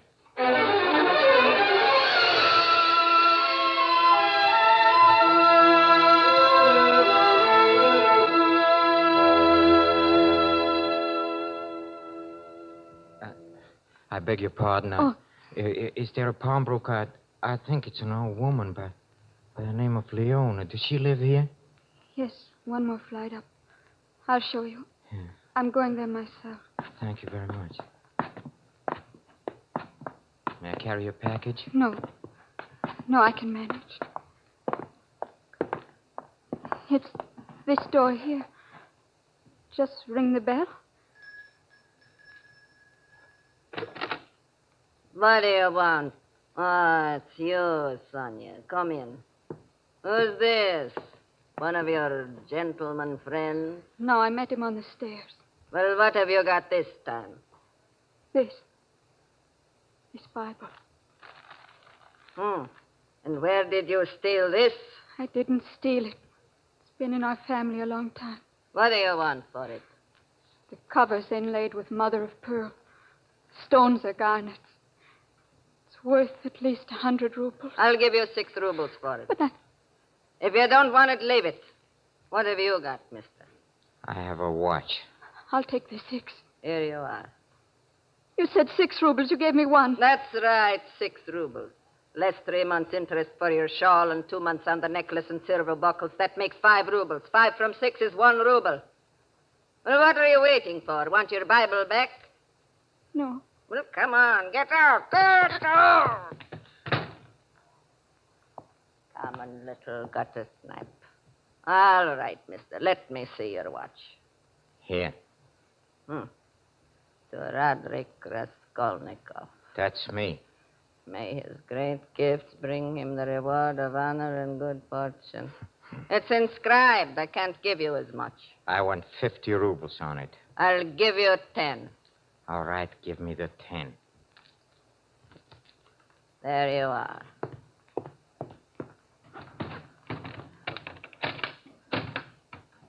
What are you staring at? Don't look at me like that. I'm not looking. I'm not staring. I was watching you put the young lady's Bible and my watch into that trunk, that's all. But I've got nothing in here. Nothing but a lot of trash. A lot of trash. Get out of here. As you say.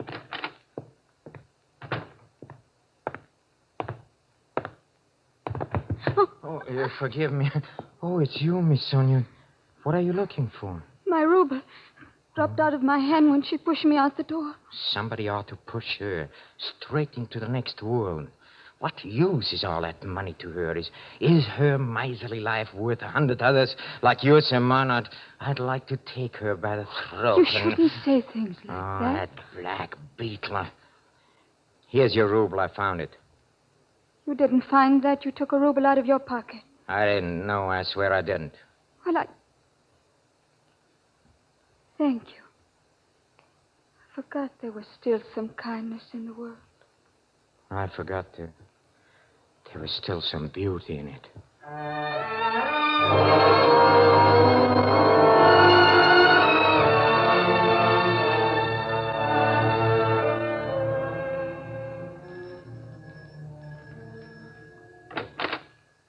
What do you want at this hour? It's after midnight. It's me, Raskolnikov, don't you remember? I've got a valuable vanity case this time. Fine hour this is to come around with your rubbish. But come in.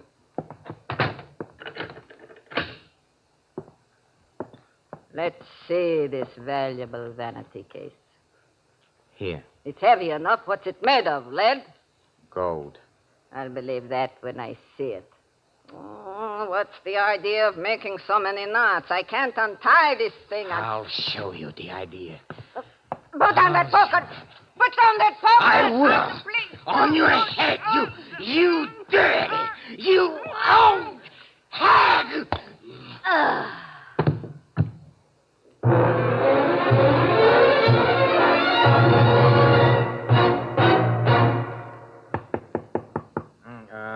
Come in.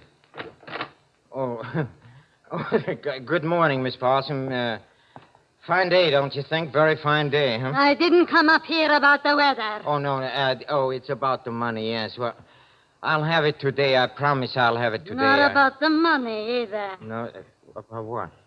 There's a policeman downstairs. Policeman? What is he?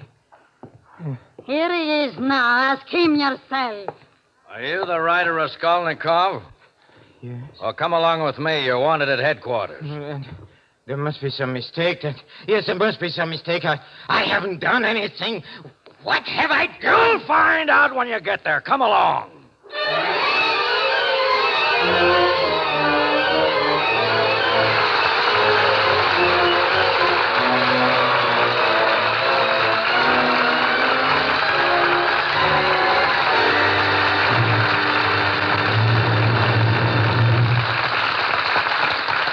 In a few moments, Mr. Peter Lorre will bring us the climax of tonight's Mystery in the Air, when Camels present Act Two of Crime and Punishment. You've got to be good really good, you know, to be a champion. You've got to have what it takes, and it takes plenty of skill, plenty of training, and above all, plenty of experience. Yes, sports champs have proved it time and time again. Experience is the best teacher. Cecil Smith, the polo star, thanks experience for his goals. Don Whitfield says experience made him what he is today, the world's outboard speed champion. That goes for Jerry Ambler, too. He says it took experience to win his bronc-busting crown. Yes, the champions agree that experience is the best teacher in the world of sports. And millions of smokers agree that experience taught them plenty about cigarettes. Back in the days of the wartime cigarette shortage, folks smoked brand after brand. They had to take whatever brands they could get. They compared those brands, became experts on the differences in cigarette quality. And that experience convinced thousands and thousands of smokers that Camels are their first choice. They learned that Camels are the cigarette with a rich, full flavor and cool mildness. Yes, smokers everywhere learned they prefer Camels to all other cigarettes. Result? More people are smoking Camels than ever before. Experience is the best teacher. Try a Camel yourself.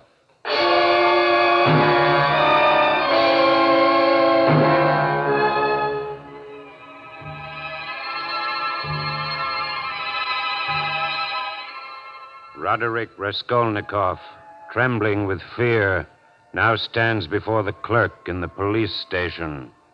Raskolnikov. Let's see. Oh, yeah. You owe your landlady 30 rubles, and you refuse to vacate the premises. Is that why? Is that why I've been brought here? Yes. Are you going to pay, or must we throw you out? No. I'll pay. I'll pay tomorrow. No, it's Quiet. my rent. It's not funny. Quiet. No, it's the rent, you see. Quiet, I say. 30 rubles. That's why I've been brought here. Oh, it's wonderful. Stop that shouting. No, stop it. What's going on here? Who's that maniac? He's a writer named Raskolnikov. Huh? Oh, Raskolnikov. Just the man I want to see. Me? Why, sir? I'm Inspector Porphyry. Oh, Commissioner. I read your excellent book about the crime and criminals. Oh, you flatter me, sir. Oh, no, I really mean it. You know, I thought I knew something about the subject, but your book put me and my staff in the kindergarten class. I must talk to you. Come into my office. Thank you, sir. By the way, perhaps you'd like to help us on a new murder case. It'll give you a chance to see how the blundering police work. Well, a murder case? When... An old pawnbroker was killed last night. Huh? A well-known character named Leona. Yes, I've heard of her. Oh? What do you know about her? Nothing. Nothing at all. Think you'll get him easily? Guilty man? Who knows? We may have him now. What do you mean? We brought a man in this morning, a house painter. He had been working in a flat under Leona's. Oh? Do you think he did it? Well, it doesn't really matter. He was found with a pair of earrings. He had blood on his hands. Oh, of course, he has an explanation for these things, but he'll do as a suspect just to keep our records clear. Oh, it's clear. You mean that... Of course. But come, let's discuss your book. Let's see if your theory can be applied to this case. My theory? What? Yes. You wrote that ordinary men must obey the law because they are ordinary. But extraordinary men have the right to transgress the law. No. Isn't that right? No, not exactly. What I said was that extraordinary men shouldn't be judged by ordinary standards. For example, take Napoleon if... I doubt if Napoleon murdered the old pawnbroker. Oh. I'm glad my theories give you... What do you mean? Like yourself, for instance. But to get back to our murderer in this case, he was ordinary enough, all right. Nothing but a stupid coward. What do you mean? If he hadn't been in a panic, he'd have found the old woman's money. 1,500 rubles tucked away in the mattress. Instead, he took a lot of junk that's no use to him, and he can't unload it.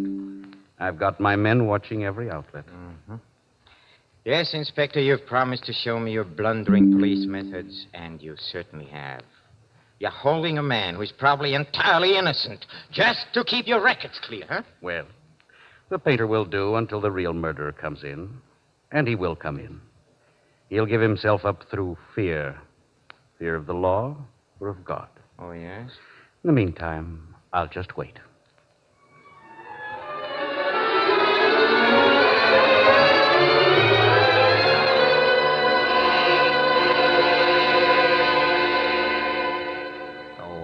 I admit I was furious, stupid, coward indeed.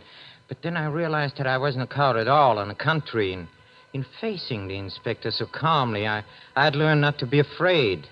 Still, I needed money, and now I didn't dare to sell any of the old woman's stuff. I determined to try my newfound courage on a publisher of my book. Sit down, Mr. Raskolnikov. I'm glad to see you. We had very nice response on your book. Oh, that's good. I've almost finished another one. Oh, is that so? Oh, you might let us see it when it's done. Well, you see, as a matter of fact, another publisher, he has offered me an advance of 750 rubles on it. He has? Yes. The pirate. You're my discovery. Well... Look, I'll give you 1,000 rubles advance. How's that? Oh, that's fine. That's wonderful.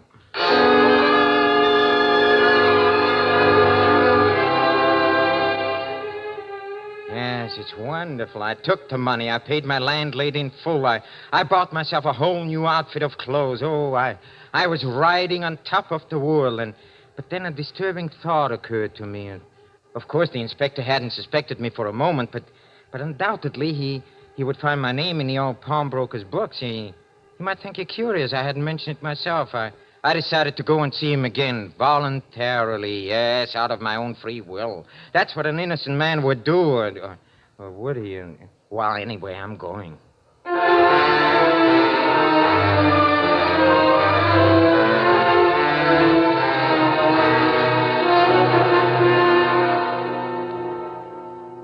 The inspector will see you in just a moment. Thank you. I'm in no hurry. Oh, Mr. Raskolnikov. Sonia, what are you doing here? The inspector sent for me. He returned my Bible. He asked me a few questions. Questions? What kind of questions? About the day I went to the pawnbroker. Did he want to know anything about me? Yes. What did you tell him? About the money you gave me. Oh. And then he wanted to know. What? What did he want to know? Before I knew what had happened, he made me tell him what you said. What? That she deserved to die. Well, she did, The inspector will see you now, Mr. Raskolnikov. Sonia, I must see you later. Where do you live? Catherine Street. First house from the bridge, second floor. I'll be over as soon as I can. Wait for me. This way, sir. Thank you. Ah, Mr. Raskolnikov. I'm delighted to see you again. Come to claim my watch. Your watch? Come on, let's not beat around the bush. I hated to part with it, but I need the money, so I took it to the old woman and... What old woman? Oh, you know, the pawnbroker, the one we were talking about. Oh, did you have dealings with her? Did I? You know I had. You know I was there. Isn't my name in her book? Oh, wait a minute. Why, so it is. Funny, I didn't notice it. What are you trying to do, upset me? Upset me? No, not at all. And I'm sorry, but there's no watch listed among her effects. I'm afraid it's still in the murderer's possession. Well, thank you very much. I must be going out. Oh, by the way, that's a new suit, isn't it? Yes, it is. What of it? Why shouldn't I be wearing a new suit, huh? Things have taken a turn for the better, eh? Yes, things have taken a turn for the better. I sold another book. Congratulations. I hope you'll have some theories in this one that'll help me solve this murder. We're still holding that poor wretch of a painter. Oh. Your real murderer hasn't come in, huh? No, not yet. But I haven't given up hope. Oh, you're very optimistic. That's good. Suspect anyone in particular? Oh, I suspect anyone and everyone. That's good. I'll admit now that for a time I even connected you with the murder. Me? Yes. You know how a policeman's mind functions. No, I don't. I began piecing things in a pattern. Your desperate poverty, the fact you almost fainted when I mentioned the murder the first time. Your talk of supermen being above the law. Oh, now I can see. Your going around town flashing all that money, which I didn't know until just now came from your publisher. You had me followed, huh? Well, a matter of routine. Yeah. Well, let me tell you something.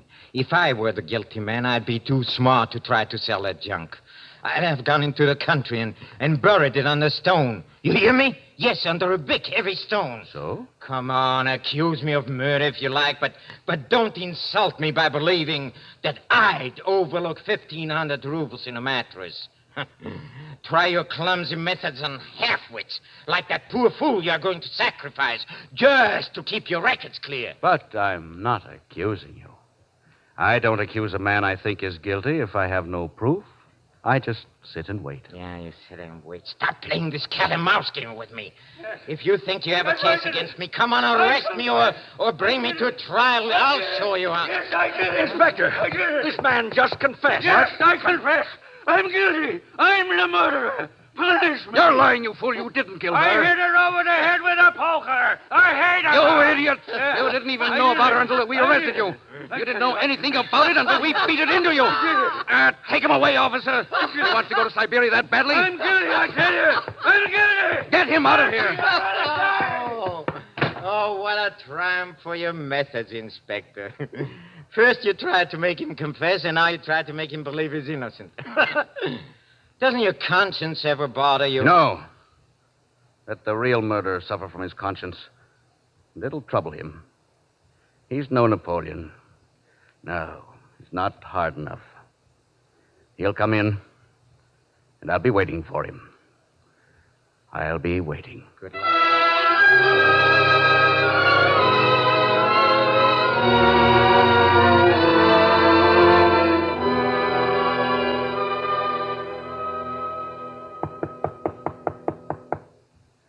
Who is it? It's me. Oh, where have you been? No, I'm walking the streets. I don't know how long. I know it's late. I had to talk to you, Sonia. I may never see you again. You're going away? Yes. Where are you going? I don't know. And why? Because I'm free now. Yes, I'm free. Free to go where I please and do what I please. And Free? From what? police, they suspected me of the murder. Oh, it's all over now. Sonia, come away with me. Did they find the guilty man? They had him all along. He confessed this morning. Who was it? Oh, a painter who worked in a house. Why all these questions? Leave me alone. I've been questioned enough. Please put that Bible away. I don't want to be reminded of that old hag. And Jesus said, take away the stone. What stone? What stone are you talking about? How do you know I hid it under a stone? It's the stone under which Lazarus was buried. Huh? Then they took away the stone from the place where the dead man was. And Jesus lifted up his eyes and said, Father, thou hast heard me. And when he had thus spoken, he cried in a loud voice, Lazarus, come forth. And he that was dead came forth. Sonia. Sonia! You should kneel to me. Have mercy on me, Sonia. I killed that old woman. Yes, I killed her. Why did you do it? I was mad. What shall I do now? I don't know what to tell you. Because you have no faith. What if I did have faith? Then I would tell you to confess. Huh? Atone for what you've done. Confess to the police? How else can you save the one who's being punished in your place? Confess and go to Siberia and rot in prison, Sonia? How can you ask me to do that? Because I love you.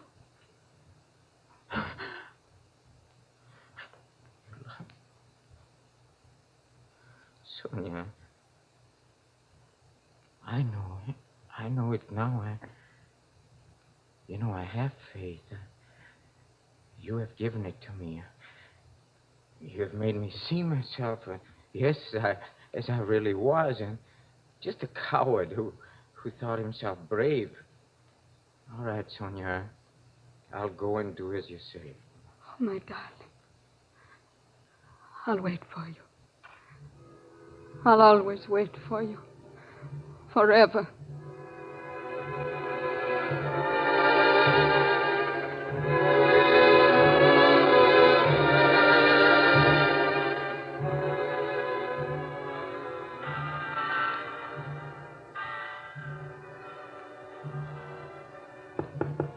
Come in.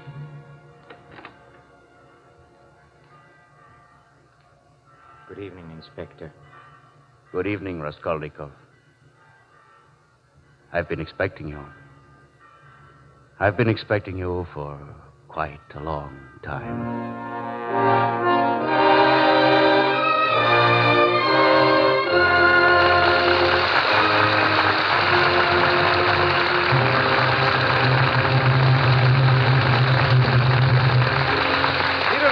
Back in just a moment for Camel Cigarettes.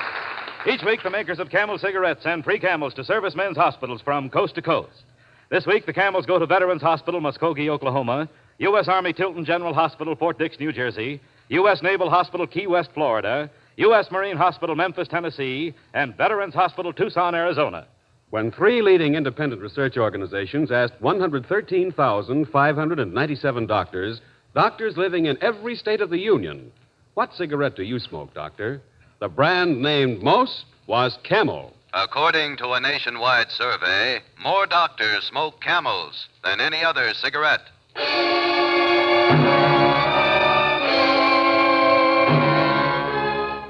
And now, here is Peter Lorre for a final word. Yes, ladies and gentlemen, in a way, this is my final word because tonight our summer series of classic mysteries comes to a close. I feel deeply grateful for your response to our efforts. Also, at this time, I'd like to thank our sponsor, makers of Camel Cigarettes, for giving me the opportunity. And I certainly feel compelled to express my deep appreciation for all those men who have worked with me, especially our director, Mr. Cal Coon. Next Thursday night, Camel's Bob Hawk Show, one of America's favorite quiz shows, will be heard over these same NBC stations. They tell me Mr. Hawk doesn't murder anybody. Oh, he just quizzes them. Well, to each his own. Good night.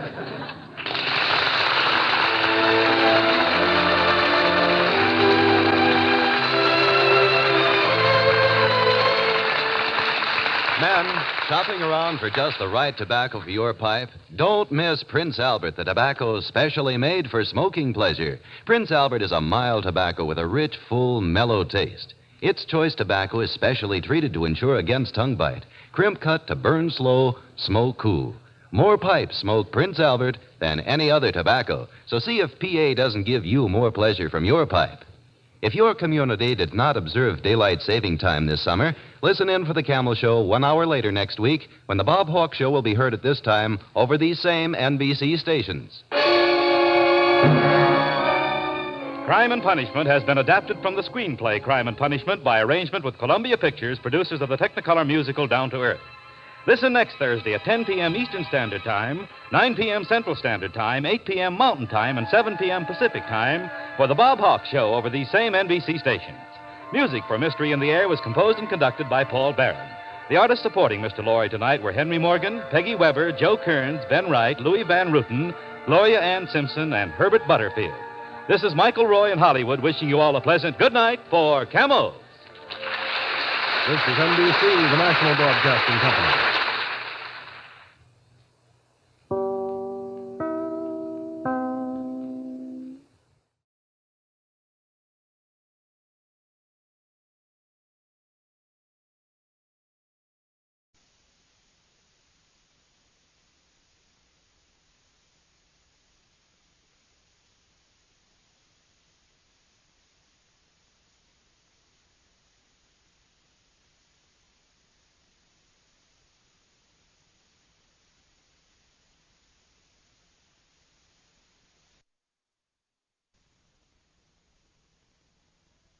It's 8:30. It's 8:30, New York time. Time to wake up, America, and stump the experts. Each week at this time, Lucky Strike stages a quiz party with 4 experts providing the floor show. For every question we use, Lucky Strike pays out $10 plus a copy of the new Information Please quiz book. If your question stumps us, you get $25 more, plus a 24-volume set of the current Encyclopedia Britannica. Send your questions to Information Please, 480 Lexington Avenue, New York City. If our editorial staff edits your questions a bit, don't fret over it. In case of duplication, Information Please uses the question that was received first. and all questions become the property of Information Please. And now light up a lucky strike as I present our master of ceremonies, the literary critic of the New Yorker magazine, Clifton Fadiman. Mr. Fadiman. Ladies and gentlemen, as always, Information Please is a completely unrehearsed and spontaneous performance. And tonight, the performers include Franklin P. Adams of the New York Post's Conning Tower, John Kieran, Sports Authority and General Fount of Wisdom, Louis E. Laws, famed as Warden of Sing Sing and author of Meet the Murderer, who has been with us before. I mean the warden. And doing his best to scare up a little information for us this evening, Mr. Boris Karloff, now appearing in the Broadway hit Arsenic and Old Lace. We have placed the warden and Mr. Karloff side by side. Now remember, listeners, for each question that's missed, Lucky Strike rings up $25. And that's paid out to the sender, plus 24 volumes of the Encyclopedia Britannica. And before we start the more formal part of the program, Mr. Karloff, would you have any objection to my asking you a question? This won't count for money. No. You're now appearing and scaring people wholesale in Arsenic and Old Lace, are you not? That's true. Very good. Well, so far, you have made a perfect response.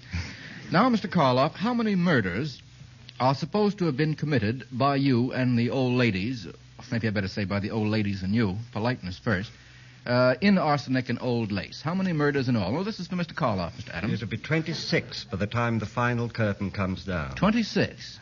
Now, I have it on good authority that it's only 25. 25. How do you make it, Mr. Adams? It's 12 all, and the tie is broken when the 25th or the 13th boy comes in. Yes. I beg to differ. 12 all is a very disputed point. I claim that is 13. also known as deuce.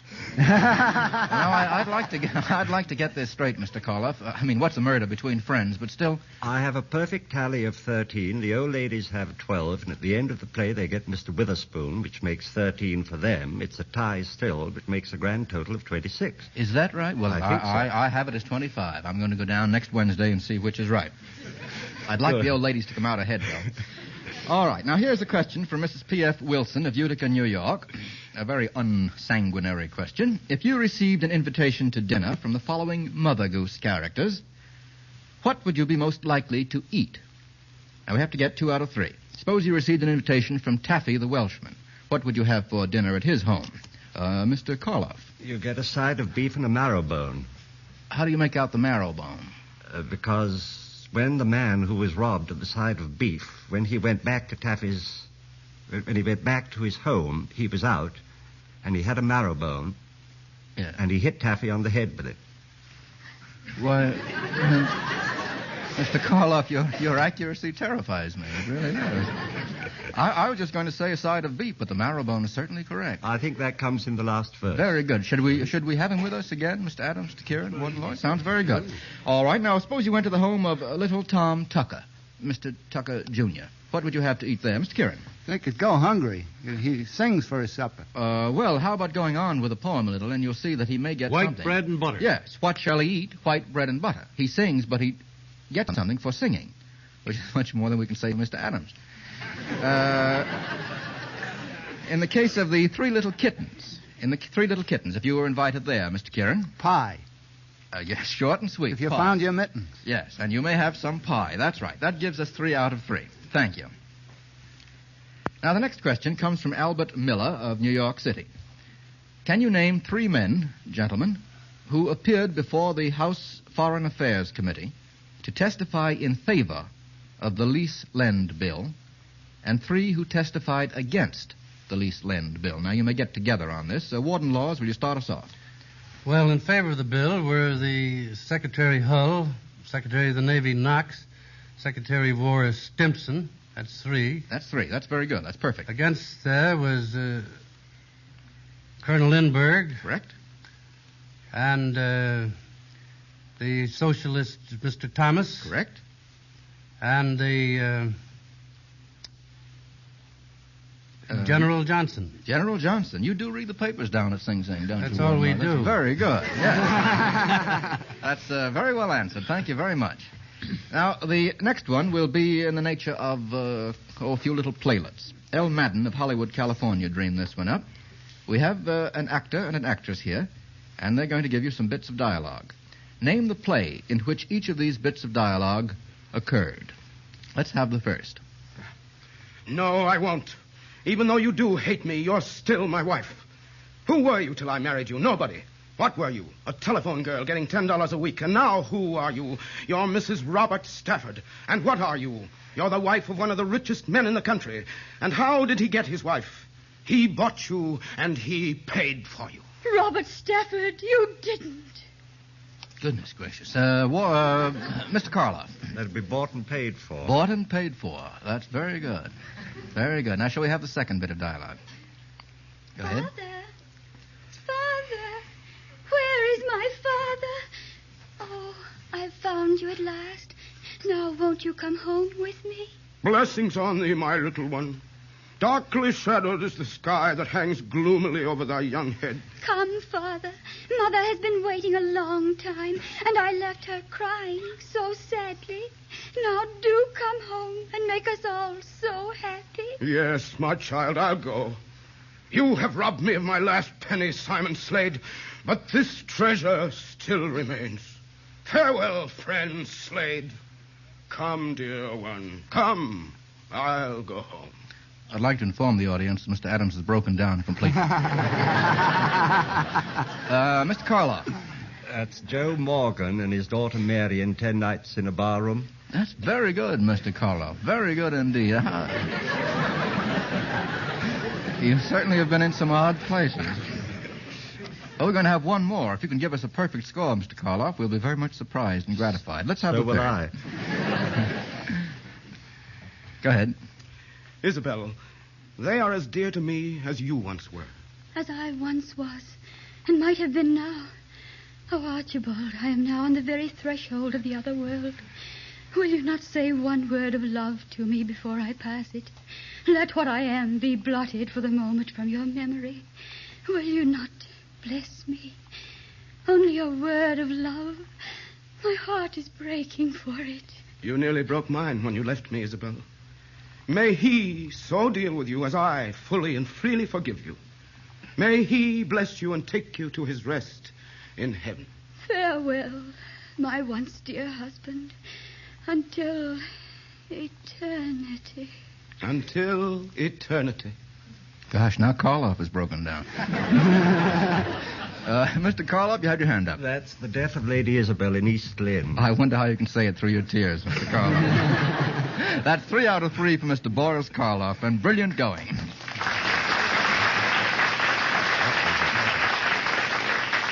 They run pretty far back, don't they, Mr. Karloff? Hundreds of years, so far as I'm concerned.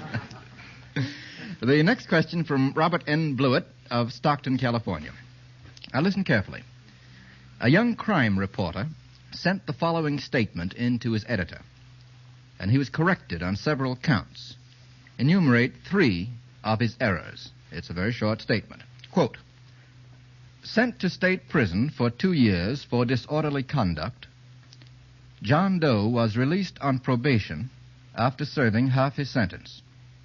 There are 3 errors in the reporter's statement. Warden, do you want to start us off? Yes. In the first place, you can't send a man to state prison for disorderly conduct. It's a misdemeanor and not a felony. Good enough. And secondly, probation is incorrect. It would be parole. And it's incorrect to say 1/2 the time, but that is probably not what you mean there. No, perhaps you're mistaken. Sir, he was released on probation after serving half his sentence. You mean that couldn't be possible? Not if he were on probation. That wasn't the error I was after, though. Can you think of a third? You've got 2 of them, Warden Laws. Sent to state prison for 2 years for disorderly conduct. John Doe was released on probation after serving half his sentence.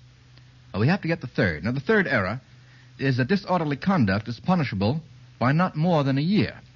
And in most states, well, I said 6 it was a months is the maximum. misdemeanor first. I said it was for a felony and not a misdemeanor. And you assumed I knew... misdemeanor means a year.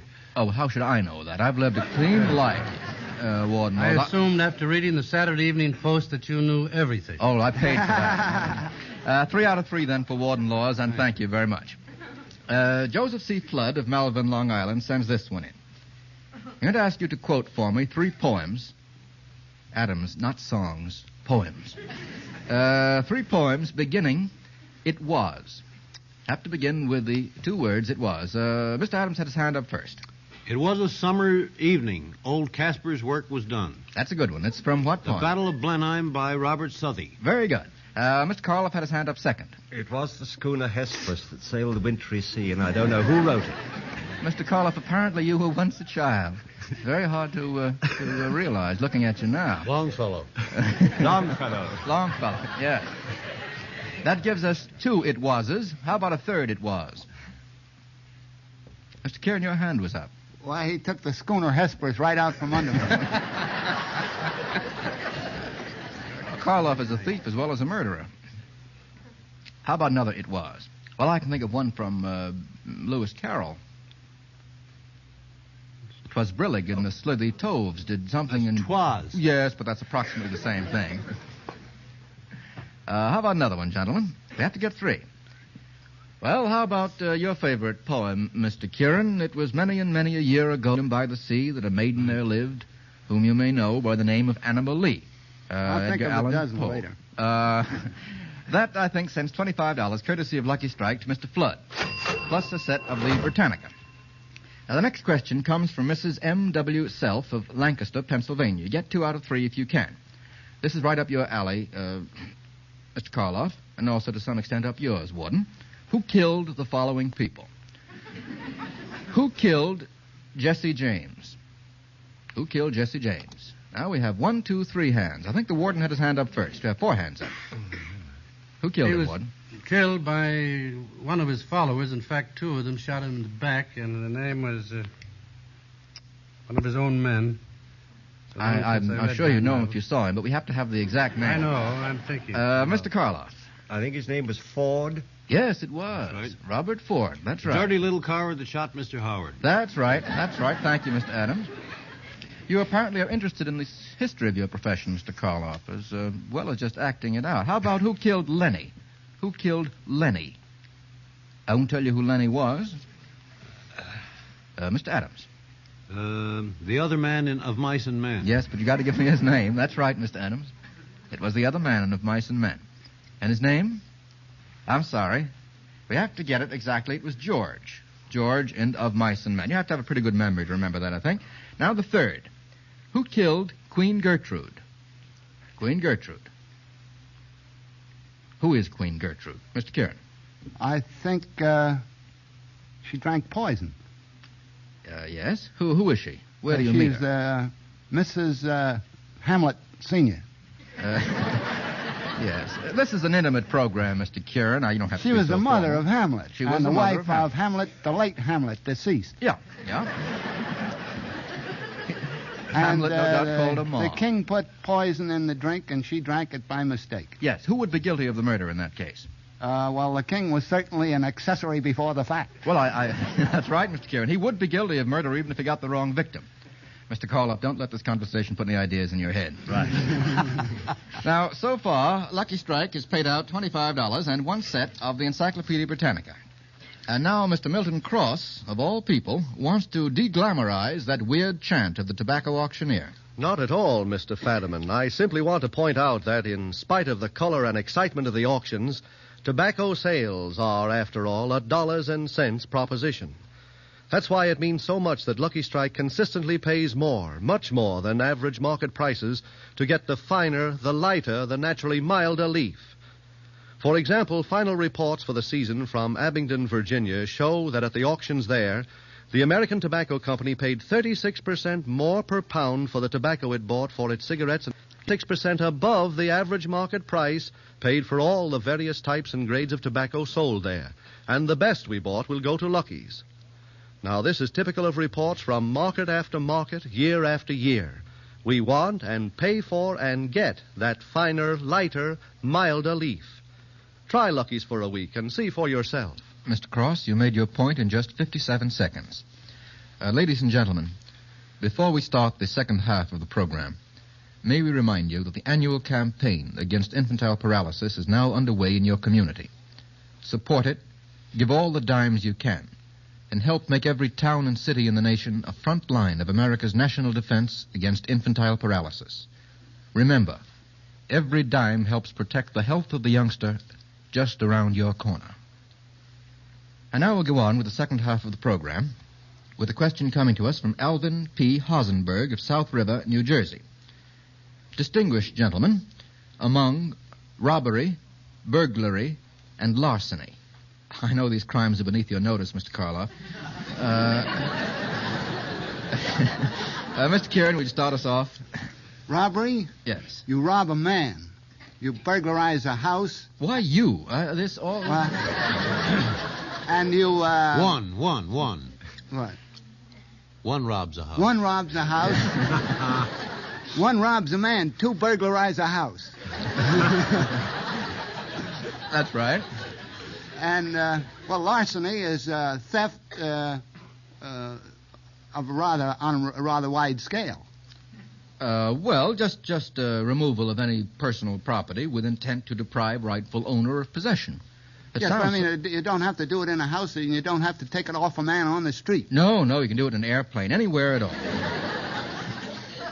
That's approximately the distinction. Do you want to make it any clearer for us, Warden Laws? You probably know more about these things even than Mr. Kieran. Oh, well, robbery, of course, is always a threat with violence. It was robbery. That's right. The gentleman missed that. He did miss the threat. But he assumed it, of course. Excuse me if I'm not right with Karloff punching me on the left and this fell on the right. You're darn glad you haven't got a stiletto in your side by this time. I may have. But that is the only distinction. I think otherwise he did very well. Yeah, he did very well indeed. Thank you, Mr. Kieran, and thank you, Warden Laws. They'll all get you in trouble, won't they, Warden? They give me a job. Edmund Ferguson of Westfield, New Jersey, sends this one in. This is all about ships. Who, in the absence of orders, get 2 out of 3, gentlemen, who, in the absence of orders, remained on a ship which was in serious danger? Mr. Karloff. The boy stood on the burning deck. Very good. You've had a variegated career, Mr. Karloff. Very. You're coming through on the oddest questions. The boy stood on the burning deck. He wouldn't go, wasn't able to hear his father. The boy stood on the burning deck whence all but him had fled. That's right. And the flames rolled on. He would not go without his father's word. Do you remember that? That father, faint in death below, his voice no longer heard. Remember that, Mr. Karloff? No, I don't. Who left a threatened ship too soon? Who left a threatened ship too soon? Mr. Karloff, our naval expert. It was Lord Jim in Joseph Conrad's book. Indeed it was, Mr. Karloff, and I think that's very good going. That's exactly what the novel turns about. I think so, too, as a matter of fact. Are you surprised at yourself, Mr. Karloff? Amazed. You know, I really expected you to be terrified. I am. Well, one would never suspect Well, it. you don't know your own strengths, boy. That's the trouble. Be careful what you say to that man, Adams. Whose ship, gentlemen, rested on a mountain peak? Mr. Kieran. Noah, yes. Mr. Karloff and Mr. Adams had their hands up, too, and I think they probably would have said the same thing. Warden, did you know? I had my hand up. You saw 3 of them. That's right. Noah. Gives you 3 out of 4. And on what mountain, then, Warden Laws? On what mountain did the ship rest? Well, you say Ararat, was it something? Ararat, that's exactly right. You did know after all. Mrs. C.E. Wilkinson. Mrs. C.E. Wilkinson of Oakland, New Jersey, sends this one in. Get 2 out of 3. Give the family name at birth of each of these royal ladies. The first is Mary, Queen of Scots, her family name. Mr. Kieran. Stewart. Stewart is right. The 16th century Queen Elizabeth of England. Her family name. Mr. Kieran again? I think she was a Tudor. She was indeed. Elizabeth Tudor. And the present Queen Elizabeth of England? That's a little harder. Is it Douglas? No, it is not. I didn't think so. No, really.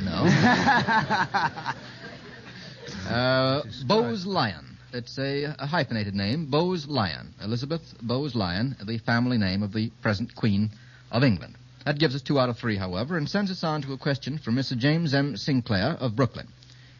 Name 3 books, gentlemen, which mention vices or human weaknesses in their titles. That gives us a large field. Mr. Adams, punishment. Which of them is the vice and which the weakness? I think crime is the vice. Crime is the vice, yes. And punishment may or may not be the weakness. It's just the job for the warden. Crime and punishment, very good, by Dostoevsky. Mr. Karloff. I think a book named Drink by Zola. Emile Zola. That's rather puritanical of you. How? You think drink is a human weakness?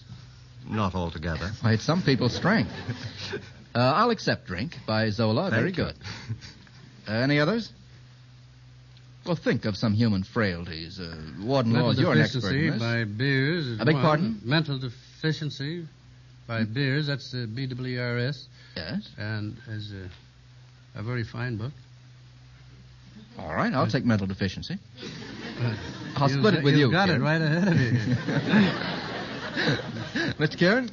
Alibaba and the 40 Thieves. Oh, yes, that's a good one. Thieves, thievery. James Thompson wrote a poem called The Cats, which is a human frailty. The Miser by Moliere. The Misanthrope, also by Moliere. Can you think of any others? Hours of Idleness, a poem by whom, Mr. Kieran? Byron. Idleness. Well, there are three. We could perhaps get many more. Joan Stone of New York City sends this one in. This is all about numbers. These numbers have been mentioned in the news very recently. Identify them. The first is 26 years. 26 years. What does that mean to any of you? No, Warden, it is not a sentence. I don't know. It seems like yesterday. Well, it's the number of years that Justice McReynolds has been on the bench of the Supreme Court. Just a day or two ago, the justice sent in his resignation to the president, as you know, after a long and honorable term of service of 26 years. That's one wrong. Now, how about 59 years? 59 years, gentlemen. Mr. Adams. The president will be 59 years old this... What day? Jan 30. That's right. And Jan 30, and don't forget the March of Dimes, ladies and gentlemen. That's right. 59 years will be President Roosevelt's age. How about 4 million? 4 million.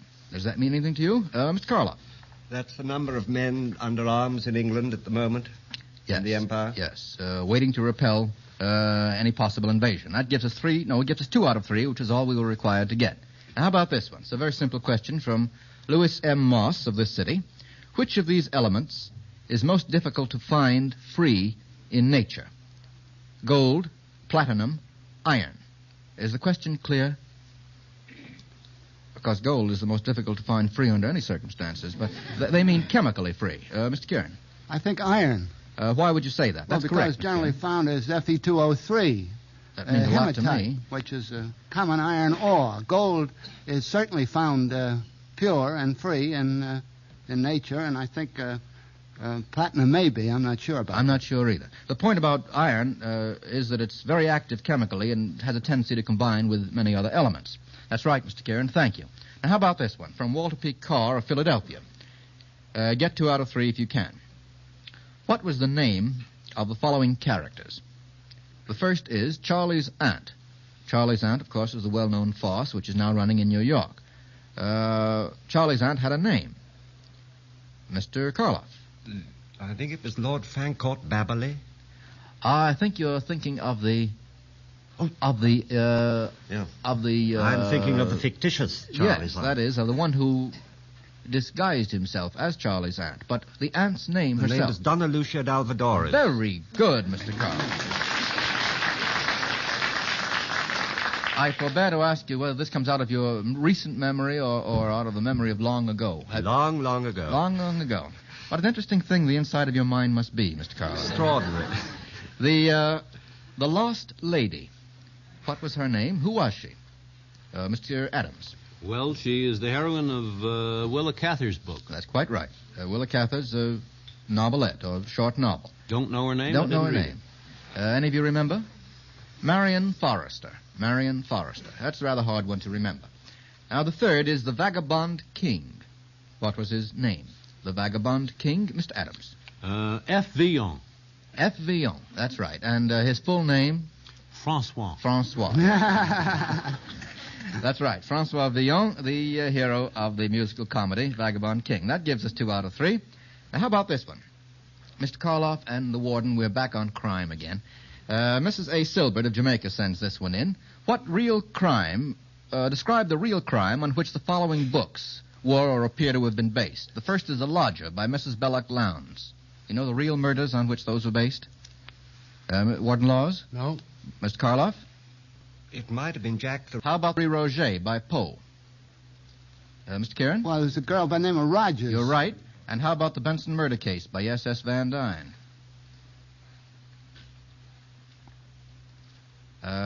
That doesn't awaken any response, even in the professional eye of Mr. Karloff. Was that the murder of the bridge player? That's right, Mr. Kieran. What's his name? I can't think of it all. Well, I think that's good enough. Joseph P. Elwell, and That's that gives us 3 out of 3. I think that's very good. And now here's Mr. Cross in a reminiscent mood. Those tobacco market reports we brought you a few minutes ago from Abingdon, Virginia, made me recall a little tobacco lesson I got one day from the Lucky Strike tobacco buyer at another Virginia auction. We were standing on the auction floor beside 2 baskets of leaf. One basket had just been sold American at $31 a 100 pounds. The other basket had gone to another buyer at $22 a 100 pounds, $9 less. So I asked the buyer, what makes this tobacco worth more? He answered, a major difference in quality and real mildness those few dollars make. This tobacco for Lucky Strike is finer, lighter, and milder, so of course it costs more. Well, I've often thought that little tobacco lesson should be learned by more smokers. Remember, we pay the price to get the finer, the lighter, the naturally milder tobaccos. So next time, why not ask for Lucky Strike? Thank you, Mr. Cross.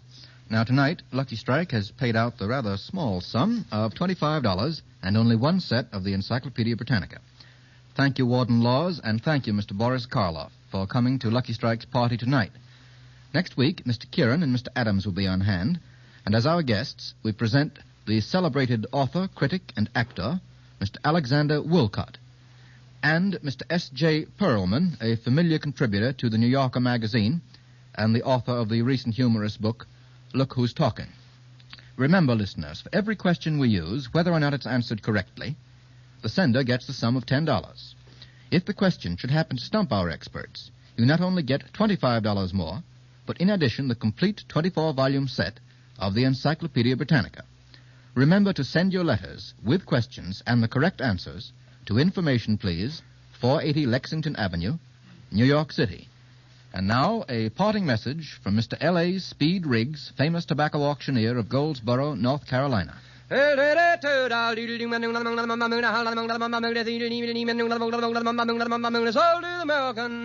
that chant, fully interpreted, ladies and gentlemen, means Lucky's pay higher prices for the finer, the lighter, the naturally milder tobaccos. With independent tobacco experts, auctioneers, buyers, warehousemen, with men who know tobacco best, it's Lucky's 2-to-1. This is the National Broadcasting Company.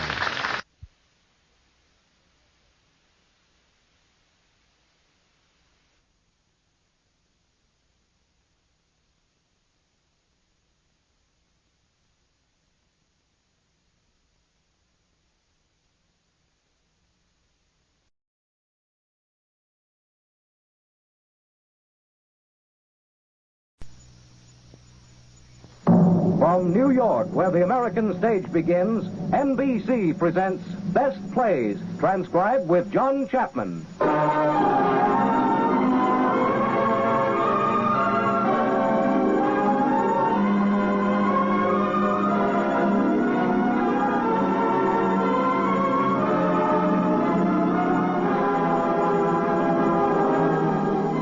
Best Plays, a series of hour-length dramas based on famous theatrical books, begun by the late Burns Mantle, now edited by the distinguished drama critic of the New York Daily News, John Chapman.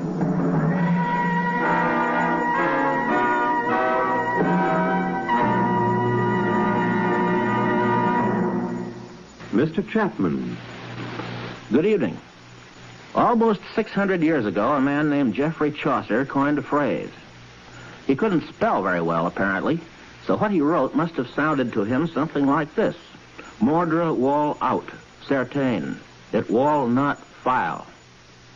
We've been practicing up on spelling and pronunciation during the last few centuries and have figured out that what Chaucer meant was murder will out, certainly. It can't miss. And so it can't. It rarely misses in the theater. The season of 1940-41 was an excellent one for murder and for comedy and the best plays of the Broadway theater. Owen Davis had adapted a novel by Francis and Richard Lockridge, Mr. and Mrs. North, about an attractive young couple blundering their way into the detective business, and this play was a hit. Joseph Kesselring wrote another one about murder by the dozen, which he originally titled Bodies in Our Cellar. This turned out to be Arsenic and Old Lace, which had 1,444 performances. Only 6 other plays in the history of the Broadway stage have run longer. In the company on the first night of January 10, 1941, were Boris Karloff, Jean Adair, and other fine comedians. Now, in this Best Plays performance, we have Mr. Karloff and Donald Cook as 2 strangely different brothers. Mr. Cook currently is starring in the Broadway hit The Moon is Blue. Our company also includes Jean Adair and Edgar Staley from the original production, and Evelyn Varden as the nice little lady who likes to give all our guests elderberry wine. The performance is beginning.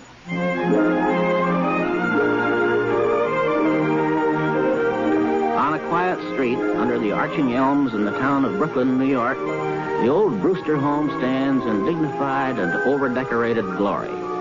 The gas mantles are still in the hall, although electricity was installed several years ago. It's tea time, and Miss Abby Brewster pours. The minister is visiting, and Miss Abby and her nephew Teddy are most attentive.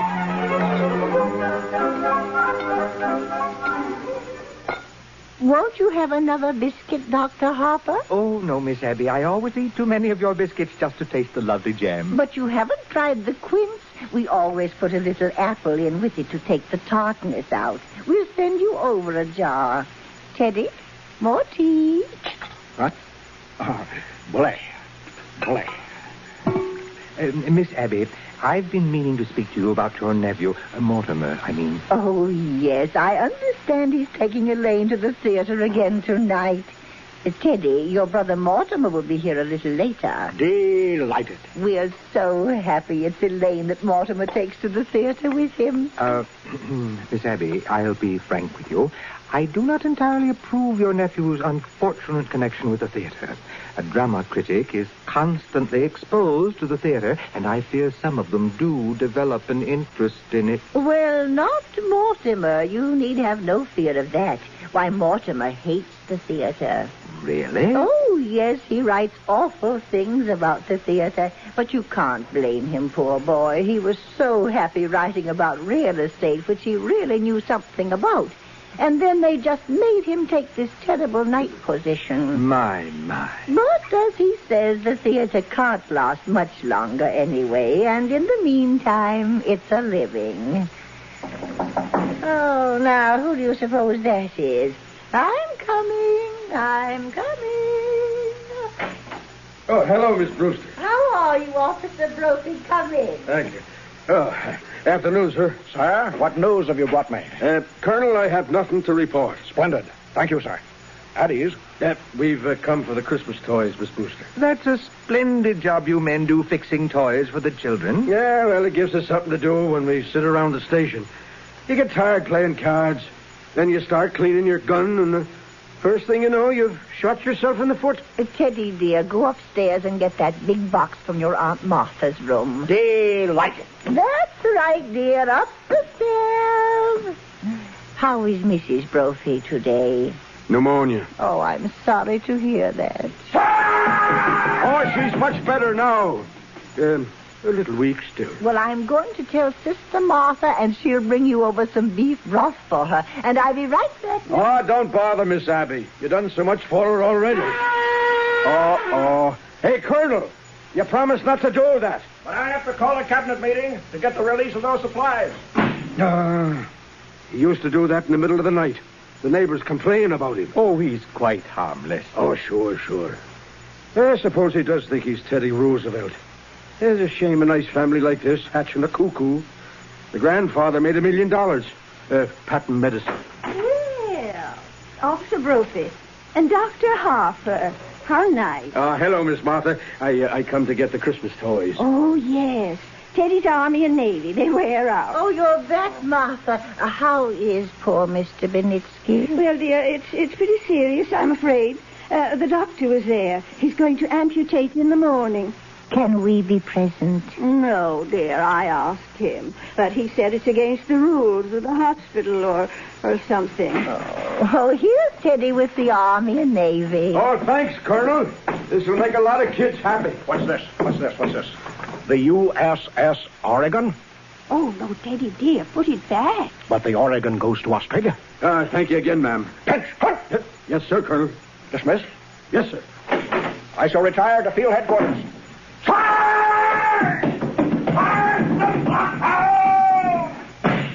The blockhouse. The stairs are always San Juan Hill. Have you ever tried to persuade him he wasn't Teddy Roosevelt? Oh, no. Oh, he's so happy being Teddy Roosevelt. Once, a long time ago, remember, Martha, we thought if he could be George Washington, it might be a change for him. But he stayed under his bed for days and just wouldn't be anybody. And we'd so much rather he'd be Mr. Roosevelt than nobody. Well, if he's happy, I'd better be running along. Give our love to Elaine. And Dr. Harper, please don't think too harshly of Mortimer because he's a dramatic critic. Somebody has to do these things. Goodbye. Did you just have tea? Isn't it rather late? Yes. And dinner's going to be late, too. So? Why? Teddy! Yes, Aunt Abby? Good news for you. You're going to Panama and dig another lock for the canal. Delighted. That's bully. Just bully. I shall prepare at once for the journey. Oh.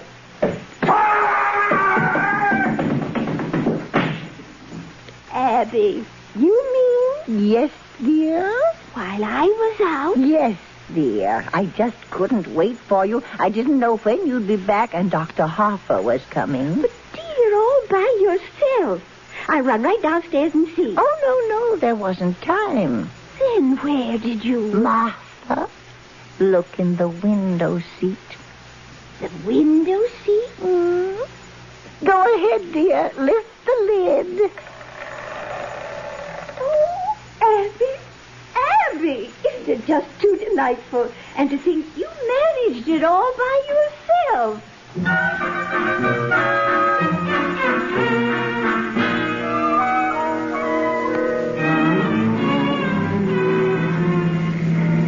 We're almost home, Elaine. Now make up your mind. Where do you want to go for dinner? I don't care, Mortimer, really. Well, suppose we wait till after the show. Well, that'll make it pretty late, won't it? Not with a little stinker we're seeing tonight. I was hoping it'd be a musical. They seem to have a humanizing effect on you, darling. After a serious play, we joined the proletariat in the subway, and I listened to that lecture on the drama. It wasn't until we saw a musical that you took me home in a taxi and noticed my legs. Elaine, where could we be married in a hurry? Say, tonight. Now, I'm afraid Father will insist on officiating. Now, I'll bet your father could make even the marriage service sound pedestrian. Are you by any chance writing a review of it? Sorry, darling. Occupational disease. Yeah, here we are. The Brewster Mansion. Thanks, darling. Is that Teddy at the door? Yes. Well, what's he doing in shorts and a sun helmet? Hello, Mortimer. How are you, Mr. President? Bully, thank you. Just bully. What news have you brought me? Just this. Mr. President, the country is squarely behind you. Yes, I know. Isn't it wonderful? Well, goodbye. Where are you off to, Teddy? Panama. Panama's the cellar. He digs locks for the canal down there. Oh, you're very sweet with him. Teddy always was my favorite brother. Favorite? Were there more of you? There's another brother, Jonathan. We don't talk about him. He left Brooklyn very early, by request. Jonathan was the kind of boy who liked to cut worms in two, with his teeth. What became of him? I don't know. He wanted to become a surgeon like Grandfather, but he wouldn't go to medical school first, and his practice got him into trouble. Oh. Well, goodbye, darling. I'll run over and say goodnight to Father before I go out with you. He likes to pray over me a little. I'll be right back. I'll cut across the cemetery.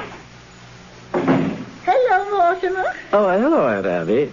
Did you see my chapter on Thoreau? I want to show it to Elaine. No, I haven't seen it, dear. We thought you'd like a little something before you leave. Martha's getting a piece of the Lady Baltimore cake. Dr. Harper was here to tea.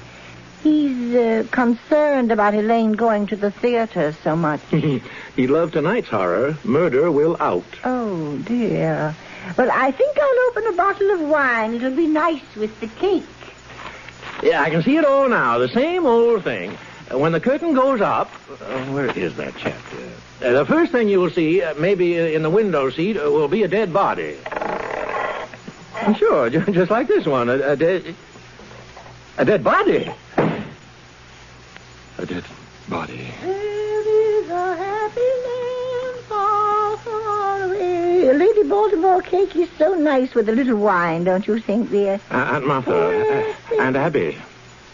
Yes, dear? You told me you were going to make plans for Teddy to go to that sanitarium, Happy Dale. Yes, dear. It's all arranged. Teddy has to sign the papers. He's got to sign them right away. You've got to know sometime. I'm frightfully sorry, but I've got some shocking news for you. Teddy's killed a man. Nonsense, dear. There's a body in that window seat. Yes, dear, we know. Oh, well, you know? Now, Mortimer, just forget about it. Forget you ever saw the gentleman. Forget? We never dreamed you'd peek. But who is he? His name is Hoskins, Adam Hoskins. That's really all I know about him, except that he's a Methodist. Well, what's he doing here? What happened to him? He died. Martha, men don't just get into window seats and die. No, he died first. Well, how? Oh, Mortimer, don't be so inquisitive. The gentleman died because he drank some wine with poison in it. How did the poison get in the wine? Well, we put it in the wine because it's less noticeable. When it's in tea, it has a distinct odor. You put it in the wine? Yes. And I put Mr. Hoskins in the window seat because Dr. Harper was coming. Oh, so you knew what you'd done. You didn't want Dr. Harper to see the body. Well, not at tea. That wouldn't have been very nice. Now you know the whole thing, Mortimer. Just forget about it. I do think Martha and I have the right to our own little secrets.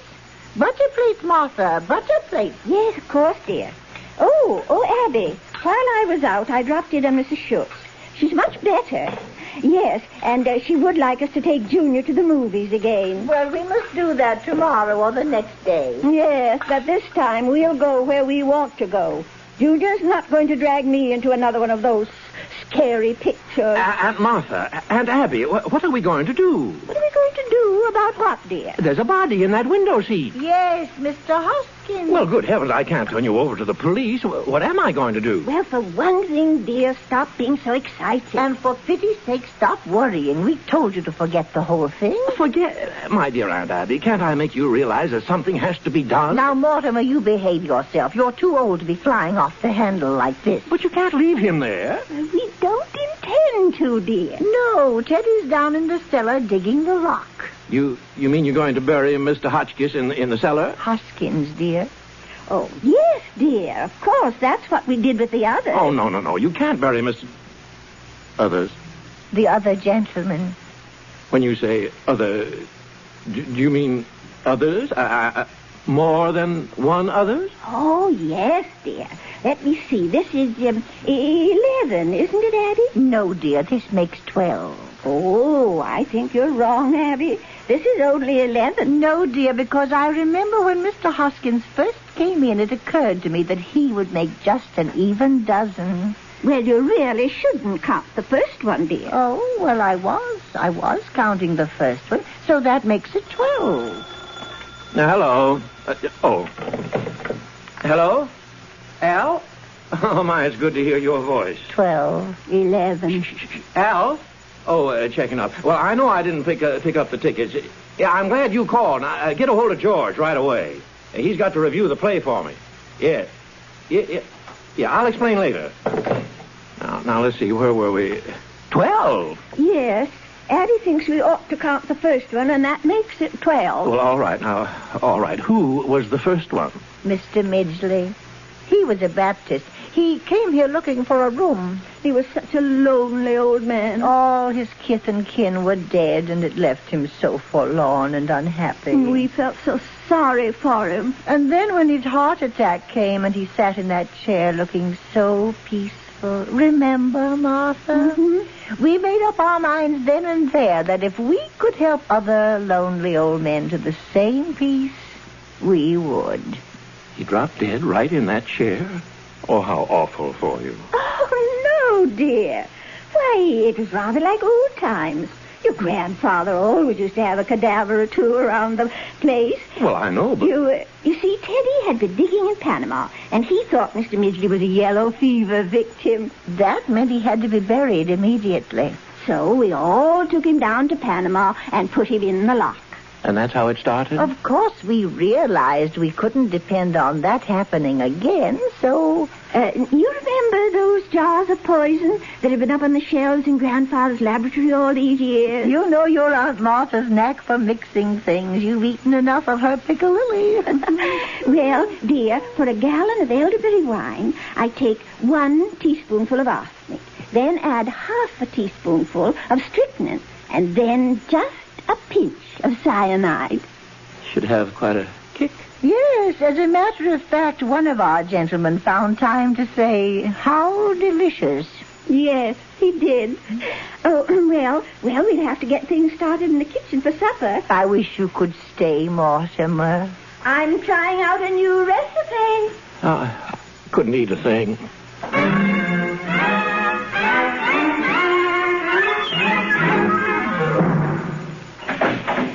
Darling, I keep you waiting. Oh, it's you. You run along home, Elaine. I'll call you up tomorrow. Tomorrow? Well, you know I always call you every day or two. Well, we're going to the theater tonight. Oh, no, we're not. Elaine, something's come up. Now you run along home. What's happened? If we're going to be married... Married? Have you forgotten that not 15 minutes ago you proposed to me? I did? Oh, yeah. Well, as far as I know, that's still on. Now, you run along home. Listen, you can't propose to me 1 minute and throw me out of the house the next. Well, I'm not throwing you out of the house, darling. Will you get out of here? Push. Now, you get out, and I'll call you in a few days. Mortimer! Phew. Yeah. Hello, Al. What? George is in Bermuda. Oh, well, get somebody. Get the office boy. You know, the bright one, the one we don't like. All right, then, get the printer. He knows what I write. The third machine from the left. Yeah, but Al, he might turn out to be another John Chapman. Yeah, all right. Was that Elaine, dear? Aunt Martha, Aunt Abby, sit down. But Mortimer... sit down. There. Well, dear? You can't do things like that. Now, I don't know how to explain this to you, but it's not only against the law. It's wrong. It's not a nice thing to do. People wouldn't understand.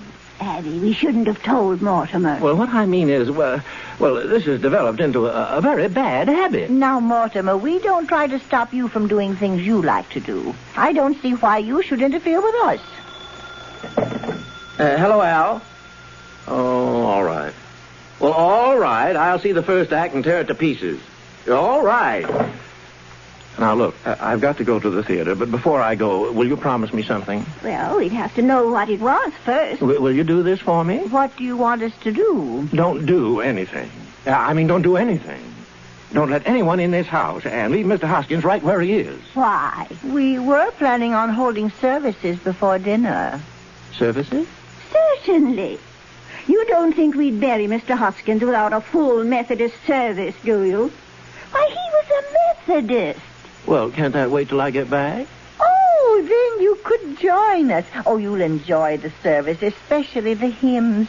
Remember, Martha, how beautifully Mortimer used to sing in the choir before his voice changed? And remember, you're not going to let anyone in this house while I'm gone. Have you got some paper? Here's some stationery. Will this do? Oh, that'll be fine. I can save time if I write my review on the way to the theater.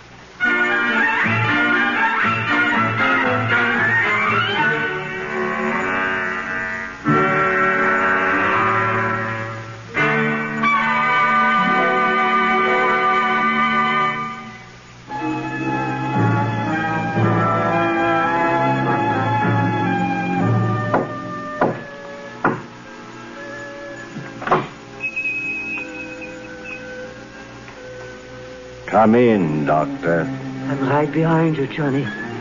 Well, this is the home of my youth. Oh. As a boy, I couldn't wait to escape from this place.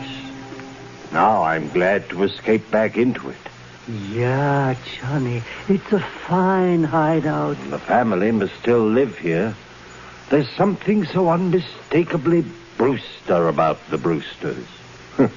I hope there's a fatted calf awaiting the return of the prodigal. Yeah, I'm hungry. Oh, look, Johnny, a drink.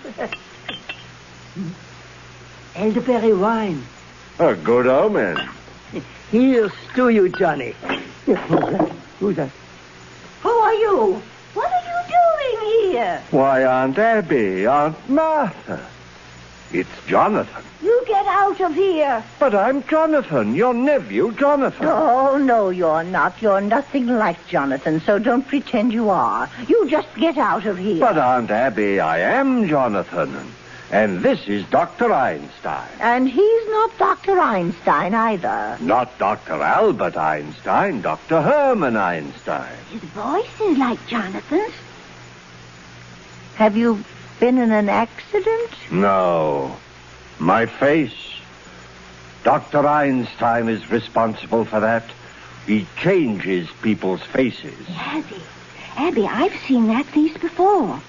Oh, do you remember when we took the little Schultz boy to the movies and I was so frightened? It was that face. Aunt Martha. Easy, Johnny, easy. Now, don't worry, ladies. The last 5 years, I give Johnny 3 new faces.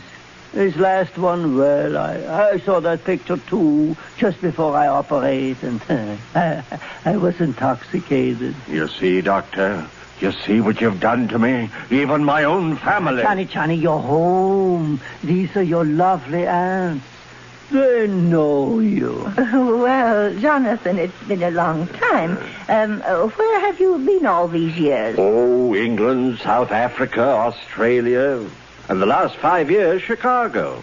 Dr. Einstein and I were in business there together. Oh, we were in Chicago for the World's Fair. Yes, we found Chicago awfully warm. Yeah, it got hot for us, too. Oh, well, it's wonderful to be in Brooklyn again. And you, Abby, Martha, you don't look a day older. Just as I remembered you. Sweet, charming, hospitable. And dear Teddy, I remember him so high. And did he get into politics? You know, Doctor, my little brother was determined to become president. Yeah. Well, Jonathan, it's very nice to have seen you again. Bless you, Aunt Martha. It's good to be home again. Well, Martha, we mustn't let what's on the stove boil over. Oh, yes, of course. If you'll excuse us, Jonathan, unless you're in a hurry to go somewhere. Martha! Oh, yes, I'm coming, Abby. Well, Johnny, where do we go from here? The police have pictures of that face. I got to operate on you right away. And we got to find some place for Mr. Spinalzo, too. Don't waste any worry on that rat. But, Johnny, we got a hot stiff on our hands. You can't leave a dead body in a rumble seat. We shouldn't have killed him, Johnny. He was a nice fellow. He gives us a lift. And what happens? He said I looked like Boris Karloff. That's your work, Doctor. You did that to me. No, Johnny, we find a place somewhere. I fix you up quick. Tonight. Now, Johnny, I got to eat first. I'm hungry. I'm weak. Jonathan, we're glad you remembered us and took the trouble to come in and say hello. But you were never happy in this house, and we were never happy while you were in it. So we've just come in to say goodbye. But, Aunt Abby, I promised Dr. Einstein that if ever we came to Brooklyn, I'd bring him here for one of Aunt Martha's home-cooked dinners. I'm sorry. I'm afraid there wouldn't be enough. Oh, Abby, it's a pretty good size pot roast. Pot roast? I think the least we can do is... Thank you, Aunt Martha. We'll stay to dinner. Well, we'll hurry it along. And, Jonathan, if you want to freshen up, why don't you use the washroom in Grandfather's old laboratory? Huh? Is that still there? Oh, yes. Come along, Martha. We're all in a hurry. Well, we get a meal anyway. Grandfather's laboratory. Doctor, a perfect operating room. Oh, too bad we can't use it. Oh, I'll handle this. Why, this house will be our headquarters for years. You mean it? Oh, that would be beautiful, Johnny. This nice, quiet house. And those aunts of yours, what sweet ladies. I love them already. I get the bags from the car. Doctor, we must wait till we're invited. And if they say no... Doctor, 2 help helpless old ladies. Oh. Oh, it all comes true. A beautiful dream. It's so peaceful. That's what makes this house so perfect for us. It's so peaceful.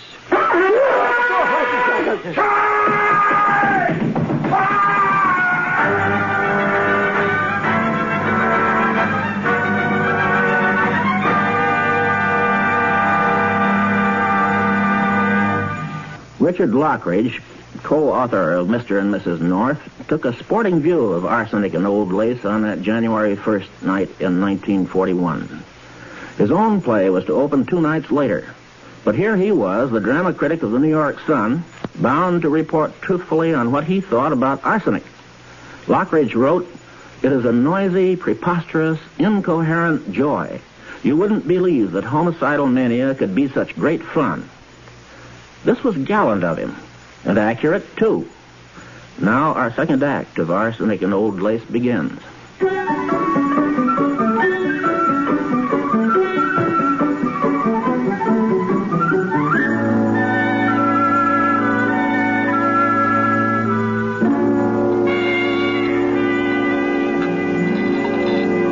Oh, Aunt Martha, you haven't lost any of your skill. Why, thank you, Jonathan. And now I know you and Dr. Einstein both want to get where you're going. But, my dear Aunt, I'm so full of that delicious dinner I just can't move a muscle. Yeah, it's so nice here. Well, after all, it's very late. I found it. Did you lose something, Teddy? I found it. The story of my life, my biography. You see, here we are, both of us. President Roosevelt and General Goethals at Culebra Cut. That's me, General, and that is you. My, how I've changed. Well, you see, that picture hasn't been taken yet. We haven't even started work on the Culebra Cut. General, we will both go to Panama now to inspect the locks. No, Teddy, not to Panama. Yeah, Panama's a long way off. Nonsense. Just down in the cellar. The cellar? Yes, we let him dig the Panama Canal in the cellar. General, as President of the United States, I demand that we inspect the locks immediately. Teddy, I think it's time you went to bed. I beg your pardon? Who are you? I'm Woodrow Wilson. Go to bed. No, you're not Wilson. But your face is familiar. Let me see. Yes. Perhaps I meet you later on my hunting trip to Africa. Yes. You look like someone I might meet in the jungle. Teddy? It's your brother, Jonathan, dear. He's had his face changed. Oh, so that's it. A nature faker. And perhaps you had better go to bed, Teddy. Jonathan and his friend have to go to their hotel. General Goethals, inspect the canal. But Johnny... Inspect the canal. All right, Mr. President. We go to Panama. Bully. Follow me, General. Oop, have to wear a sun helmet. It's down south, you know. Of course. Well, bon voyage. Aunt Abby, I must correct your misapprehension. We have no hotel. We came directly here. This is my home. But, Jonathan, you can't stay here. Aunt Abby, you have a most distinguished guest in Dr. Einstein. I'm afraid you don't appreciate his skill. In a few weeks, you'll see me looking like a very different Jonathan. Oh, but he can't operate on you here. Ah, I forgot to tell you. We are turning Grandfather's laboratory into an operating room. We expect to be quite busy. Hey, Johnny, down in the cellar. Dr. Einstein, my dear aunts have invited us to live with them. Oh, you fixed it. Well, you're sleeping here tonight. Aunt Abby, please get our room ready. But... Now. Well, come along, Martha, dear. Johnny, when I go down in the cellar, what do you think I find? What? The Panama Canal. Ah, the Panama Canal. It's a hole Teddy dug 6 feet long and 4 feet wide. Down there? And it just fits Mr. Spinaldo. Rather a good joke on my aunts. They're living in a house with a body buried in the cellar. Come on, we'll bring it in through the window.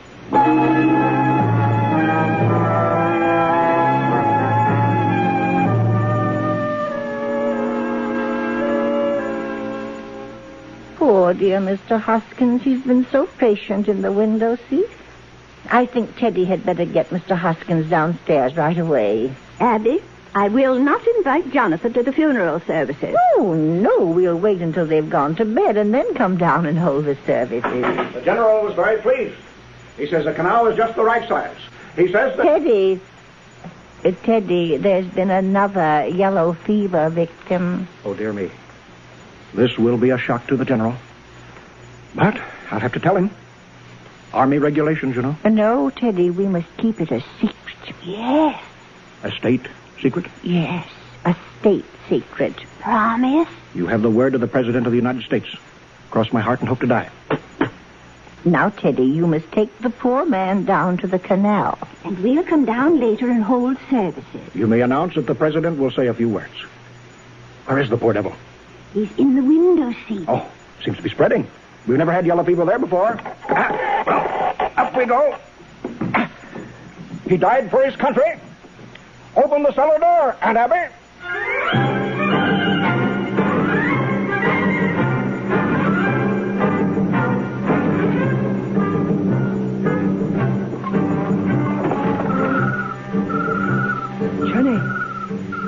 Johnny, are you out there? Wait.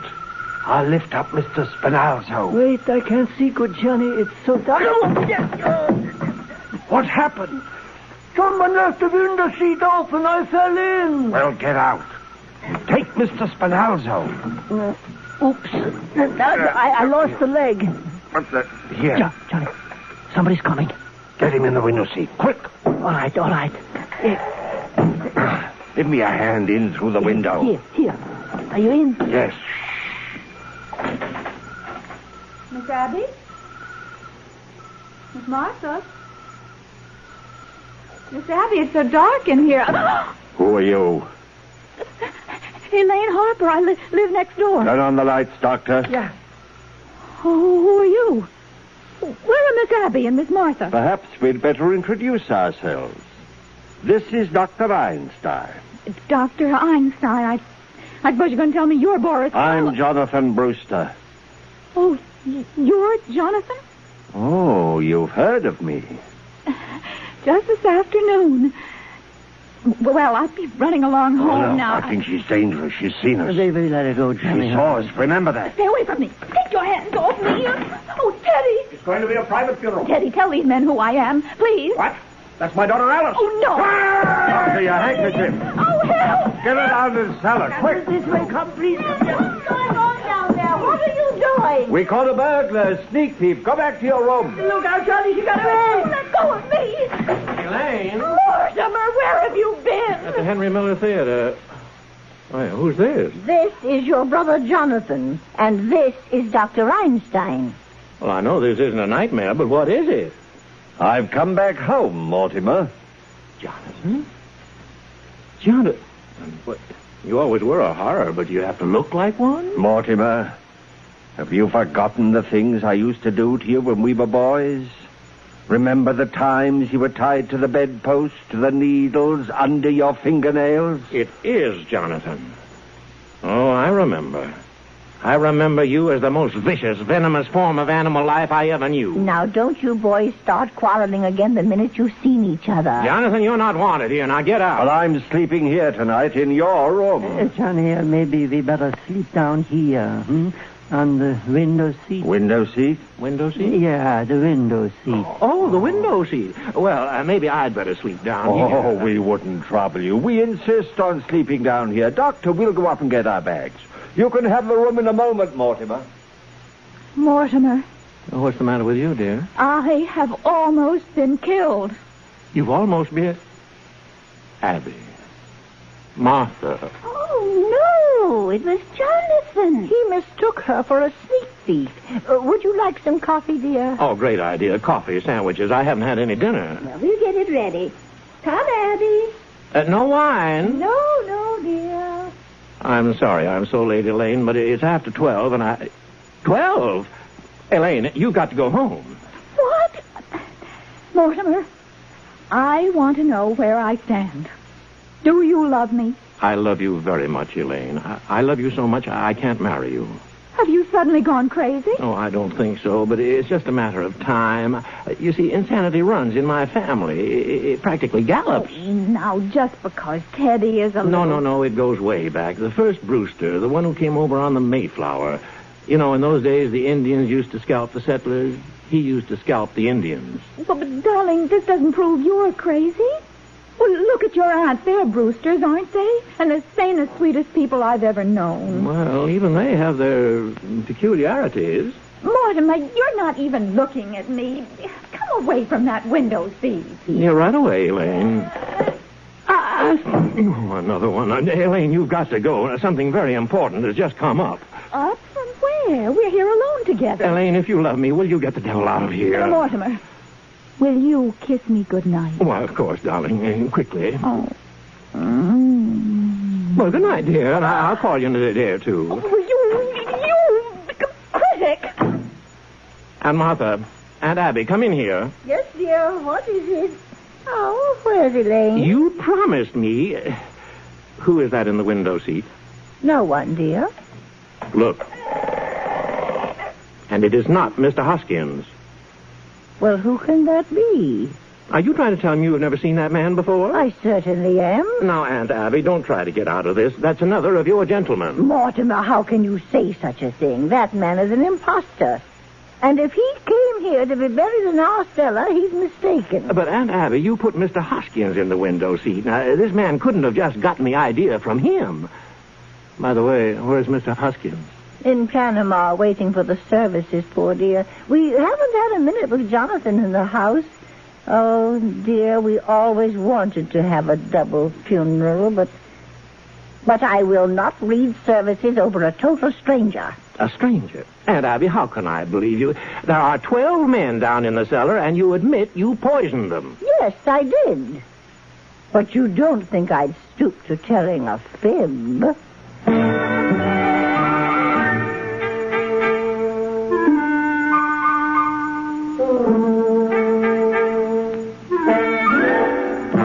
Jonathan, I want a word with you. Aunt Abby, Aunt Martha, I think Jonathan is leaving at once. Oh, no, Martha. Oh, yes, and you're taking your cold companion with you from the window seat. The window seat? You're my brother, and I'm going to give you a chance to get away. And if you don't take it, I'm going to call the police. Mortimer, remember, what happened to Mr. Spinalzo can happen to you, too. Oh, dear. Come in. Why, Officer Brophy. Oh, hello, Miss Martha, Miss Abby. I saw your lights on, and I thought there might be sickness in the family. Oh, come in. Well, come in, officer. This is my brother, Jonathan. Oh, hey, he looks familiar. Ain't I seen him somewhere? I don't think so. It's too bad Jonathan can't stay, isn't it? Well, if everything's all right. Oh, don't go, officer. Stay and have some coffee and a sandwich. Well, if you say so. We'll all go into the kitchen while Jonathan collects his things. All his things. Come along, officer. Yeah, sure. Say, Mr. Brewster, I've been meaning to ask you about a play I've been writing. Doctor, this affair between my brother and me has got to be settled. Now, Johnny. We're going to sleep right here tonight. With a cop in the kitchen and Mr. Spinalzo in the window seat? That's all he's got on us. So we take Mr. Spinalzo down and we dump him in the bay and come right back here. Hide the suitcases in the cellar. Go on. I think we should get out, Johnny. Johnny, come quick. What is it? That hole in the cellar. We got an ace in the hole.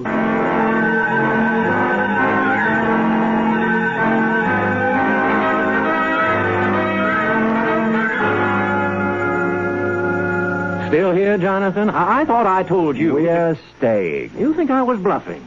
You think I won't tell Officer Brophy what's in the window seat? Officer Brophy! If you tell Brophy what's in the window seat, I'll tell him what's in the cellar. The cellar? There's an elderly gentleman down there who seems to be very dead. What were you doing in the cellar? What's he doing in the cellar? No, thank you, ma'am. That's all the coffee I can drink. Oh, Mr. Brewster, I'd like to tell you the plot of that play. No, Brophy, no, you can't stay here. You've got to go and call in the precinct. Yeah, but I want to tell you about this here play. Yeah, well, we'll talk about it later. All right. Later. Well, how about the back room at Kelly's? Fine. I'll meet you at Kelly's later. Great, Mr. Brewster. I'll be there. Unless I drop dead. Yeah.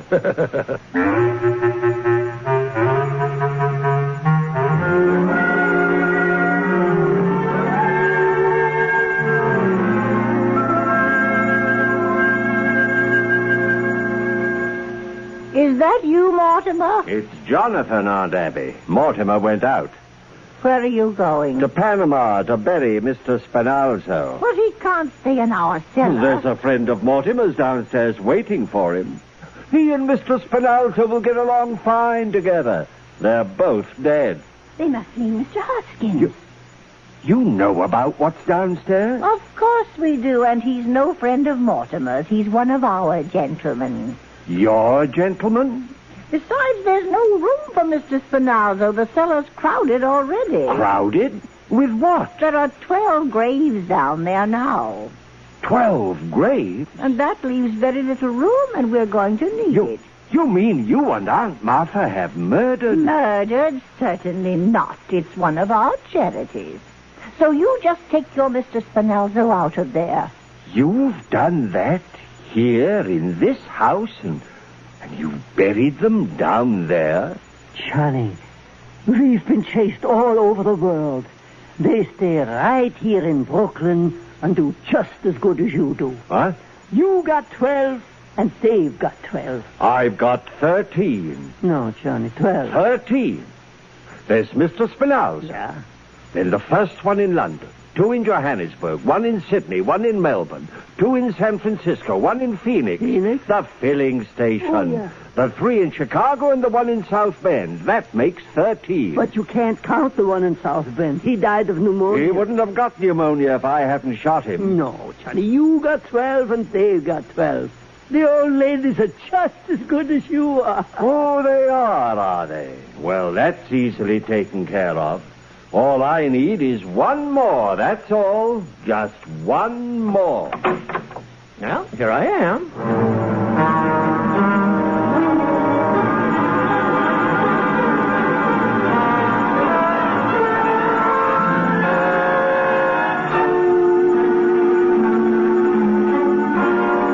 Mortimer, where have you been? I've been over getting a doctor's signature on Teddy's papers. Mortimer, what is the matter with you? Running around getting papers signed at a time like this. You know what Jonathan is doing down there? He's putting Mr. Hoskins and Mr. Spinalzo in together. Well, let him. Is Teddy in his room? Teddy won't be any help. Well, you had to go and tell Jonathan about those 12 graves.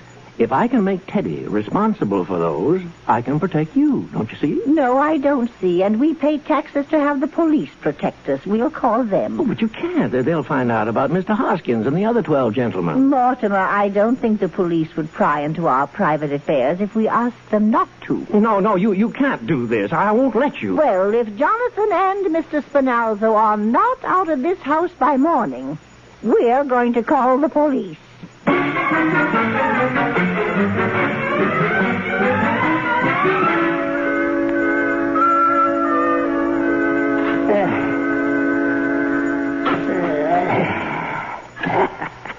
There. It's all done, Johnny. Mr. Hoskins and Mr. Spinalzo all put away neat and tidy. We're all done. You're forgetting, Doctor. My brother, Mortimer. No, Johnny, no. Tonight, and we do that tomorrow, or the next day. No, tonight. No, now. Johnny, please. I'm tired. And tomorrow I got to operate. Tonight we go to bed, huh? Doctor, it's going to be done tonight. Johnny, I know that look. Okay. But the quick way, huh? The quick twist, like in London. No, Doctor. This calls for something special. I think perhaps the Melbourne method. Johnny, no, not that. 2 hours. When it was all over the fellow in London, it was just as bad as the fellow in Melbourne. Get your instrument. No, Johnny. Get them. We operate tonight, Doctor, on Brother Mortimer.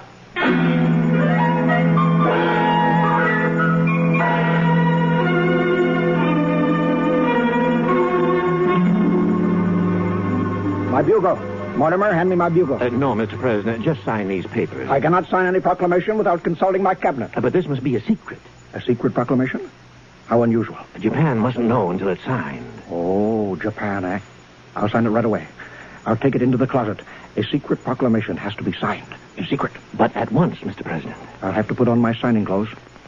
The interview is at an end. Thank you, Mr. President. Sign it right away to... Oh, no! Close the door, Doctor. Now, won't you sit down, Mortimer? Don't chew on the handkerchief. It's imported lace. Doctor, the curtain cord. Yeah. Mortimer, I've been away for 20 years, but every night I've dreamed of you. In London, I dreamed of you, and in Melbourne, There. Tight and neat. Now, Doctor, your instruments. We go to work. Please, Johnny, for me the quick way. All ready for you, Doctor. I gotta have a drink. I can't do this without a drink. That wine, remember this afternoon? Where did the old lady put... Oh, here. Elderberry wine. I split it with you. We both need a drink. Very well, Doctor. We'll drink to Mortimer. To my dear dead brother. Captain, meeting on the double. That idiot. He goes next. No, not Teddy. That's where I stop. I draw the line at Teddy. Now, we've got to work fast. Yeah, the quick way. Yes, Johnny. Doctor, one quick twist of the silk handkerchief. Hey, the colonel's got to stop blowing that horn. It's all right, officer. We're taking the bugle away from him. We promised the neighbors he wouldn't do that anymore. Oh, hey, Mr. Brewster. Why are you all tied up? He was explaining the play he saw tonight. That's what happened to the fella in the play. Oh, yeah? Gee, they practically stole that from the second act of my play. I'll tell you now. No, wait a minute. I'm going to leave you this way. This time, Mr. Brewster, you listen to the plot. Well, it starts in my mother's dressing room where I was born. Only I ain't born yet.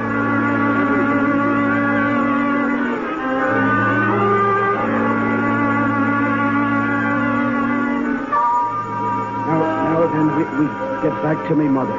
There she is, lying unconscious in her lingerie. The fiend is standing over her with an axe. There. How do you like it so far, huh, Doctor? Well, it put Johnny to sleep. Oh, that's just the second act. Now the third act. Johnny, wake up. I can't wake him. What's going on? Johnny, it's cops. Brophy. Oh, hiya, Lieutenant. This is Mortimer Brewster. He's going to help me write me play. Did you have to tie him up to make him listen? The whole precinct is out looking for you. It's 8 o'clock in the morning. Give me the phone and untie him. Oh, gee, Mr. Brewster, I'll have to run through the third act quick. Hello, Captain. Brophy's here. You don't have to worry. Yeah, we found him in the Brewster house, so you can call off the big manhunt. You want us to bring him in? Manhunt? Oh, so I've been turned in, huh? Oh, no, buddy, you got it wrong. I suppose you and that stool pigeon brother of mine will split the reward. Reward? Grab him, Brophy. You stay still, Mac. Now I'll do some turning in. There are 13 bodies buried in our cellar. Oh, yeah? I'll show you. You come on down to the cellar with me. 13 bodies. Maybe you better go down, Joe. With him? Not me. He looks like Boris Karloff. Ah! Get him off me, Rooney. Help me. Get your head out of the way. Oh. Well, what do you know about that? Imagine him claiming there was 13 bodies buried in the cellar. Get him out of here. Well, I'll have to drag him by the feet. I'll take him into the kitchen. What a story. 13 bodies buried in the cellar. Sir, there are 13 bodies buried in the cellar. Who are you? I'm President Roosevelt. What is this? He's the one that blows the bugle. Oh, dear me. Brother Jonathan, the yellow fever victim. No, Colonel, he's a spy. We caught in the White House. Well, will you get him out of here? Now, you. Didn't anybody untie you yet? Here, I'll do it. Oh, now, Lieutenant, listen to me. That crazy brother of yours has got to be put away. We don't want no more bugles blowing. Oh, yes, I know. I have the papers right here. Teddy's going to Happy Dale. Now, about those 13 bodies. Yeah. Can you imagine what would happen if that cockeyed story got around? And now he's starting a yellow fever scare. It's lucky I didn't fall for that story. 13 bodies.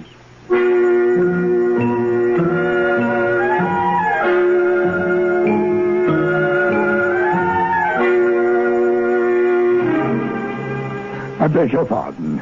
I'm Mr. Witherspoon of Happy Dale. I believe I'm to pick up a gentleman. Oh, Teddy. Just finished my cabinet meeting. Yes, Mortimer. Mr. President, I have very good news for you. Your term of office is over. Oh, then I start on my hunting trip to Africa, don't I? Well, who's this? Trying to get into the White House before I've moved out? Who, Teddy? Taft! Oh, this isn't Mr. Taft, Teddy. This is Mr. Witherspoon. He's your guide for Africa. Oh, bully. Glad to meet you, sir. Aunt Martha, Aunt Abby, I'm on my way to Africa. Isn't that wonderful? Oh, if the safari comes, tell them to wait. Aunt Abby, Aunt Martha, this is Mr. Witherspoon from Happy Dale. Teddy is going with him. No, he is not. Not while we're alive. The police want him to go. He blew his bugle again. That's right, ma'am. Well, if he goes, we're going with him. Yes, we won't be separated from Teddy. But we can't take sane people at Happy Dale. Look, will you settle this? There are still murders to be solved in Brooklyn. Yes. Oh, are there? Teddy's got to go. With the story he's telling, we'd have to dig up the cellar. He says there are 13 bodies buried down there. But there are 13 bodies buried in our cellar. I'll take your word for it, lady. I'm a busy man. How about it, Witherspoon? Well, they'd have to be committed. Well, Teddy committed himself. Can't they commit themselves? Can't they sign the papers? Certainly. Oh, well, then, if we can go with Teddy, we'll sign the papers. Where are they? Yes, where are they? Sign them up, Witherspoon. I want to get this cleaned up. Oh, my, we've overlooked one thing. We're going to need the signature of a doctor. A doctor? Oh, yes, a doctor. Dr. Einstein. Me? Come over here. We'd like you to sign some papers. Yes, please, I must go. No, just come right over here, Doctor. At one time last night, I thought Doctor was going to operate on me. Please, yes, Doctor, just come right over here. Sign right here, Doctor. Yes, very well. Here. There. Are you leaving us, Doctor? I think I must go. Oh, aren't you going to wait for Jonathan? I don't think we're going to the same place. There now. Everything's quite in order. Well, I'm almost relieved. I'm really looking forward to going. The neighborhood here has really run down, so...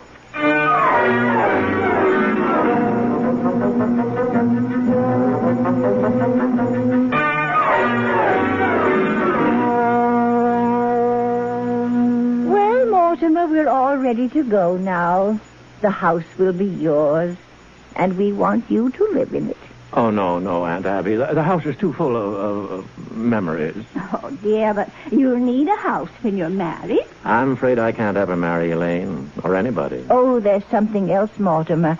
You signed our papers as next of kin. Oh, of course, why not? But you see, dear, you're not really a Brewster.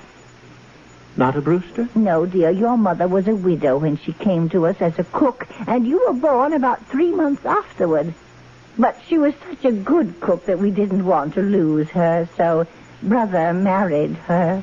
I'm not really a Brewster? Now, don't feel badly about it, dear. Oh, no. Oh, it's a tragedy, isn't it? Nobody knows who your father is. He might be anybody. You're right. You're right. Well, isn't it wonderful? He might be anybody. I've got to tell Elaine. He might be anybody. All right, Jonathan, come on. I'm coming, Lieutenant. Goodbye, aunties. So this house is seeing the last of the Brewsters. Well, I can't bet on my record now, but neither can you. At least I have that satisfaction. The score stands even. 12-12. Jonathan always was a mean boy. Never could stand to see anybody get ahead of him. I wish we could show him he isn't so smart. Well, ladies, perhaps we'd better be going. Martha? Yes, Abby? Oh, yes. Mr. Witherspoon, does your family live with you at Happy Dale? I have no family. Oh, that must make it very lonely for you. I suppose it does.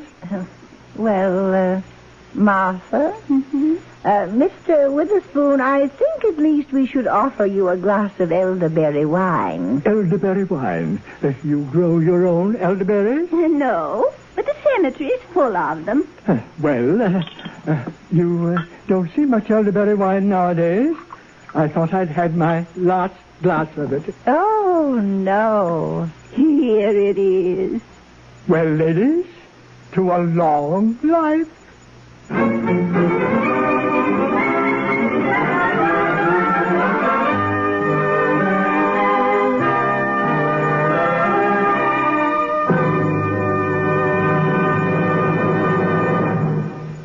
You have just heard the Best Plays production of Arsenic and Old Lace, starring Boris Karloff and Donald Cook.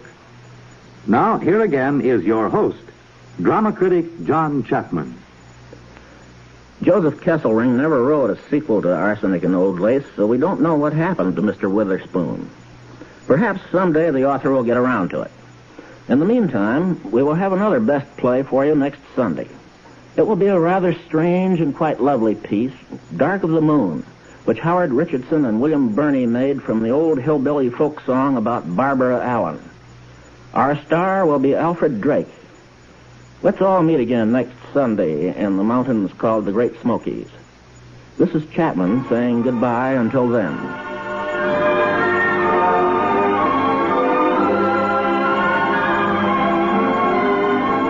Arsenic and Old Lace was transcribed and adapted for radio by Ernest Kenoy. Boris Karloff was Jonathan, Donald Cook was Mortimer. Evelyn Varden and Gina Dare appeared as Abby and Martha, Edgar Staley as Dr. Einstein, Wendell Holmes as Teddy Brewster, Joan Tompkins as Elaine, Arthur Maitland as Mr. Witherspoon, Ted Osborne as Reverend Harper, and Ed Latimer as Brophy. Best Plays is an NBC production, supervised by William Welch and directed by Edward King. This is Fred Collins speaking. Tonight, America's Press Conference. It's Meet the Press on NBC. At 6:30.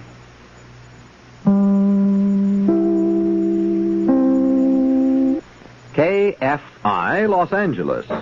Listen, a new Packard four-door sedan costs just $29.20 plus tax and license, delivered right here in Southern California. Packard costs less for what you get than any other car. Up to 30 months to pay at Earl C. Anthony Incorporated, 1000 South Hope or 9130 Wilshire Boulevard.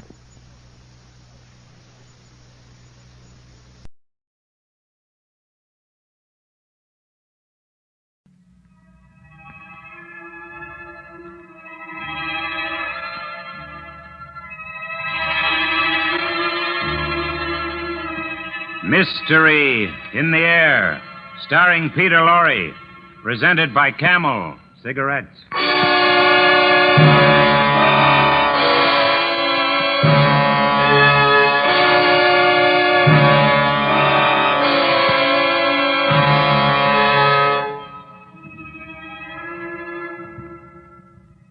All right, men.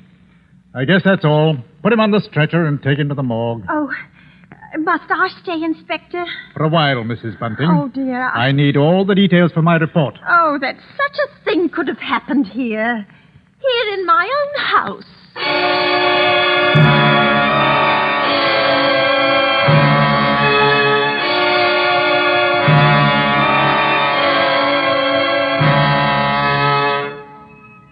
Each week at this hour, Peter Lorre brings us the excitement of the great stories of the strange and unusual, of dark and compelling masterpieces culled from the four corners of world literature. Tonight, The Lodger, by Mrs. Belloc Lowndes. Peter Lorre is the lodger, and Ellen Bunting is played by Miss Agnes Moorehead. Mystery in the Air, brought to you by Camel Cigarettes.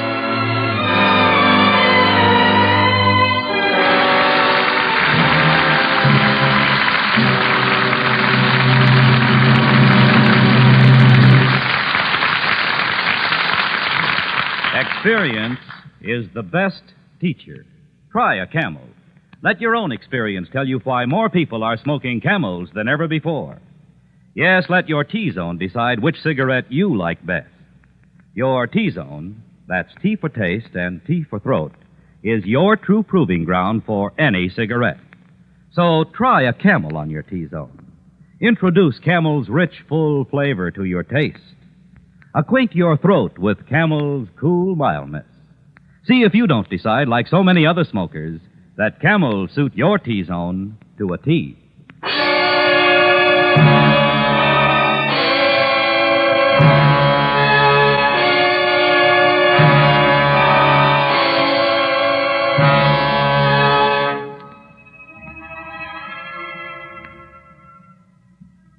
Go on, Mrs. Bunting. You said you were looking for a lodger? Yes, Inspector, we had to. But I never dreamed such a thing could happen here, to us. Why, it was only last Tuesday night my husband and I were sitting before our fire reading the newspaper about the latest murder. It was the 5th. By the Avenger. Yes, I remember saying distinctly. Robert, he could be the fellow standing next to you, or maybe the man you bump into. It's a terrible thought. Yes, but it appears to me that the Avenger's too quick for the police. And look here, it says this girl he got last night was like all the others. Pretty blonde, and she'd just come from a music hall, exactly like all the rest of his victims.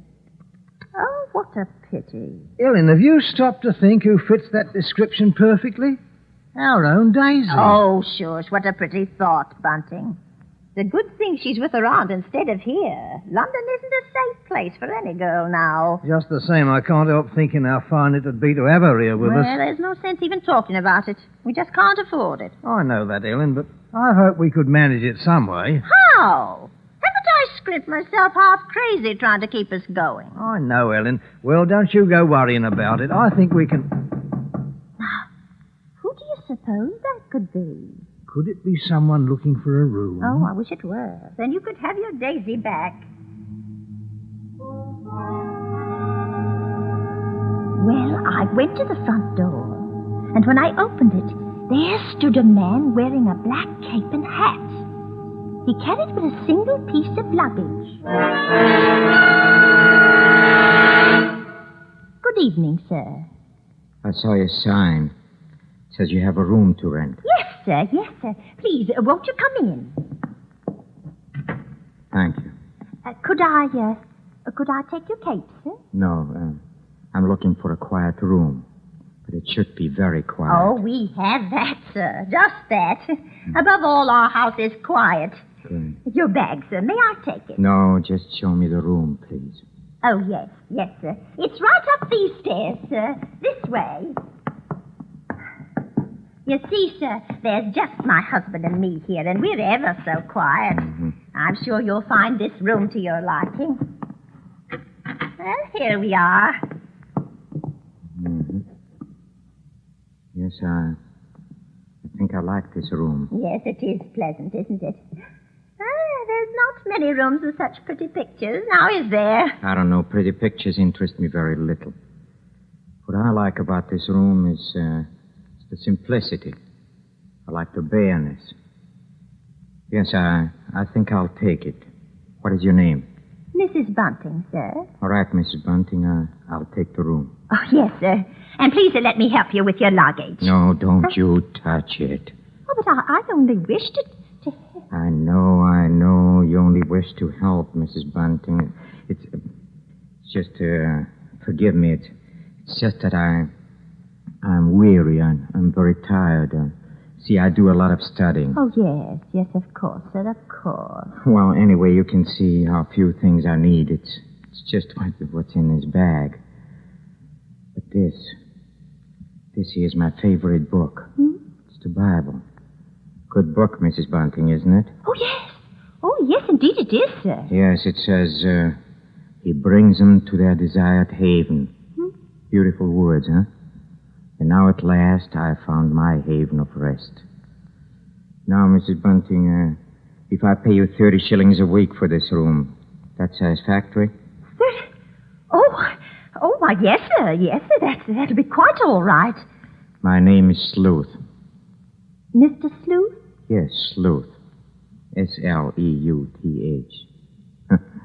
Think of a hound, Mrs. Bunting, and you'll never forget my name. And here are your 30 shillings. Oh, thank you, sir. Thank you. Would you be wishing anything now? Supper, tea, or... No, nothing. Good night, Miss Bunting. Yes. Good night, sir.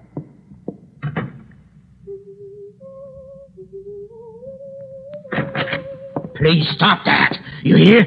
Oh, sir, what did I do? You were humming. That's music. Oh, but I... Music is an instrument of sin. Oh, yes, sir.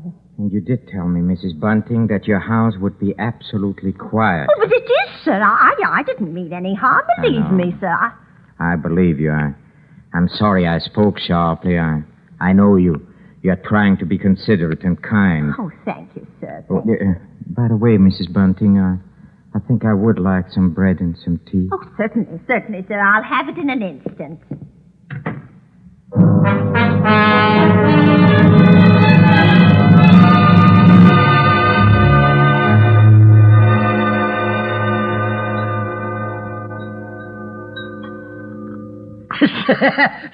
So he took the room, eh, Ellen? Yes. He took the room at 30 shillings a week. Yes, in advance. Oh, hurry now, Bunting. Is the water for the tea hot yet? Yes, what a stroke. Put the bread and the butter on the tray. I'll pour the water. You know, Ellen, it's wonderful. Yes, it is. Do you realize what this means? We can have Daisy back with us now. I know. Hurry with it now. Hurry. Why, we can have her back with us now, tomorrow. There's the water and the tea, and I guess... Yes, it's all ready. Open the door, Bunting. I'll take it up to him right away. There you go, old girl. First thing in the morning, I'm going to fetch Daisy and bring her home. Oh, it's a wonderful night, Ellen. Wonderful.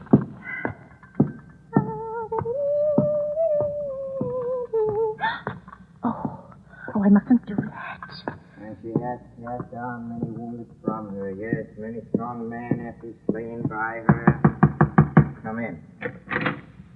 And to know how the wickedness of folly... Oh, why, Mr. Sleuth, you... Yes? What is it? Those pictures, those pretty girls, you've turned all their faces to Yes, the wall. I've turned them to the wall because they are wicked and sinful. Oh, but, sir, Don't you agree, Mrs. Bunting, that everything wicked and sinful should be purged from the earth? Huh? Yes. Oh, yes, I do. I'm happy to hear that, Mrs. Bunting. Now, if you'll excuse me, I have to leave. Oh, but, sir, here's your tray. Good night, Mrs. Bunting.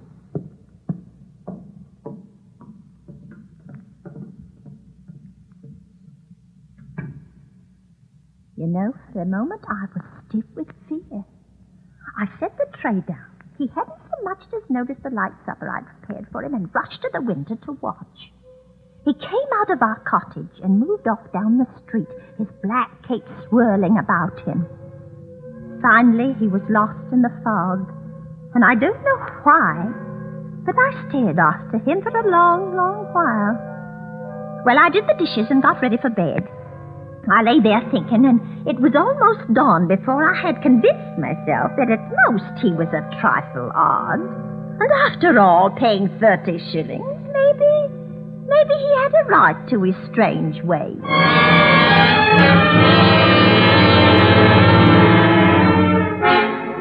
It was daylight when I was suddenly awakened by the newsboys shouting in the street. Horrible murder! Read all about Murder at King's Cross last night. Avenger strikes again. Slowly, I realized what the newsboys were shouting. Horrible murder! Avenger 26 victims! Oh, no! Avenger at work again! Another girl falls victim to a knife! Avenger strikes again!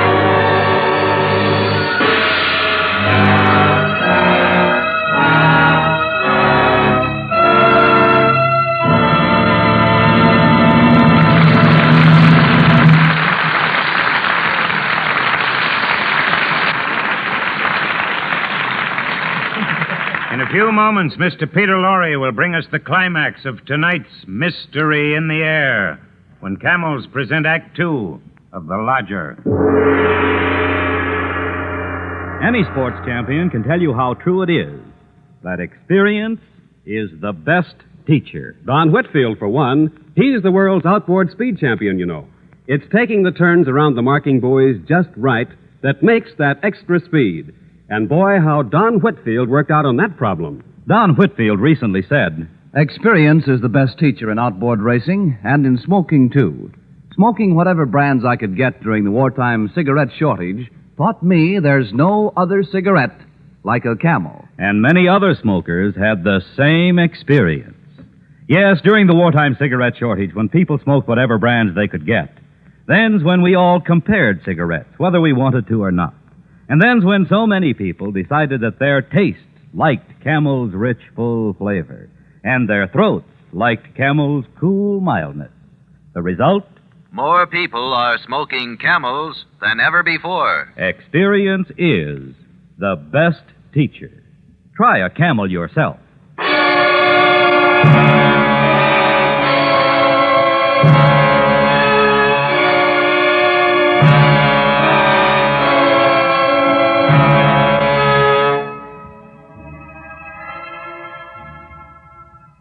As the inspector takes notes of the terrifying event, Ellen Bunting continues the story.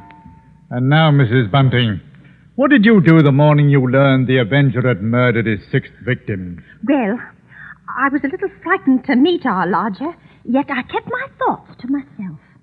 After all, you know, there still wasn't much to go on. Robert had gone to make Daisy, so Mr. Sleuth ate breakfast alone. I watched him through the crack in the door. Finally, I went in with more tea. Tea? No. No, thank you. Thank you, Mrs. Bunting. I don't care for any more tea, thanks. You're very kind. But I have to go on with my work now, if you'll excuse me.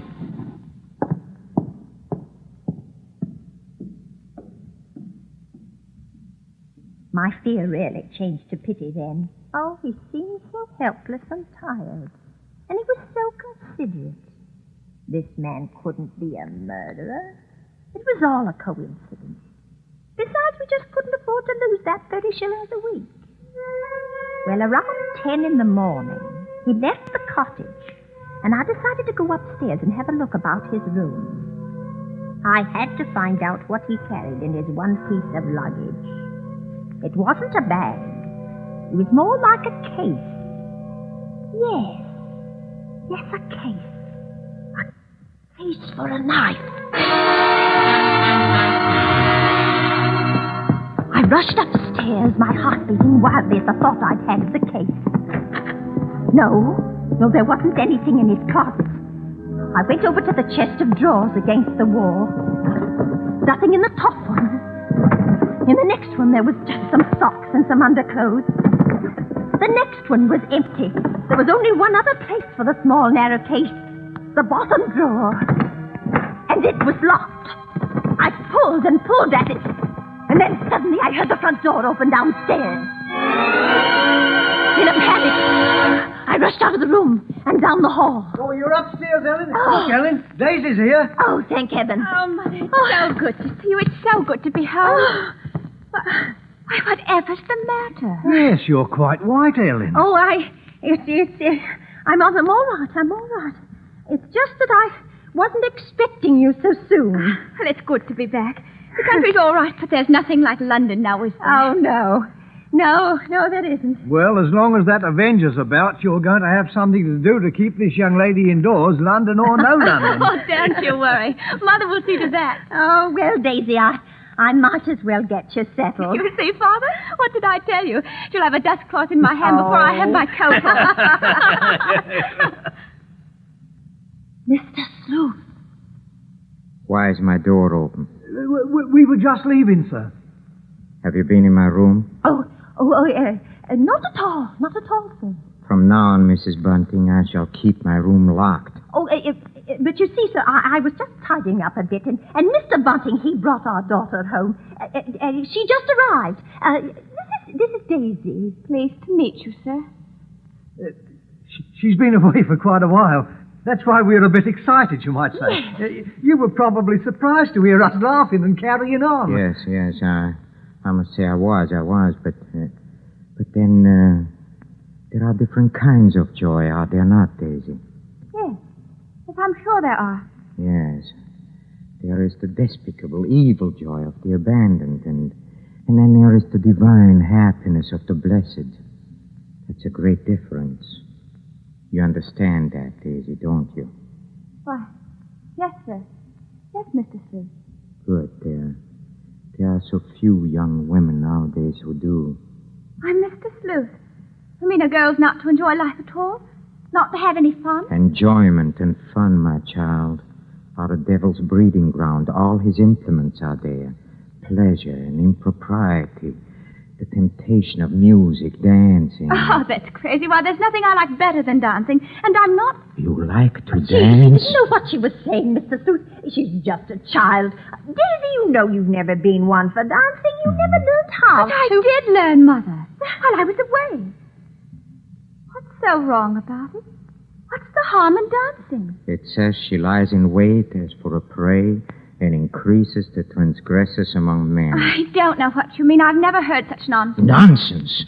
You call it scripture nonsense? Daisy, go into the front room.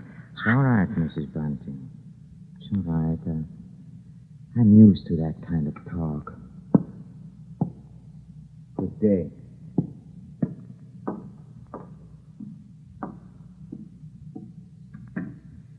Daisy. Yes. Daisy, listen to me. What, Mother? I've got to tell you about... About what? Oh, nothing. I've got to go out for a while now. I'll be back.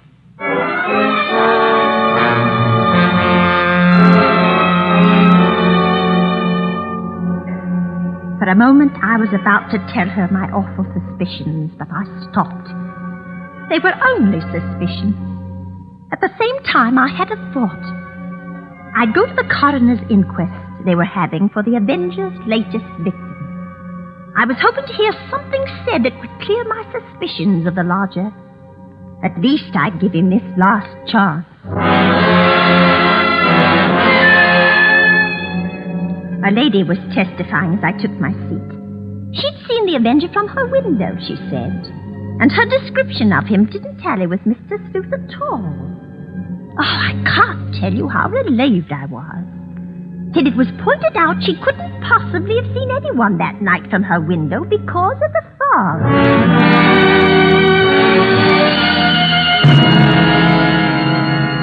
Then the next witness was a Mr. Cannot. I leaned forward anxiously as they swore him in and began asking questions. You say, Mr. Tennant, you're positive that you saw this man? Positive, sir. It was only a few moments before the murder that I saw the Avenger. Describe him. Well, he wore a black cape, I believe, and was very gaunt-looking. And was carrying a small handbag. A handbag? Yes, a small, narrow handbag. Such a one as might contain a knife. Silence in the court.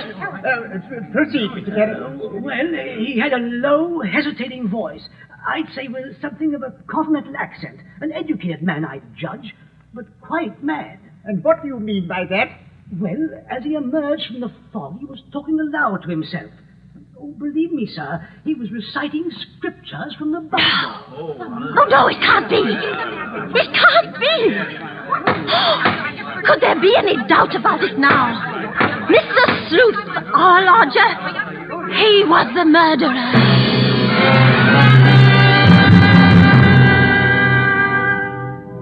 I got out of the courtroom as quickly as I could. I didn't even notice it had started to rain.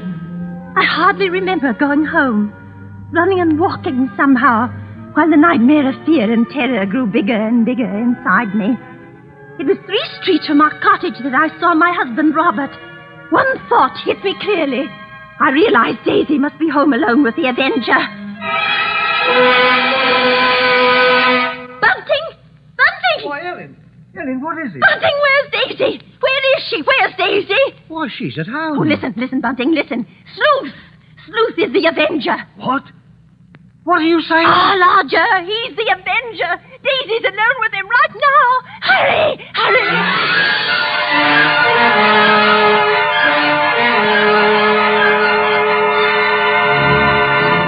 Now listen to me carefully, my child, and rejoice with me in your heart, for the moment is at hand, and you're not afraid, Daisy, are you?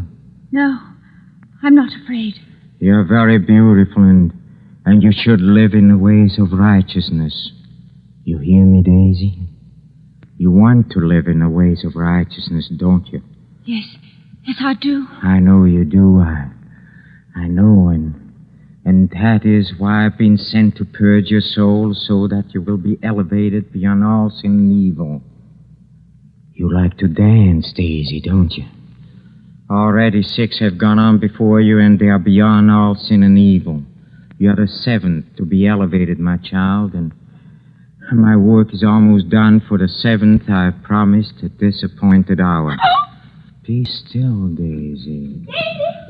And don't listen to the temptations of the crowd when they call out your name, because I am here to save you from all evil and wickedness that consumes you like a wildfire of scarlet and crimson. You like to dance, don't you? Yes, I do. Look at me, my child. Look at me and don't fear me and do not tremble. Woe to them that call evil good and good evil and put darkness for light and light for darkness. And therefore I must bring you down like the lamb to slaughter. And now I lift my hand with a flaming sword, for now comes the vengeance and the time to rejoice.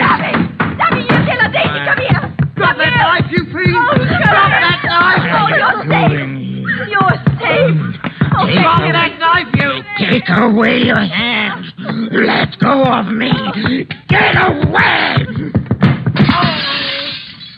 Don't you know that such that are for death to death, and such that are for the sword to the sword, and no one dare to have pity on them? His knife! His knife!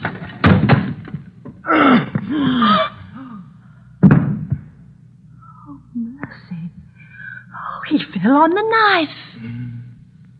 Yes. It is burning. It is burning in me like a fire. Oh, it purges me and consumes me. All sin and evil are falling away. Praise and glory, for it is I who is the 7th. Yes, the vengeance is fulfilled.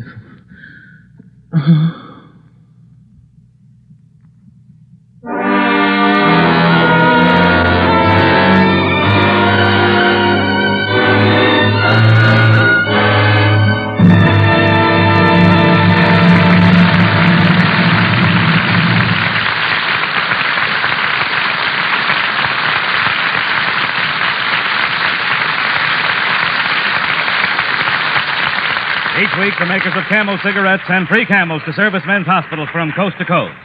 This week, the Camels go to Veterans Hospital, Jefferson Barracks, Missouri, U.S. Army Letterman General Hospital, San Francisco, California, U.S. Naval Hospital, Charleston, South Carolina, U.S. Marine Hospital, Ellis Island, New York, Veterans Hospital, Fort Meade, South Dakota.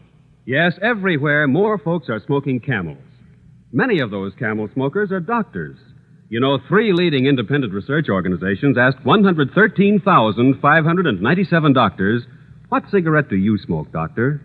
The brand named most was Camel.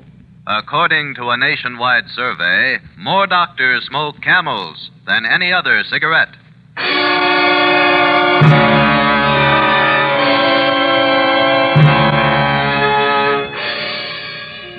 Next week, Mystery in the Air, starring Mr. Peter Lorre, brings you one of the world's great stories of the strange and unusual, The Horla by de Maupassant, with a special musical score composed and conducted by Paul Barron.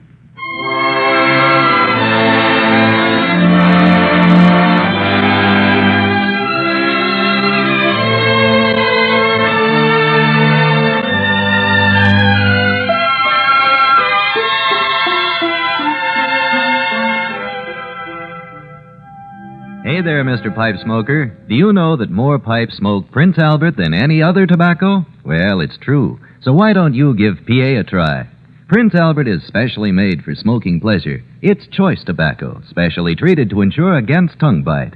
Crimp cut to burn slow, smoke cool. See if the extra rich, full flavor of Prince Albert doesn't give you added interest in your pipe. Be sure to listen to Prince Albert's Grand Ole Opry Saturday night for a half hour of folk music and laughter with Red Foley, Minnie Pearl, Rod Brassfield, and the rest of the Opry gang. And as Red's special guest this week, you'll hear Salty Holmes. Remember, Prince Albert's Grand Ole Opry, Saturday night, over NBC.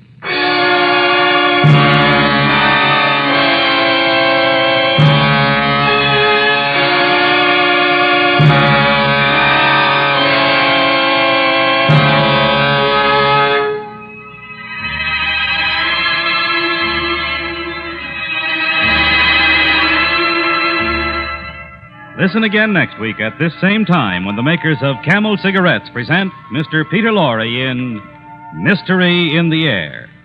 Next week's play will be The Horla by de Maupassant.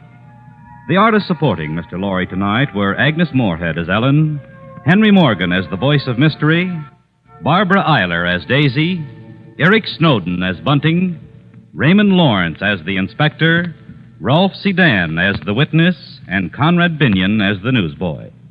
And on behalf of Mr. Lorre and the entire cast, our sincere thanks to Agnes Moorehead for her great portrayal of Ellen Bunting.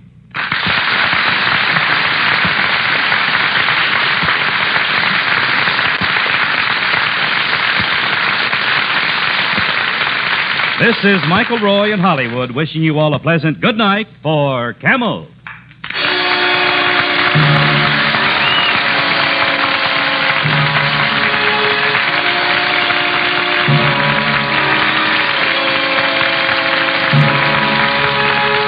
This is NBC, the national broadcasting company.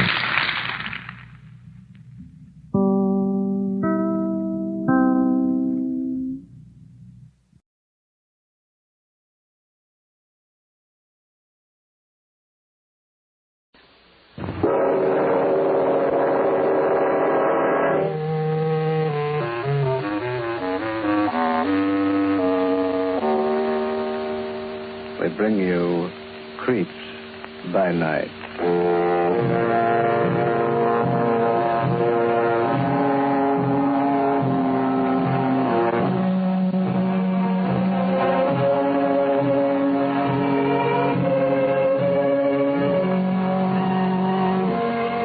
The Blue Network presents the international star of stage and screen, the master of mystery, Boris Karloff, in Creeps by Night.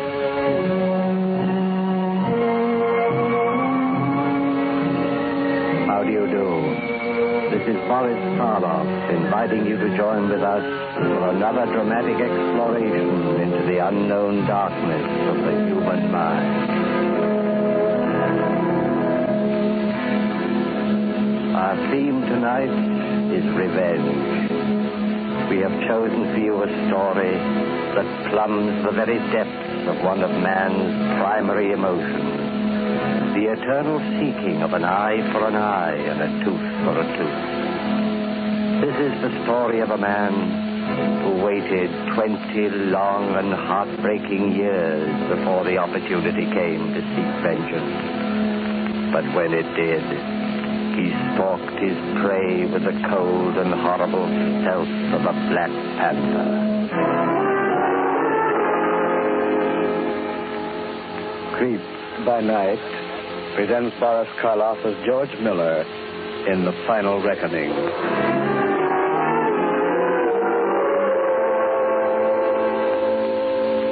Our scene is the warden's office at the state penitentiary. A middle-aged man, his shoulders hunched and his hair prematurely gray, stands before the warden's desk, clothed in an ill-fitting prison-made suit. His face is yellowed with the pallor of long confinement, but his eyes, set deeply in dark-shadowed hollows, are bright and clear. Looking at him, the warden speaks. Well, I wish you'd reconsider, George. I don't like to see you walk out of here in your condition. I'll be all right, Warden. Don't be a fool. You've just gotten over a bad case of pneumonia. Why not spend an extra week or so in the hospital? Let Doc Reed put you back on your feet. My time is up at noon today, isn't it? Yes, but we'd glad to. That's when I'm leaving. The moment that noon whistle blows. You're in no shape to travel. Look at you. You're still sick, man. Deathly sick. I've been sick for almost 20 years, Warden. Ever since those iron gates out there closed behind me. I've waited a lifetime for the cure, planned for it. Now I'm going to get it. Oh, you're just being stubborn, George. I don't understand it. You've been a model prisoner in every way. In the entire history of the penitentiary, only 3 men have had life sentences commuted. And you're one of them. And yet, in a matter that concerns your well-being, you act like an obstinate fool. Why? Because I've got something to do. something very important. What's more important than your health? The thing I've got to do. Wait a minute. Are you going to do something that might land you back in here? Is that it? Don't worry, Warden. You know, come to think of it, George, there's something I've always wanted to ask you. Something personal. Go ahead. In all the years you've been here, why have you refused to see visitors or mail? Why did you completely cut yourself off from the outside world? Well, it all boils down to this. A man ages a lot in 20 years. His voice changes, and his way of talking. His features change. He becomes an entirely different person. Especially in a place like this. Just knowing that you're hemmed in by four walls, it does something to you. Something... Well, that's the answer. It's no answer at all. Yes, it is. I didn't want anyone to see me age, to see the changes that were coming over me. The way it is now, the George Miller who is walking out of here at 44 is nothing like the George Miller who was brought in at 25. They're two different people. No one outside this prison will ever recognize me. And is that what you want? That's exactly what I want. Why? You've got nothing to be ashamed of. You've paid your debt to society. There's another debt I have to pay to myself. It's been owing for a long time. I don't like the way you're talking, George. What's behind all this? 20 years, Warden. The best part of my life. A minute ago, you asked me to look at myself. I don't have to look. I can feel it down inside. I'm an old man. An old man at 44.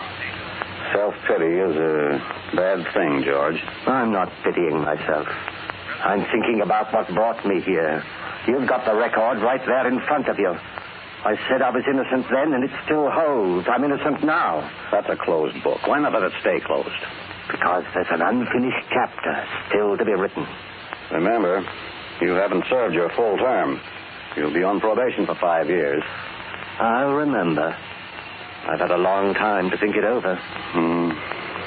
Incidentally, while we're at it, there's one more thing that's been puzzling me. You'd better hurry. It's almost noon.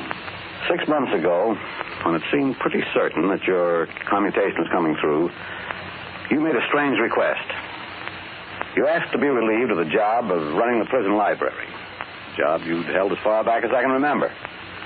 And you asked me to assign you as an apprentice to the prison barber. I granted that request, but I wondered about it at the time. Would you care to tell me why you suddenly decided to become a barber? I thought it might be a good idea to learn a trade. That's not true, George. There's the noon whistle. That means I'm a free man, doesn't it? Yes. Goodbye, Warden. Take care of yourself. You haven't answered my question, George. You mean, why did I suddenly decide to become a barber? Yes. I told you. I wanted to learn a trade. And I told you that's not the truth. You're right, Warden. It isn't.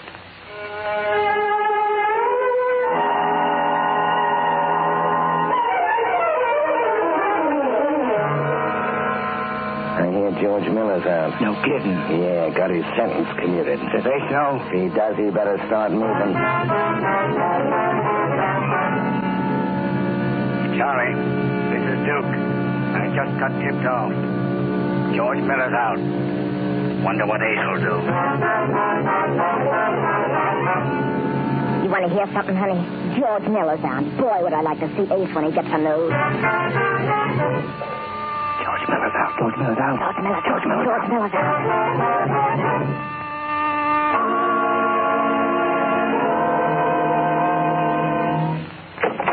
Well, what'd you learn? It's true, Ace. They commuted his sentence. He got out yesterday. What did I tell you? I spend $100,000 a year on smart lawyers, and where do I get my information? From a hophead. A barfly. But, Ace... Oh, sure. I'm out of my mind. I don't know what I'm talking about.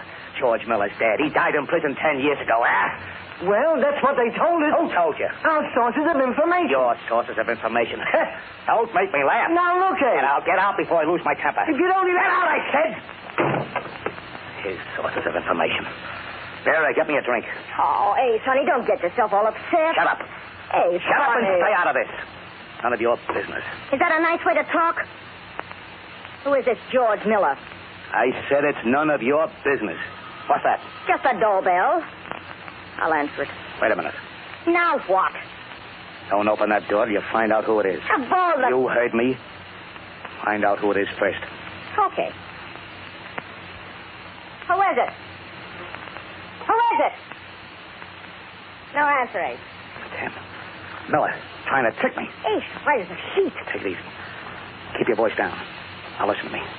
In case anything happens, he threatened me. I had to protect myself. Do you understand? Yeah, but...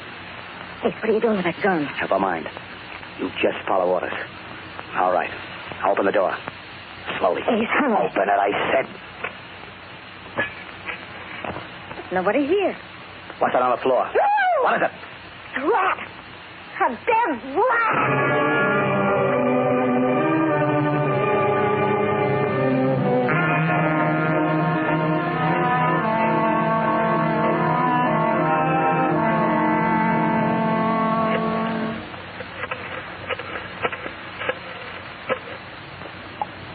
Hello.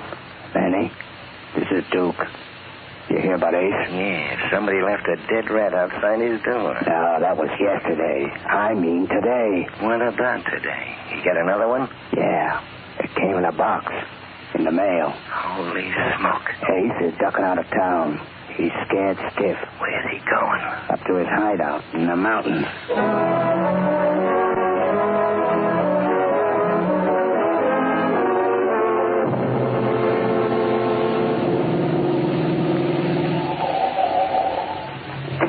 All right, take the car around to the back, Chuck. Okay, boss. What about the bags, Ace? Chuck will bring them. Come on. How long have you had this place in the mountains, Ace? Oh, a couple of years. Sure is gloomy looking. Hell, what did you expect? A summer resort? All I want is a place to hole up. Lay low, the boys get Miller. Well, there should be a bell around here. Somebody in the house? Don't you ever get tired of asking questions, Vera? I told you on the way up there's a caretaker. The bell doesn't work. Well, if you ask me, this is all a lot of crazy... Nobody's asking you. Ace Danelli running away from a stir bomb. Pipe down. Somebody's coming. Good evening, Mr. Danelli. Oh, good evening. Is everything all set? Yes, sir. The master bedroom is ready. We'll go right up. This is Miss Carroll. How do you do? Hello. You're not the same man was here last year, are you? No, sir. That was Edward, my cousin. He's been ill, and I've been substituting for him. My name is Walter. Okay. Bring up a couple of brandies. We'll be upstairs. Yes, sir. I sure hate to be holed up in a place like this for the rest of my life. Well, just say the word and Chuck will drive you back into town. I'm just kidding, Ace, honey. Well, stop it. Right now, I'm not in a kidding mood. Okay. Now, there.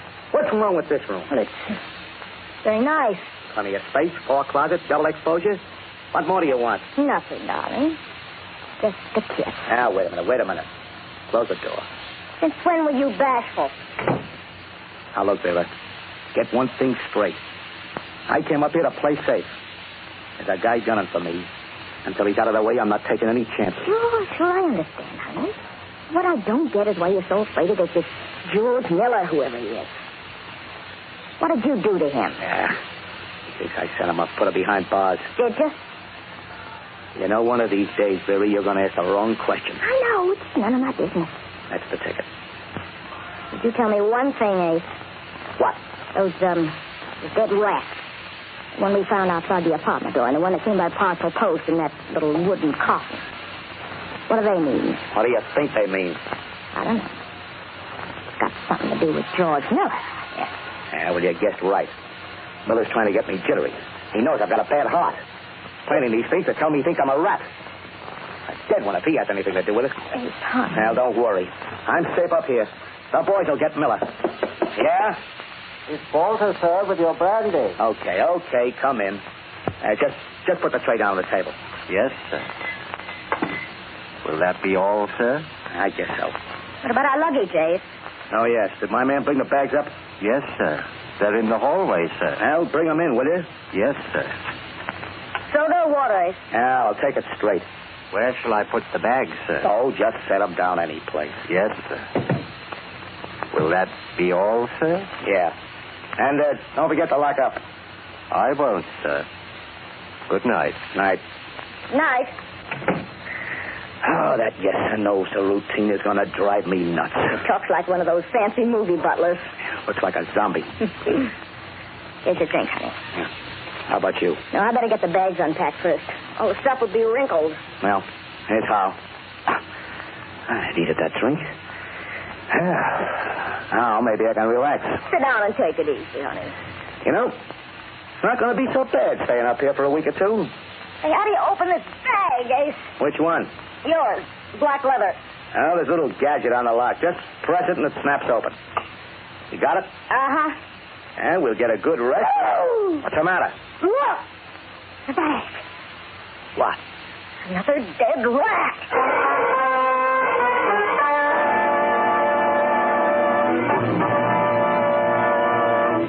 Talk, Chuck. Talk, you double-dealing skunk, or I'll split your skull. Ace, believe me, I didn't do it. Honest, I didn't. Talk, I said. Spell it. I ain't got nothing to spill. Now, listen, Chuck. I know your kind. I know them from way back. You'd sell your mother for cash on the line. George Miller got to you. He paid you to slip that dead rat into my suitcase. Get up. I don't trust you either. I don't trust anybody. You're all a bunch of blood-sucking double-crossers. Boy. You heard me. You'd like to see me dead, wouldn't you? Get out of your mind. Now, get out, both of you. No. Get out, I said. Get out of the house. I stay out.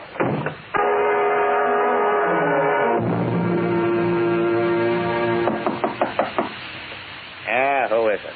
It's Walter, sir, with your brandy. Oh, bring it in.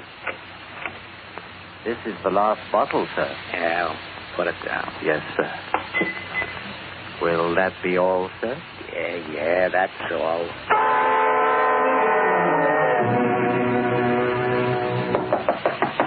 Who is it? It's Walter, sir. Come in. I thought perhaps you'd like something to eat, sir. It's been 3 days since you've taken any solid food. Yeah, 3 days. I brought an omelet and some toast. Oh, thanks. Thanks, Waller. Quite all right, sir. Hey, wait a minute. Yes, sir? You've been pretty nice to me, Waller. Thank you, sir. Yeah, pretty nice. And I'm the kind of a guy who don't forget. I don't forget if a guy's nice to me. And I don't forget if he stabs me in the back. Neither do I, sir.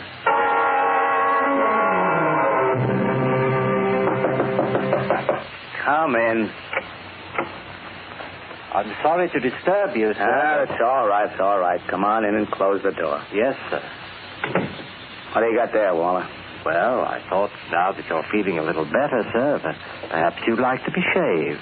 Been almost a week, you know. Yeah, don't tell me you're a barber, too. I have been a barber, sir. Well, I could use a shave, I guess, all right. If I may say so, sir, I think you'll find it very refreshing. Okay, go ahead. Where do you want me? The chair you're sitting in will be all right, sir. I'll get some warm water in the bathroom. You know, Waller, I've been thinking. When I go back into town, I'm going to take you with me. Yeah, I could use a man like you. That's very kind of you, sir. I like people like you around me. People who don't ask questions or get in your hair. Take care of what you're supposed to, and that's the end of it. I try to keep my place, sir. You got the right idea. Now, what'll I do? Lean back? In just a moment, sir. I'll have to fasten the strap to the back of the chair. I want the razor good and sharp. You'll need it sharp for this beard. Yes, sir. You must have been wondering about me these last few days, Waller. No, sir. Not particularly. You mean you wouldn't like to know why I've been hiding out here in the mountains? Sure, you must have a good reason, sir. Yeah, you can say that again. Someone's gunning for me. Gunning for you? Uh-huh. Somebody trying to get me. Guy named Miller. George Miller. The name sounds familiar. He got a life sentence for murder, about 20 years ago. Yeah, there's quite a story on it in the papers. He killed a girl. Did he? That's what the jury thought. They gave him first degree with a recommendation for mercy. That saved him from the chair. What did you think? What did I think about what? Lean back, sir. I'm almost ready for you. Hey, isn't that razor sharp enough yet? Not quite. I haven't used it in some time. What did you think about George Miller's conviction, sir? Yeah, what's the difference what I thought? The jury cooked his goose. Did they? Yeah. Oh, come on. Well, if you're going to shave me, get to it. I'm ready now. Lean back, sir. I'll soap you up. Okay. I assume this George Miller is out of prison now. Yeah. Got a commutation. Hey, you sure you don't need a lawnmower to get this beard off? I can do very well with a razor, sir. You know, I'm going to feel like a new man when you get through. Yes? A completely new man. You're a funny guy, Waller. You talk like a college professor. I've had a lot of time to read and study in the past 20 years. A lot of time. Yeah? That's enough soap. Now just relax, sir. Does the razor pull? Nope. Feels all right. That's fine. Nothing like a good, sharp razor. Yeah. Now don't move. It's rather difficult shaving you in this chair. If you move, I may cut your throat. That's not funny. It wasn't meant to be funny, Ace. What did you say? Sit back, Ace. One slip and you're finished. You're a dead rat. George Miller. That's right. It's been a long time, hasn't it, Ace? George, you wouldn't kill me in cold blood, would you? This isn't cold blood, Ace. This is hot blood, heated for 20 years. That's how long I've waited. Feel how sharp the razor is. No, George. Be careful. Doesn't take much to slit a throat from ear to ear. You know that. George, I'll give you anything you want. Name your price. You couldn't meet it. Only one thing can pay for those 20 years. George, I've got a bad heart, you know. Yes, so I've heard. All I'm asking for is a break.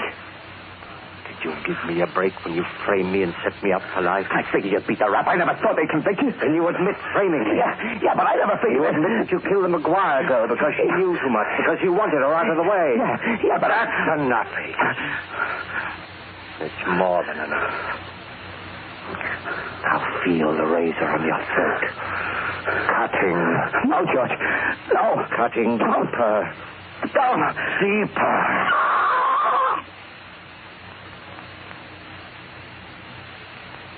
You said you'd be a new man when this was over. But you're wrong, Ace. You're only a dead rat. Who is it? It's Bela, Ace. I've come back.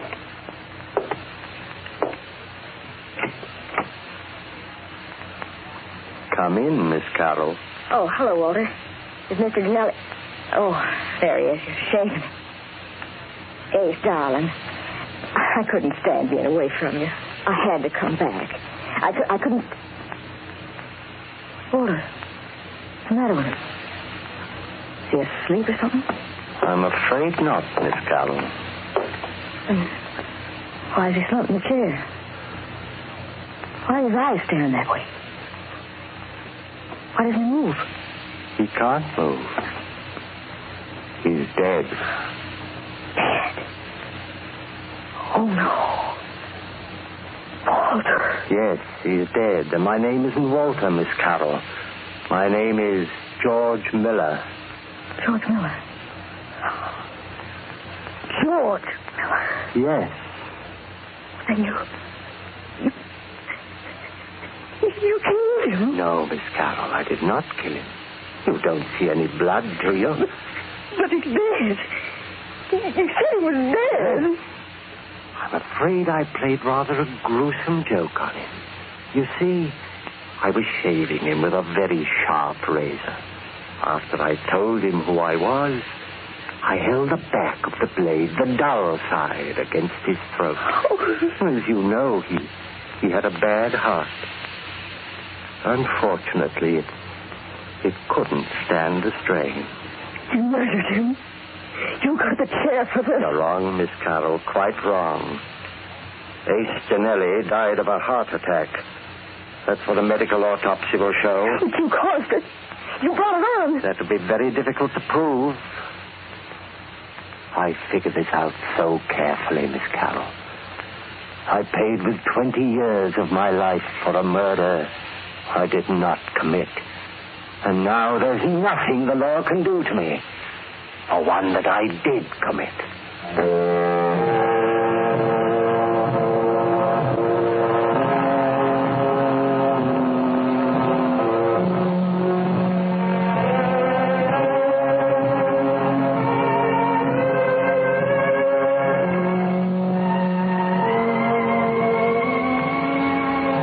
By Night has just brought you Boris Karloff in The Final Reckoning. Be with us again next Tuesday night at the same time over most of these stations when Mr. Karloff will present another weird mystery of the mind, The Hunt.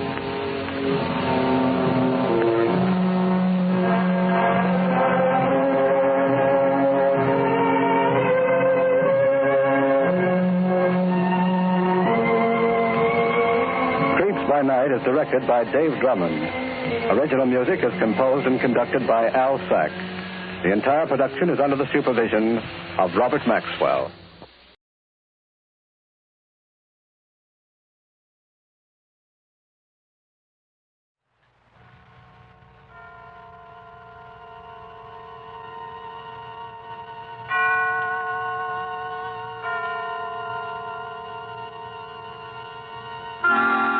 Suspense.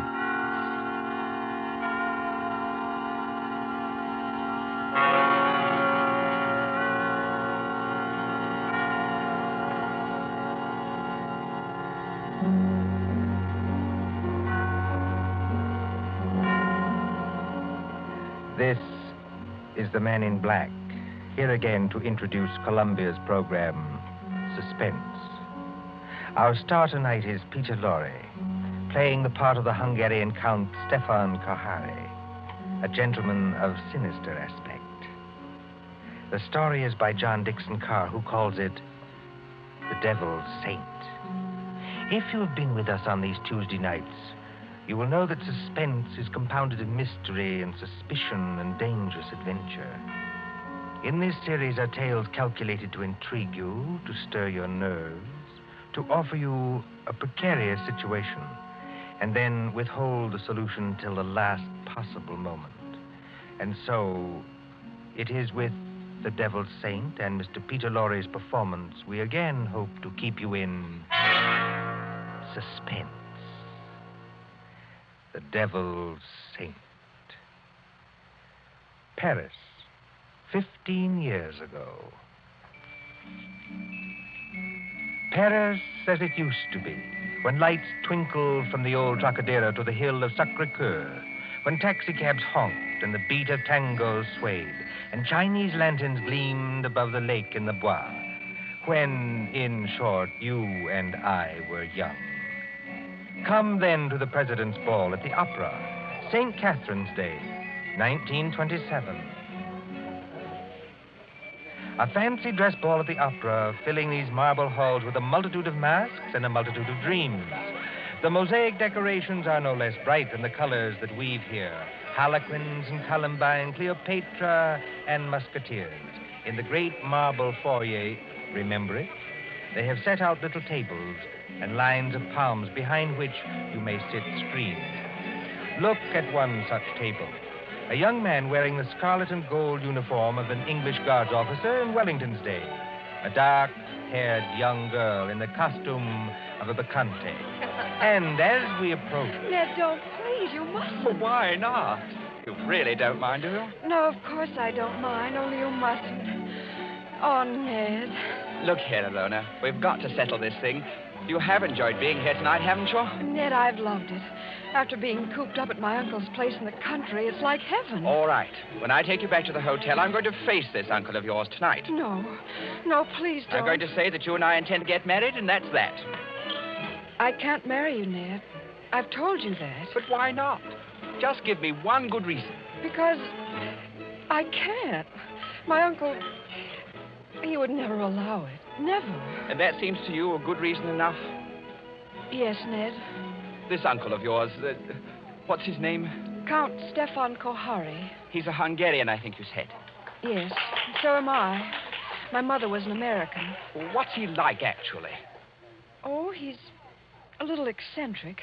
Oh, please don't misunderstand. He's a great scholar and a historian, only he's a little strange. Ned. What is it? There he is now. Your uncle? Yes, that elegant man in plain evening clothes, with the Order of the Golden Fleece across his chest. Oh, I see him. Oh, he looks as black as a thundercloud. He's throwing those two dressed as devils aside as though they didn't exist. Give me my mask quick before he sees us. No, Alona. Why not? We'd better face this out now. Sit still.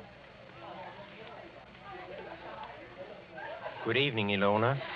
Good evening, Uncle Stefan. Uncle, may I present Edward Whiteford? How do you do, sir? How do you do? Ilona, do you think that costume is quite the thing to wear in public? Why not? Well, an older generation might call it immodest. It looks like... Like what? Nothing. Will you go and get your cloak or your domino or whatever you wore here? Uncle, please don't make me go home so soon. It's hardly 11 o'clock. I was not asking you to go home, my dear. I was merely asking you to put on a wrap. All right, I'll get it. You stay and talk to Ned. I shall be delighted. Will you sit down, sir? Thank you. You seem to have quite a gathering at this table. Oh, yes. Some friends of mine from the embassy. They're upstairs dancing now. Well, look, glasses, and still more glasses. You know, I was quite an adept once at musical gases. Have you ever tried it, young man? Well, it's very easy. You take a spoon like this, you see, and... Like it? Well, forgive me, sir, but there's something I'd like to ask you. Yes? I don't know exactly how to say this, so I'd better say it in the shortest way. I want to marry your niece. Well, look out, sir. You smashed one of the glasses. A few francs will pay for that. But there are other things of higher value. At least to me. Well, maybe I ought to mention first that my full name is Lord Edward Whiteford. My father's the Earl of Grey. Indeed. Why, I only mention that to show we're, well, respectable enough.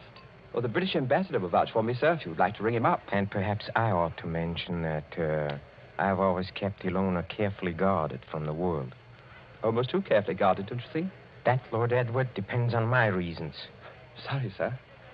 You have known Ilona about how long? 4 days. 4 days. You wouldn't even choose a business partner in 4 days. Yet to want to marry my Ilona after 4 days. But we know our own minds, sir. You do, huh? Then you know more than the wisest man in this world. However, as one whose dearest wish is Ilona's happiness, I hope it is, Count Kohari. Do you doubt what I say? Oh, no, sir. Well, I will make you a proposition. I own an estate in Touraine, not far from Paris. A little chateau, a few hundred acres, fishing, very good stable of horses. I know. Ilona told me. Oh, she did? Well, then here is my suggestion. Why not come down and visit us for a week or two? Why, that's very decent of you, sir. Oh, not at all, not at all. And if at the end of that time you're not cured of this infatuation... Oh, it's not an infatuation. I swear it's not. No? Well, if at the end of that time you're not cured permanently of this feeling, you may take Ilona. And with my blessing. That's fair, isn't it? Oh, it's more than fair, Uncle Harry. I don't know how to thank you. Oh, well, please, don't even try. And at least I can promise you a very interesting experience. You see, at the Chateau d'Azay, there is one certain bedroom. We call it the tapestry room. Yes? Well, I assure you, it'll be very interesting for you to sleep in that room. Why? Is it haunted or something? Oh, no. No, not haunted. Well, now, if you don't mind, I shall say goodnight, and I hope I can trust you to bring Ilona safely to the hotel. Au revoir. Look over there. What is it, sir? Just look. Streams of our fellow guests pouring down a main staircase. Shapes of nightmare. Shapes of delirium. Insane dead masks. Only the eyes move. Wouldn't we be terrified, perhaps, if he would look behind those gargoyle faces? Oh, no, I don't think so. They're only ordinary people like ourselves. That, sir, is where you make your mistake. Well, I shall expect you for the weekend, and encore une fois, au revoir.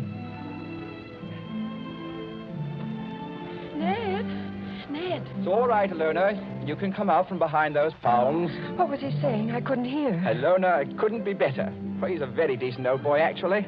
And he's invited me to the Chateau d'Azay. Did he say anything about the tapestry room? Yes. He invited me to sleep there. And you said? I said I would, naturally. You mustn't do it, Ned. I won't let you do it. But why the devil not? Because everybody who sleeps in that room dies. Dies? Are you serious? Oh, Ned, please don't do it. Oh, nonsense. There are a lot of superstitions about every old house. This isn't a superstition, Ned. It happened once when I was a little girl. A man insisted on sleeping there. They found him dead in the morning. So? How did he die? They don't know. There wasn't a mark on his body. He wasn't shot or stabbed or strangled or poisoned or hurt in any way. He was just dead.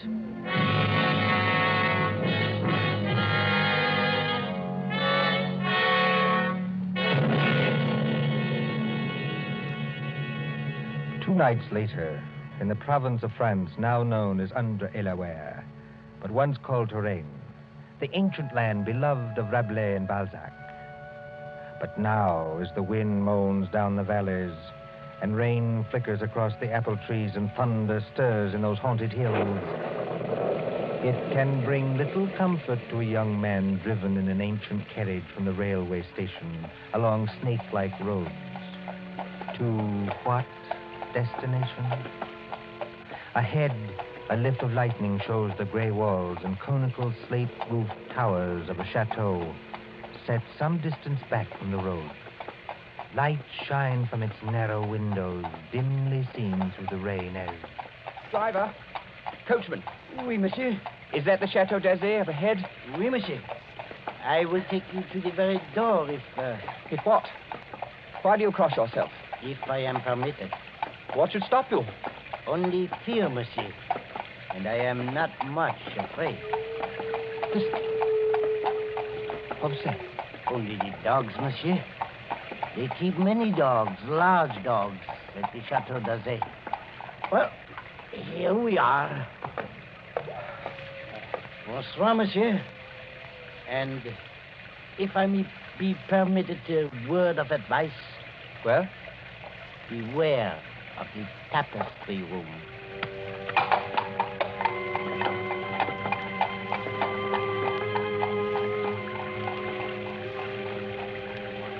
There isn't a bell on this door. There might at least be a knocker.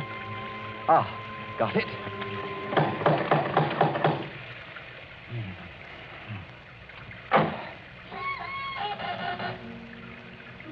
Et alors, monsieur? Vous cherchez? Je cherche le Château d'Azay, et perhaps it would be better if monsieur spoke English, yes? You are Lord Edward Whiteford. Yes. Monsieur is expected. Please to enter. Monsieur's hat and coat. Thank you. Ned. Hello, Ilona. Oh, J'embrasse pas ma petite, votre oncle. Oh, You'd better not kiss me, Ned. Madame Flay says to look out for my uncle. Madame Flay is our housekeeper. Oh. Well, where's your uncle now? In the drawing room. He's playing the piano. Come along. Ilona, is anything wrong? Oh, everything's wrong. 2 of my dogs were in horrible pain this afternoon. Dr. Solomon had to put them out with chloroform. You don't think that... I hope nobody's practicing, that's all. Well, here we are. Oh, nice tiger skins on the floor. I say, who's the little old man with the gray beard sitting over there by the fire? That's Dr. Solomon. Hasn't he funny-looking eyes? He watches and watches and watches. He's an old friend of the family. Shh, come along. Let's get this over with.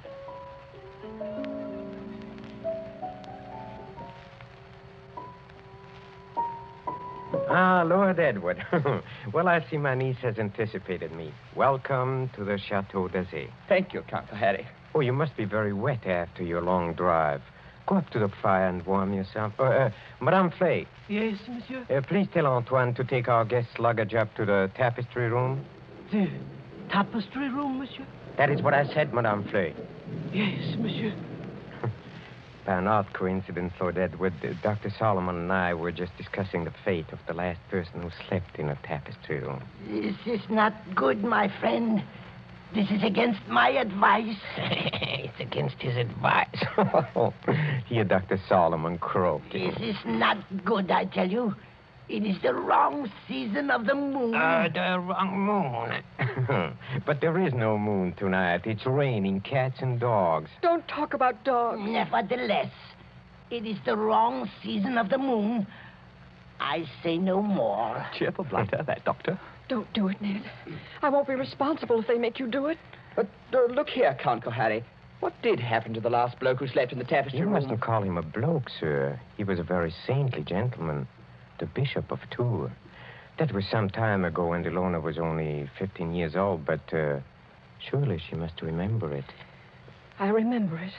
The church, said our bishop, has no use for superstitions. Well, he insisted on sleeping there. I made it as comfortable for him as possible, but he was found dead next morning with a crucifix still in his hand. Was it poison? There was no poison, monsieur. No. Here, Dr. Solomon. It's true, Ned. Well, there were just 2 very curious things. You see, in connection with that death, on a mantelpiece there was found burning a stick of incense. Just ordinary incense, nothing wrong with it. Yes, sir? And under the dressing table, the police found it was an empty jar of ointment. Now, use your wits. A dead man, some burning incense, and an empty jar of ointment. What do you make of that? Oh, I don't make anything of it. It's crazy. Please do not speak like that. I'm sorry? It is still the wrong season of the moon. Well, what I really meant, sir, was this. Is there any reason for this story of death? Reason? Any legend attached to the room or anything like that? Yes, there is. Well, sir? Well, we are a very old family, Lord Edward. Old and perhaps accursed. When my ancestors moved from Hungary to France in the 17th century, they brought certain beliefs with them. The old religion. The old religion? Yes, the cult of Diana, the cult of Janus, the cult of freedom and fertility. The witch cult, if you prefer. Oh, now look here, sir. Must we talk about this? Well, you smile, but when I say the word witch, you think of some humorous picture on a Halloween's card. It was very different in the Middle Ages, believe me. Then, my friend, there existed an organized religion which rivaled the church. There were many to worship unashamed at the grand Sabbath.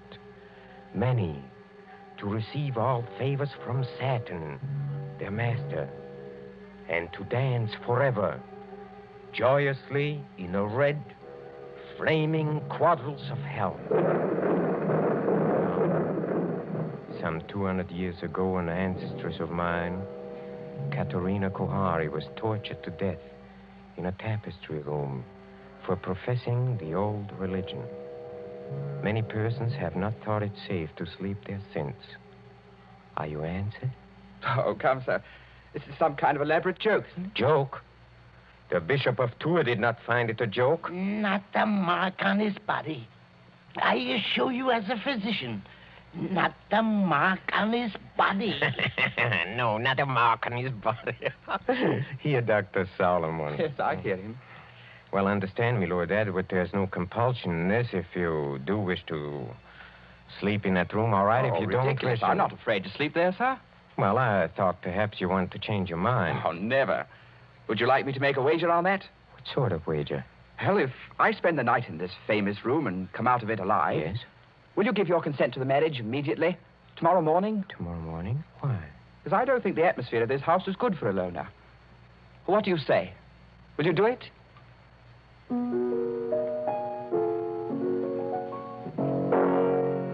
Very well, Lord Edward.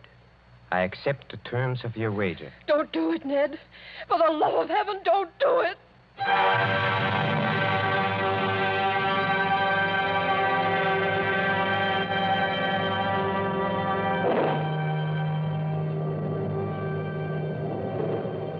High up in the north tower of the Chateau d'Azay, under the conical slate roof, is the circular room hung with faded tapestries. These tapestries move slightly with uneasy, mimic life to the clamor of the storm outside. Candles burn along the mantelpiece and beside the great four-poster bed. The flames of these candles waver, too, as the door opens. This is the tapestry room, monsieur. Thank you, Madame Flay. That is the mantelpiece where the incense burned. That is the bed where Monseigneur le Bishop died. Very inviting, isn't it?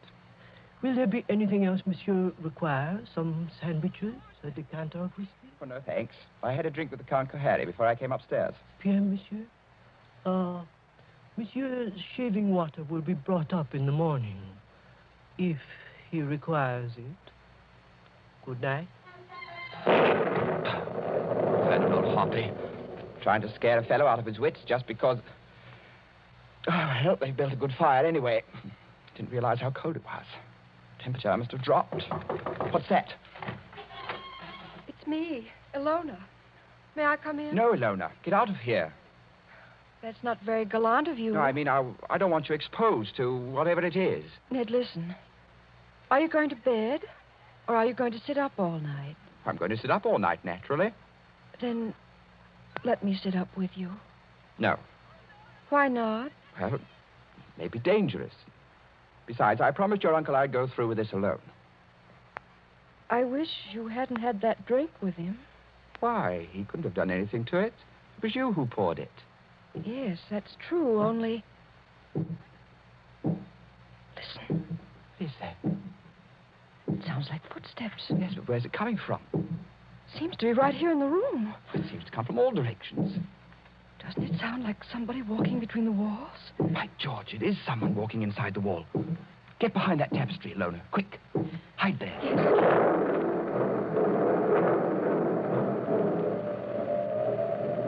Count Cohari, where did you come from? Oh, forgive me, Lord Edward, for seeming to appear out of the wall and between the tapestries. Like Mephisto appearing to Faust, huh? And this red dressing gown perhaps adds to the effect, too. How'd you get here? A passage between the walls? Yes, exactly. Little device my ancestors for visiting this room. You know, they invented that when its occupant was so unmannerly as to bolt the door. Door's not bolted. You could have walked straight in. But I couldn't have done it unobserved. No. Maybe not. Have you had any other visitors, Lord Edward? No. Are you quite sure of that? Quite sure. Well, then, since nobody saw me come here, I'll just sit down by the fire. Please sit opposite me. Is this the showdown, sir? I don't understand. Well, there's got to be a showdown between us. Is that why you're here? Oh, I'm here, young man, to explain certain things to you. Will you have a cigarette? Thank you. Oh, they're perfectly all right. That is what you're afraid of? I'll have one, yes. A light? Thank you. Well, when I was discussing the witch cult a while ago, you didn't appear to think I meant what I said. Do you want a perfectly frank answer to that? Yes? I think you're mad enough to mean anything. What you say, in a sense, is quite true. See, in an old and inbred family like ours, the mind can crack and the fantasies of witchcraft become as real, well, more real than the living world. Let me give you an example. Go on. The saucer on a table beside you is Ming porcelain. It was once owned by Katerina Kohari, a martyr of the old religion. Yet you are using it as an ashtray. Oh, I beg the witch lady's pardon. I'll blow off the ash. Well, that's a very dangerous remark, sir. Don't you understand that the worship of evil can be as strong and compelling as the worship of good? That the devil can have his saints, too? That to a sick brain which knows but can't help itself, you have profaned this room merely by entering it. And therefore, you deserve to die.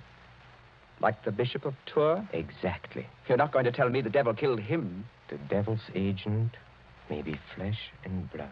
Then it was murder. Oh, of course it was murder. Murder so cunningly contrived that no one ever saw through it. Go on. I asked you before to use your wits on this problem. Well, look, incense was burned in this room. You know why? Suppose you tell me. Well, obviously, I think to conceal something else, which would be too easily noticed. To conceal what? For instance, the smell of chloroform. Chloroform? Yes. A drug not very well understood by laymen. Dr. Solomon, by the way, was using chloroform this afternoon to dispose of some dogs. So I've heard. Well, Dr. Solomon is old and very forgetful. You mean chloroform could be stolen? Oh, yes, it could be easily. Now, suppose I take a pad saturated with chloroform. I place it over the mouth and nostrils of a man already sleeping or drugged so that he gets no air. Wait a minute. That won't do. Why not? Chloroform burns and blisters when it touches the skin. You'd leave marks. Oh, not at all, my friend. Not at all. If I first covered the mouth and nostrils with some substance like... Ointment. Yes. Now you're waking up. Hi. Now observe what follows. In a few seconds, unconsciousness. In 2 minutes or 3 minutes, death. Certain death, yes. Oh, but chloroform, you see. It evaporates very quickly. There is no trace in the stomach since nothing has been swallowed. Well, delay your post-mortem for 24 hours. Very easy matter in these country districts, and no trace remains in the blood. Murder without a mark, Lord Edward. Murder without a mark. You can't do it, Count Kohani. There's one thing you're forgetting. What is that? I'm not sleeping and I'm not drugged. Oh, yes, you are. How? When? In the cigarette? No. In a drink you had with me. What was it? Morphine. And you've had enough to put 3 men to sleep. See, that's it. Well, try to get up. I'll do it. I'll do it. You see? You've knocked over the fire irons. You'd have been in the fire yourself if I hadn't caught you. Take your hands off me. Just as you please. If I could reach that bell pull. Well, but you can't. Well, better sit down again. You murdering lunatic. So that's how you killed the Bishop of Tours. And that's how you're going to kill me. Who, I? Well, you don't think I killed the Bishop of Tours. Didn't you? You fool. I'm not trying to kill you. I'm trying to save you. Dr. Solomon. Yes, monsieur. Well, come out. Come in the room. Come out and be my witness. Yes, monsieur. I shall always guard the family honor, even when I guess how men die. This young man evidently thinks I've been talking about myself. Am I, in a popular parlance, insane? Oh, monsieur. Heaven forbid. I have never known a saner man. Have you any notion, Lord Edward, why I brought you to this house? You would never have believed me if I had merely told you. So I had to bring you here to show you. Show me what? What? Look at the tapestries. Come out of there! Behind them. Come out of there! Hey, come out! Ilona! Yes, Ilona! Why do you think I've kept Ilona so well guarded from the world? Why, at a fancy dress ball, for instance, did I object to the costume of a medieval witch whose dogs were poisoned so that chloroform should be brought? Who poured the drink drugged with morphine? In the devil's name, what are you trying to tell me? It was Ilona. She's been helplessly, hopelessly insane for more than 10 years.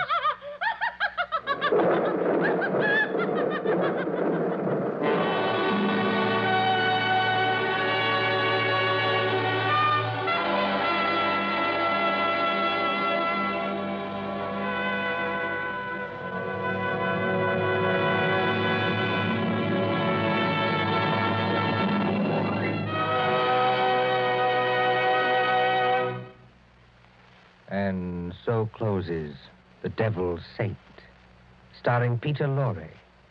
Tonight's tale of suspense. This is your narrator, the man in black, who conveys to you Columbia's invitation to spend this half hour in suspense with us again next Tuesday.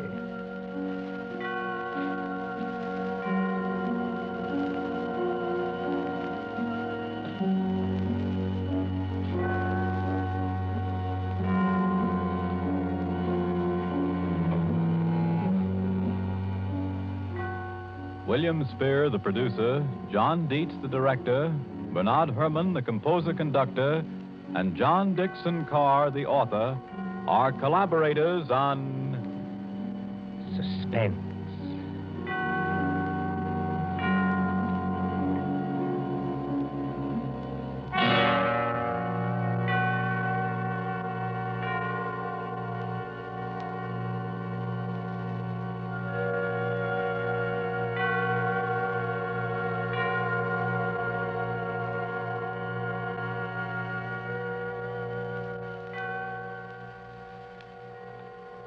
This is the Columbia Broadcasting System.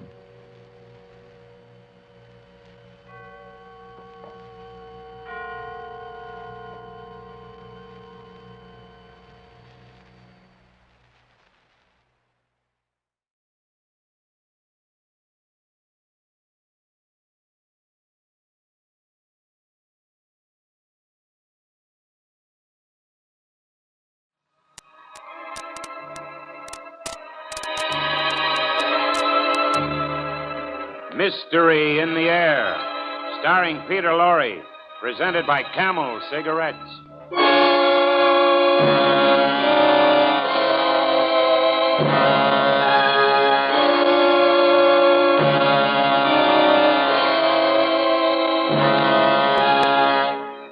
This, dear friends, was the man Philip Gentry, or Reverend Pierce, or whatever other name he may choose in eternity.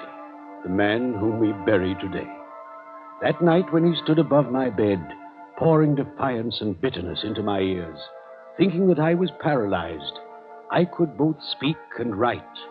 My paralysis had been gone for many days. But I did not speak, because I knew what Philip Gentry would do, what he had to do, criminal and murderer though he was.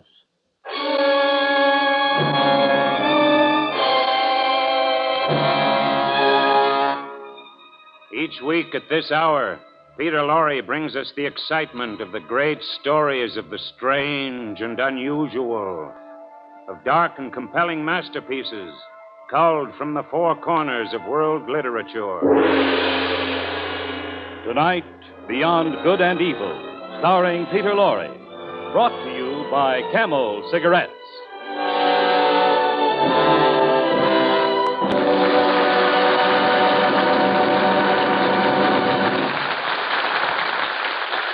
Experience is the best teacher. Try a Camel. Let your own experience tell you why more people are smoking Camels than ever before. Yes, try a Camel. Let your T-zone decide. That's T for taste and T for throat, your proving ground for any cigarette. Let your T-zone decide if Camel's rich, full flavor and cool mildness aren't just made to order for enjoyment. Yes, try a Camel. And be sure to have a carton of Camels on hand for the long weekend coming up.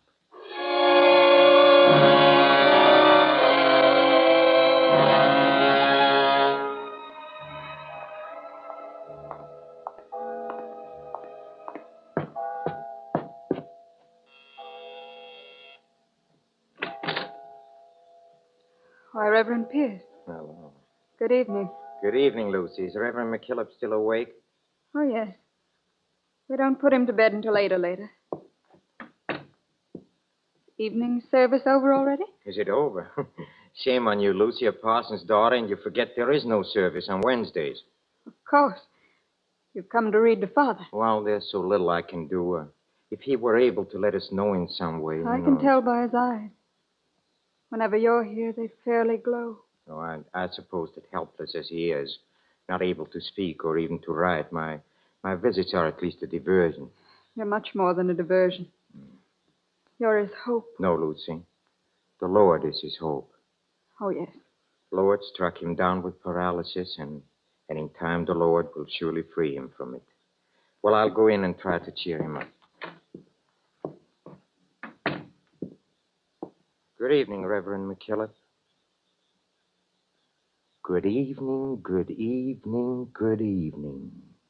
Yes, McKillop, you hang on my every word, and you never talk back. You never have, except once, and after tonight you won't get the chance. Huh? Speak up, Reverend, why don't you? No, of course, the cat's got your tongue, huh? Yes, tonight is your last chance, Reverend. Tonight is the consummation, finish, the end, Act 3 curtain on a great play about death and redemption, about good and evil. And I won't shrink from your eyes, McKillop, see? Your eyes can't kill, but I can kill. I have the mind and the will and the hands. I've killed one man, that you know. And tonight I am going to kill again.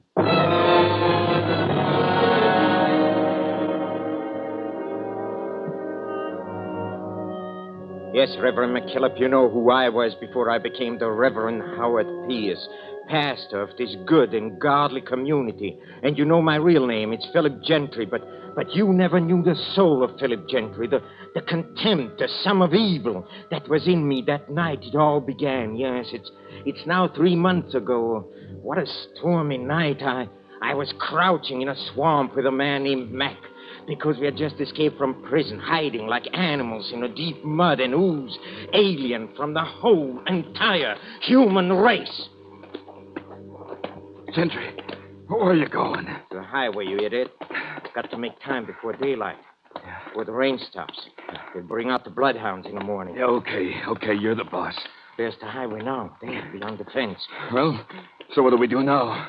Where do we go? Split up. I'll meet you in Chicago later. At Gus's place? Yes, at Gus's place in 2 or 3 weeks, when the manhunt cools off. You won't let me down, will you, Gentry? I said I'll meet you. Now get moving. Go on, fast.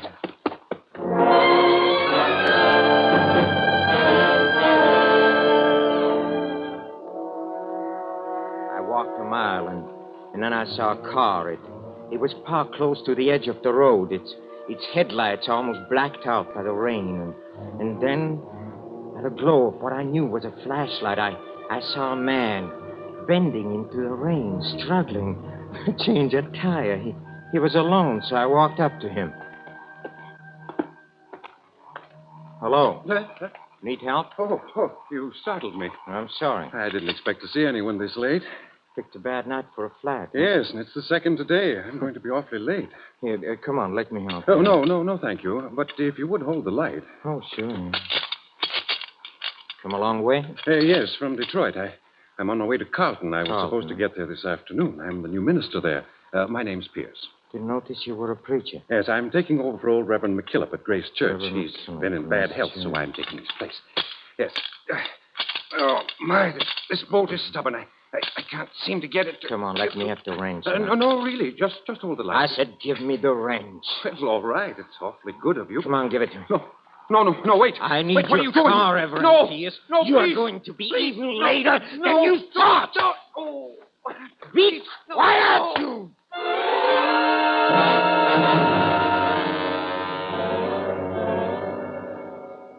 I hit him twice, and I can't tell you now, Reverend McKillop, what I thought when it wrenched big into flesh and bone. Oh, I swear to you that it was not my intention to kill, and yet I did.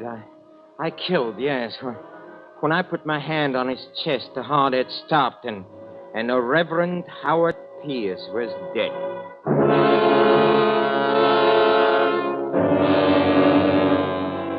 Yes, Reverend Pierce was dead. Very dead, so I buried him. I buried him in my prison clothes, and soon I was dressed in his clothes.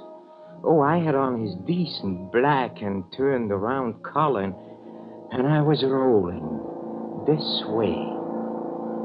And at the city limits of Carlton, my own destiny stepped in. I was stopped by a traffic cop. Let me see your license, buddy. A license? Oh, yeah, Here it is. Howard Pierce. Occupation. Huh? Oh, minister. I didn't notice. Well, what is it, officer? Is that speeding? No, we're checking all cars on this road. There was a break at the state pen. 2 prisoners escaped. Yes. They might come this way. I see. But I won't hold you up any longer, Reverend. You going far? Oh, no, Carlton. Say, this is Carlton. It is? Oh, yes, there's the sign. Say, I get it. Imagine me not catching on right away. Catching on? Sure, you must be the new preacher for Grace Church. Oh, yes, I am. Well, I'm Charlie Owen. I sing in the Grace Church choir, baritone. You going to the parsonage now? Yes, I was. Well, it's a little tricky finding it. I'm going into headquarters now, and I have to go right by Reverend McKillop's house. Oh, that's You nice. follow me. Thank you, son. It's very nice of you.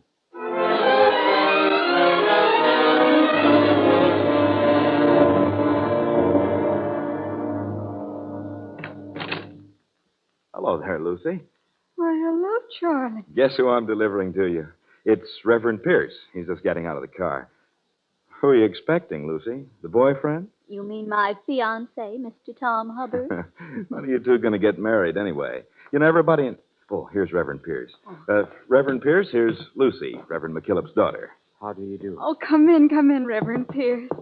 Father and I have been so worried. We expected you all afternoon. Oh, I had 2 flat tires. Oh, what a shame. Well, Father's waiting up for you in his study. Father, Charlie Owen brought Reverend Pierce. Reverend Pierce? Well, come in. You and Mr. Owen wait outside for a few minutes, Lucy. All right, Sure, Father. sir. Sit over here, Reverend Pierce. Thank you, sir. I can't tell you how relieved I am to see you.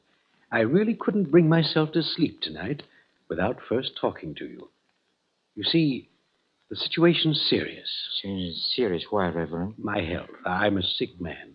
I've had 1 stroke, as I wrote you. Oh, yeah, I know. Yeah. Well, I could have another one at any time. Okay. The doctor says a worse one. And I feel it essential that the work of the parish should be in firm hands.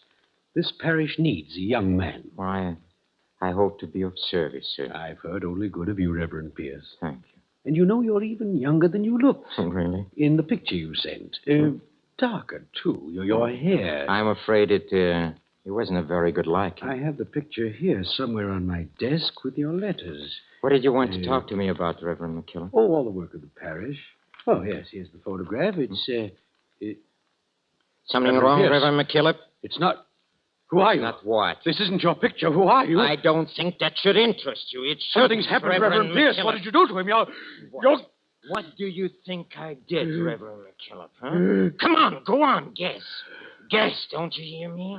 Come on, don't you play with me, you sanctimonious fool. Come on, speak up. Speak up. What's the matter with you? Oh, don't tell me you had another stroke, huh? That's right, you can't speak, huh? Is that it? Well, I'll find out. And in any case, I'll take that picture, Reverend McKillop, and now if you don't... Reverend Pierce, we thought... Yes, Lucy, something has happened to your father. We were talking and yes, I'm afraid it's another stroke. He can't speak, and apparently he can't move. Father, what can we do? Lucy, we'll have to wait for the doctor, and maybe even then. I know. The doctor said he could be paralyzed for months, years. He mustn't die. No. If we have faith, the Lord will spare him, and until the good Lord returns his health, I'll try to shepherd his flock.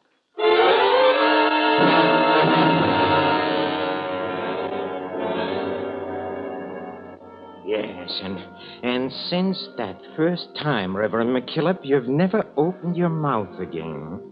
Oh, you can stare, yes.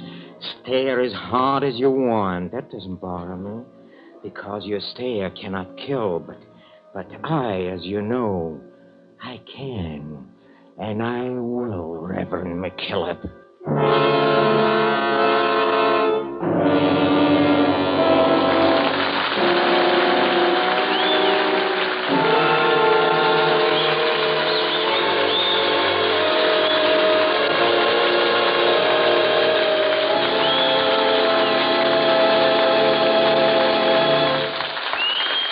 Moments, Mr. Peter Lorre will bring us the climax of tonight's Mystery in the Air, when camels present Act Two of Beyond Good and... Ask a sports champ in any field what helped him most toward success, and he'll probably say experience. Yes, experience is the best teacher. Take bronc riding champ Jerry Ambler. His most recently won sports crown is the Saddle Bronc Championship of the World. Experience? Why, say, Jerry's been riding broncs for 18 years. Yes, as he recently said, experience is the best teacher. In bronc riding and in smoking, too. A cigarette for me is Camel. And there, Jerry's like thousands and thousands of other cigarette smokers who smoke just about all the different brands during the wartime cigarette shortage. Well, experience like that was bound to make people experts in judging the differences in cigarette quality. And on the basis of that experience, thousands and thousands of people decided they liked Camels best. Yes, they learned that for rich, full flavor and cool mildness, the cigarette for them is Camel. As a result, more people are smoking Camels than ever before. Experience is the best teacher. Try a Camel yourself.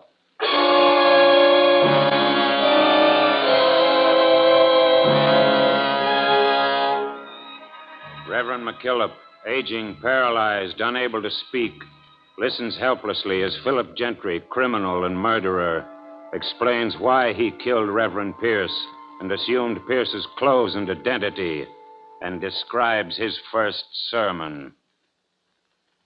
And so, in conclusion, dear friends, remember the agony of our Lord was shared by two thieves, and they were crucified beside him that he might be numbered among the transgressors.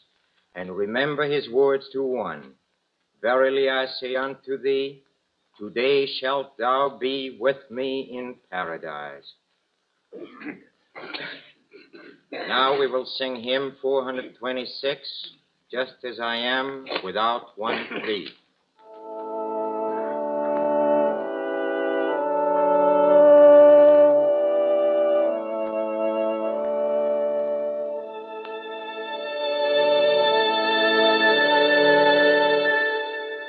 That was my first sermon, Reverend McKillop. Oh, I saw your eyes when Lucy told you how deeply moved the congregation was. Oh, you couldn't understand. You just couldn't how such a thing could be done without faith. Oh, but I've been a lawyer, and I've done a lot without faith. Yes, I've been the ideal parson you were looking for. I wish you could ask young Hubbard. You don't know he called on me, huh? Reverend Pierce? Yes? I missed your first service, Reverend. I thought I ought to pay you a call. My name's Hubbard. Oh, yes, I know. You're in the choir. Come on. Come in, Mr. Hubbard. Make yourself comfortable. Oh, thank you. What's your business, Mr. Hubbard? I work at the bank. I'm chief teller. Chief teller, huh? That's a very responsible job for a young man like you. I suppose it is, but I don't have much more responsibility than the other tellers, except at the end of the month. Oh. Then it's a strain. End of the month? What? Well, sure, that's when I have to... Yes? You know, I've never told anyone about this. Please. So even with you... Well, if it's confidential. Well, no, naturally not so far as you're concerned, Reverend Pierce. You see, the 30th of the month, we move all our deposits to the Federal Reserve Bank. Yes. $200,000 or more. So you can see how I wouldn't want some people to know that. You mean you have to take the deposits alone? Oh, no. Gosh, no, that'd be even worse than it is. No, there's an armored truck that comes to take the money. Surely the bank takes adequate precautions. Well, I have a gun and there's an alarm system, but... You see. Well, the thing is, I'm all alone. Sometimes when I'm sitting there at my desk, I think how easy it would be. Why? Well, all somebody would have to do is shoot me through the glass door. Oh, Even if the alarm rang, it would be 10 minutes before the police got there. Oh, Mr. Hubbard, after all, it's a very quiet community, no? Well, I guess that's what the directors of the bank figure. Only possible danger I can see would be from too many people knowing what you've told me. I mean, wrong people. And you say you don't talk. So... Oh, no. No, Reverend Pierce. I've never told a soul except you.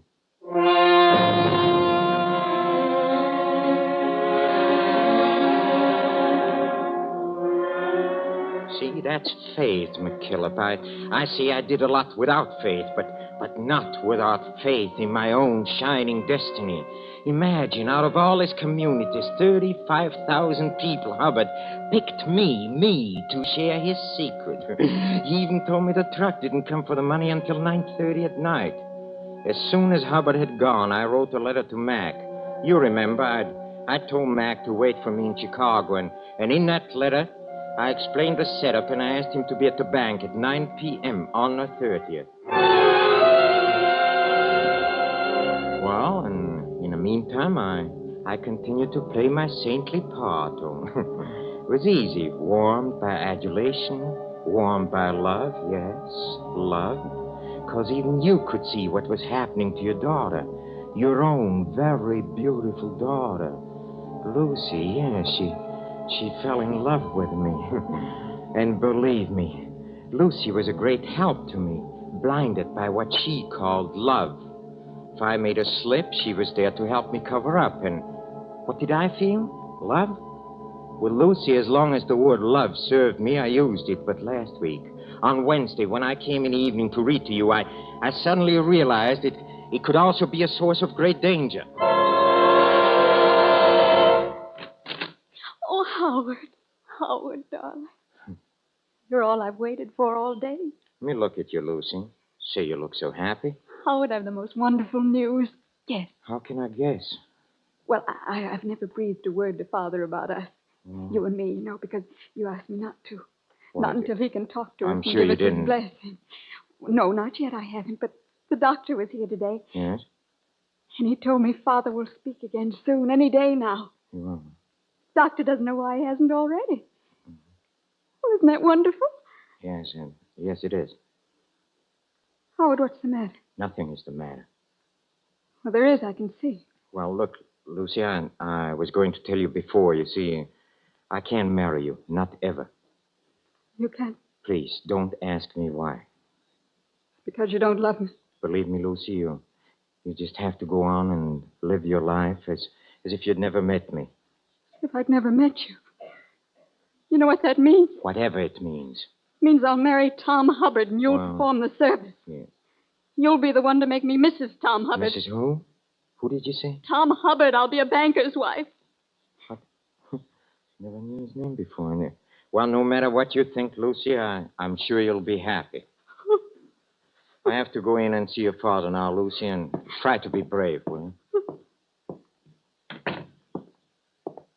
Good evening, Reverend McKillop.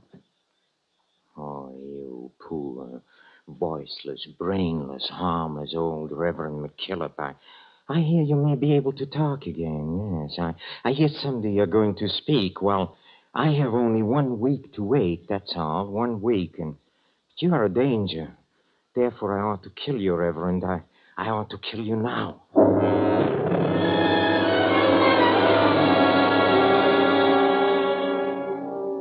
Oh, don't ask me why I didn't kill you, Reverend McKillop. I suppose it will always be distasteful to me. It's a job for cruder minds, and if it happens that my neat habits turn in a good deed now and then, that doesn't make me a Boy Scout, does it? I might not like to think of Lucy, only 2 days married, so soon to be a widow, so soon in half an hour, yes, because in half an hour, Mac is going to shoot Tom Hubbard as he sits at his desk. And in half an hour, I'll have $200,000, and I'll be free, you hear?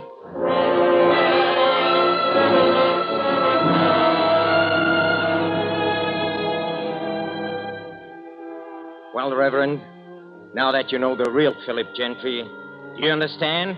Do you? No, I doubt it. I doubt if you, with your good book and your years of tending the good sheep in the rich green pastures here, could ever understand 1/10 of what a man like me feels. Doesn't matter. I don't need your understanding. I don't. Good night, Reverend, and sleep well.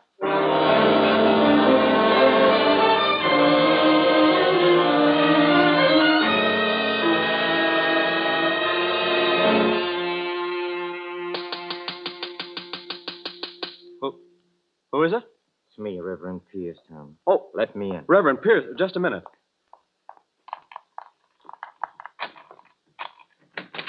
I wanted to make sure. You see, this is the night when the truck comes. Yes, I remember. That's how I knew where to find you. Oh. Well, did you want something? Yes. Lucy's feeling sick. I came to send you home. Lucy? But I can't. I have to stay. I can stay for you. Gee, I don't know. I'm supposed to stay until the truck gets here. Lucy's calling for you, Tom. She's really sick? Yes. Well, all right. I guess with you here, it'll be all right. Just tell me what to do. Well, that's the money right there, already in those sacks. Yes. I sit here? Yeah, right at this desk. Gee, I don't know what the directors will Come think. on, run along, Tom. They'll never know. Even if someone walks by from the outside, they'll never know if it's you or me sitting here.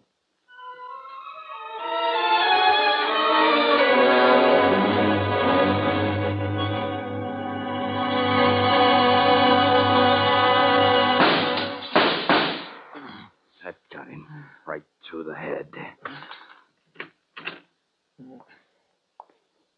Gotta have the money ready. Mac. Near him.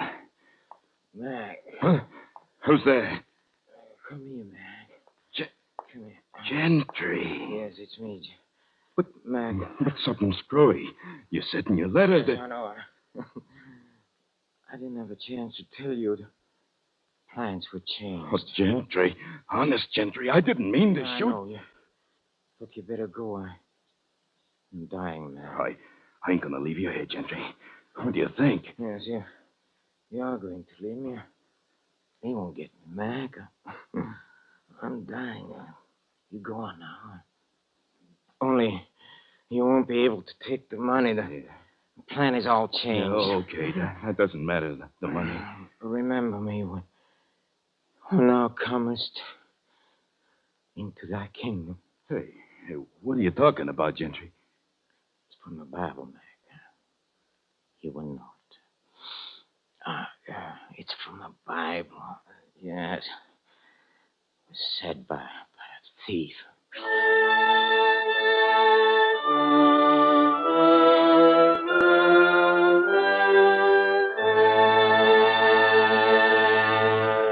This, dear friends, was the man Philip Gentry, or Reverend Pierce, or whatever other name he may choose in eternity. The man whom we bury today. That night when he stood above my bed, pouring defiance and bitterness into my ears, thinking I was paralyzed, I could both speak and write. My paralysis had been gone for many days. But I did not speak, because I knew what Philip Gentry would do, what he had to do. I knew what he denied, that to accomplish work as he had in God's vineyard, a man must have faith, even though he deny that faith. That is why, in spite of all, he protected my daughter's happiness. That is why he could not kill me.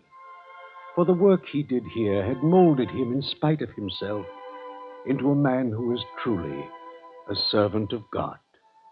To such a man our Lord would say, "Verily I say unto you, today shalt thou be with me in paradise."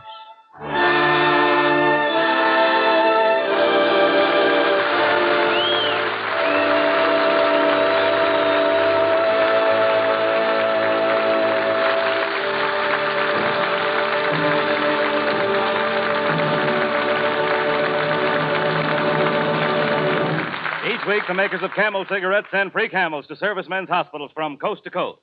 This week, the Camels go to Veterans Hospital, Wood, Wisconsin, USAAF Station Hospital, Langley Field, Hampton, Virginia, U.S. Naval Hospital, Memphis, Tennessee, U.S. Marine Hospital, Cleveland, Ohio, and Veterans Hospital, Aspinwall, Pennsylvania. More people are smoking Camels than ever before, and many of those people are doctors. When 3 leading independent research organizations asked 113,597 doctors, what cigarette do you smoke, doctor? The brand named most was Camel. According to a nationwide survey, more doctors smoke Camels than any other cigarette.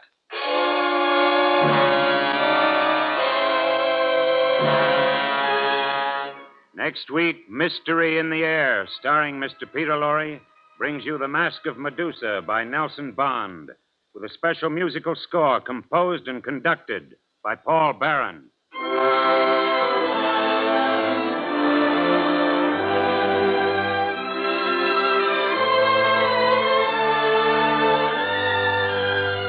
Why do you smoke a pipe? For pleasure, of course. Then get the tobacco especially made for smoking pleasure, Prince Albert. Ask for mellow, mild Prince Albert the next time you buy tobacco for your pipe. And the extra pleasure you'll enjoy will tell you why more pipes smoke PA than any other tobacco. Prince Albert's choice tobacco is specially treated to ensure against tongue bite. Crimp cut to burn slow, smoke cool. Ask for Prince Albert. See if Prince Albert doesn't give you more pipe enjoyment. Listen in on Prince Albert's Grand Ole Opry Saturday night for a half hour of folk music and laughs, with Red Foley and his Cumberland Valley Boys, Minnie Pearl, the gossip from Grinder Switch, Rod Brassfield, and the rest of the Opry gang. And as Red's special guests, you'll hear Cowboy Copus and Barefoot Brownie. Remember, Prince Albert's Grand Ole Opry, Saturday night over NBC.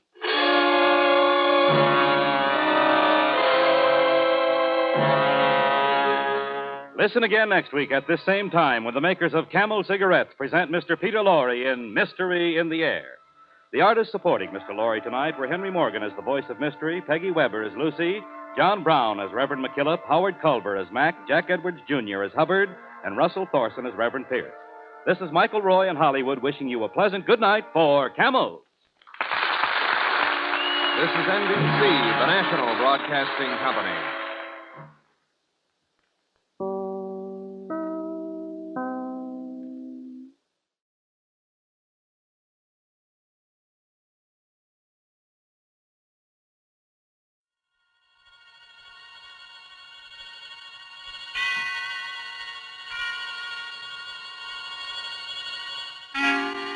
Suspense.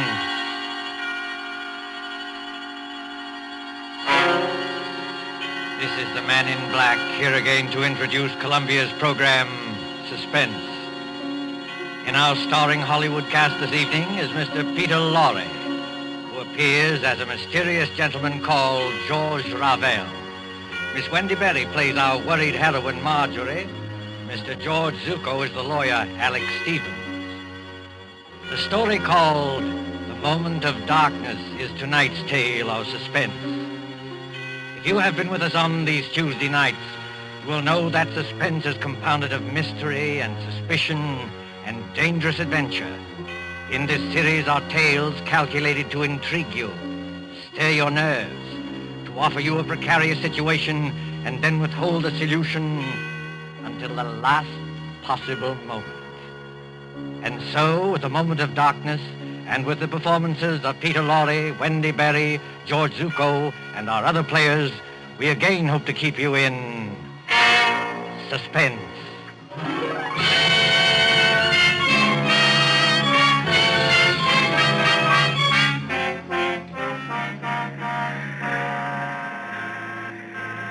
The Train Bleu crack express train from Paris to the French Riviera, which in these carefree days before the war used to make the journey from Paris to Nice overnight. At the Gare du Sud, on this particular mild spring evening, the train with its glistening wagon-lits, or sleeping cars, waits in a station filled with smoke and the iron coughing of engines. You can hear the excited crowd and the slamming of compartment doors. You can see the guard standing by with his watch in hand, with his horn ready to blow as a signal. En voiture, messieurs les voyageurs! En voiture! Better get in, Emily. The train's just about ready to start. That commotion there. At the last moment, just before the signal, a girl in a light summer dress, carrying a small suitcase, hurries along the platform towards car number 10. The girl is blonde and evidently English, and as she hurries towards the guard... En voiture!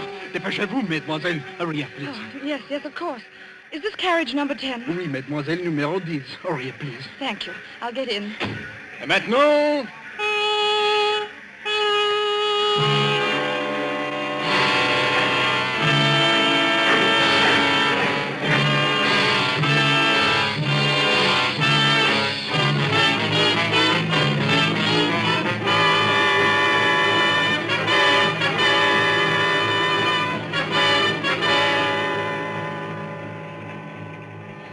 Corridor must be at least a mile long. Car 10. Compartment number 6. Compartment number 6. Compartment... Oh, here it is. Yes, come in. Mr. Stevens, Oh, I beg your pardon. That's quite all right. Won't you come in? I thought this was Mr. Stevens' compartment. It is his compartment. I'm sharing it with him. He is on the train, isn't he? Oh, yes. He's going to look for some luggage that failed to turn up. In the meantime, won't you come in and sit down? Thank you.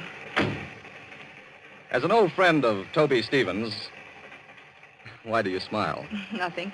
It's just odd to hear a dignified man like Mr. Stevens called Toby. That's all. Well, it suits him. As an old friend of his anyway, may I introduce myself? I'm Ken Blake, on vacation from the American consulate in London. How do you do? My name is Gray, Marjorie Gray. I most particularly wanted to have a word with Mr. Stevens. Miss Gray, will you pardon my impertinence if I ask... Ask what? Whether it's about your Aunt Hester at Monte Carlo and the man who seems so determined to scare her to death. You know about that? Yes, a little. After all, that's why Toby's left his law practice and come all the way from London. He said... Mr. Stevens. Marjorie. Great Scott, what are you doing here? I came up from Monte Carlo, especially to see you. I thought I'd find you in Paris, but when I got to your hotel, they told me you'd gone. Cook said they'd reserved a compartment on this train for you. So, well, here I am. But why? Before you see Aunt Hester, Mr. Stevens, I want to know what you meant by that letter you wrote me. I meant exactly what I said, Marjorie. I'm going to expose this faker, George Revel. Excuse me, if you two want to talk, I'll just clear out of here. Oh, no, Ken, stay where you are. Really, Mr. Stevens? You've made an impression on her, Ken. When the girl suddenly becomes thoroughly British after spending half her life on the Riviera, well, you made an impression. Don't talk like that, Toby. She won't get annoyed with you for saying it. She'll just get annoyed with me. Marjorie, this is Ken Blake. We've met, thanks. I asked him to come along with me, and for a very good reason. Indeed? Ken was for years at the American consulate in Paris. He knows all the heads of the Sûreté Générale, that's the Scotland Yard of France. And in particular, he knows the great detective Flamand, who's the chef de Sûreté. I thought Ken might be very useful when we nab Revel. But I tell you, Revel is dangerous. Dangerous, my eye. Something's going to happen.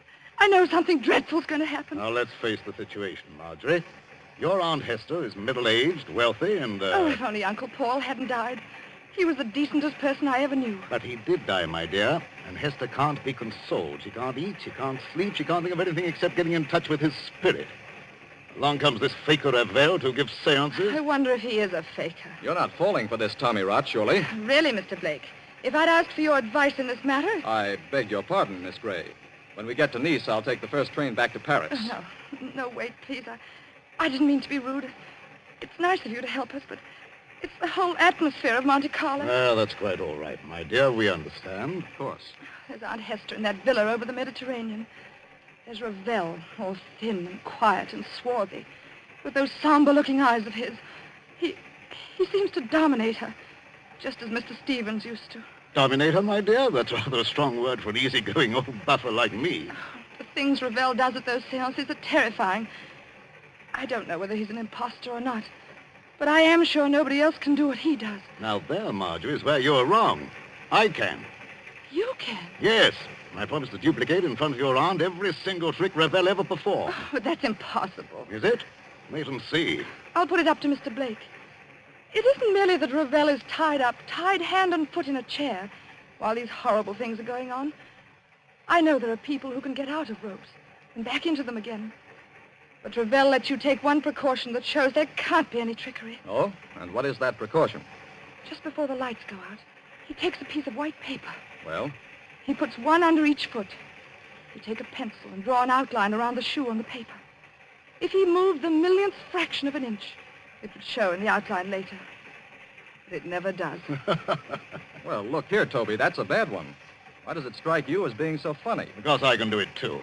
Just give me a moment of darkness, that's all. You mean he gets out of his shoes or something like that? No, he could hardly get out of his shoes and back into them without disturbing the outline. Then he doesn't leave his chair after all. On the contrary, he can be all over the room. Well, how in Satan's name does he do it? My dear fellow, there's nothing simple.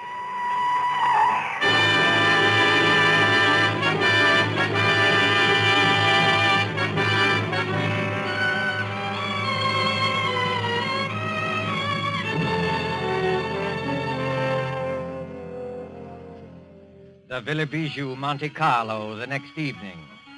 On the lighted terrace, that white villa, overlooking the olive groves and the sea, 3 people are seated at their ease, enjoying the night air. Below glitters the town, a white palm garden. But even its lamps are dimmed by the firework illuminations from the Promenade des Anglais. When the Principality of Monaco celebrates its ruler's birthday, great rockets go hissing upwards to burst and bloom in colored fires against a black sky.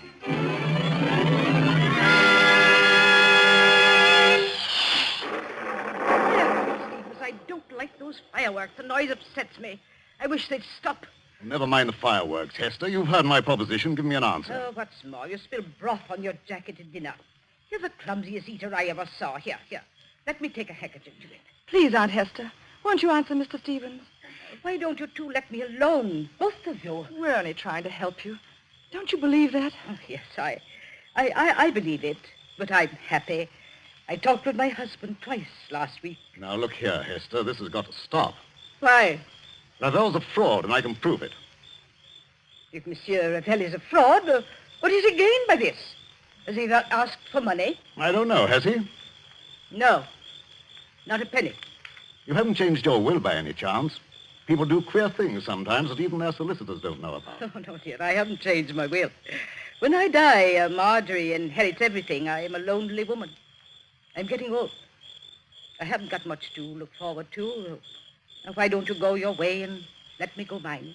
Suppose Ravel is a fraud. Just suppose it. Well, all right, have your way. You wouldn't like to think you'd been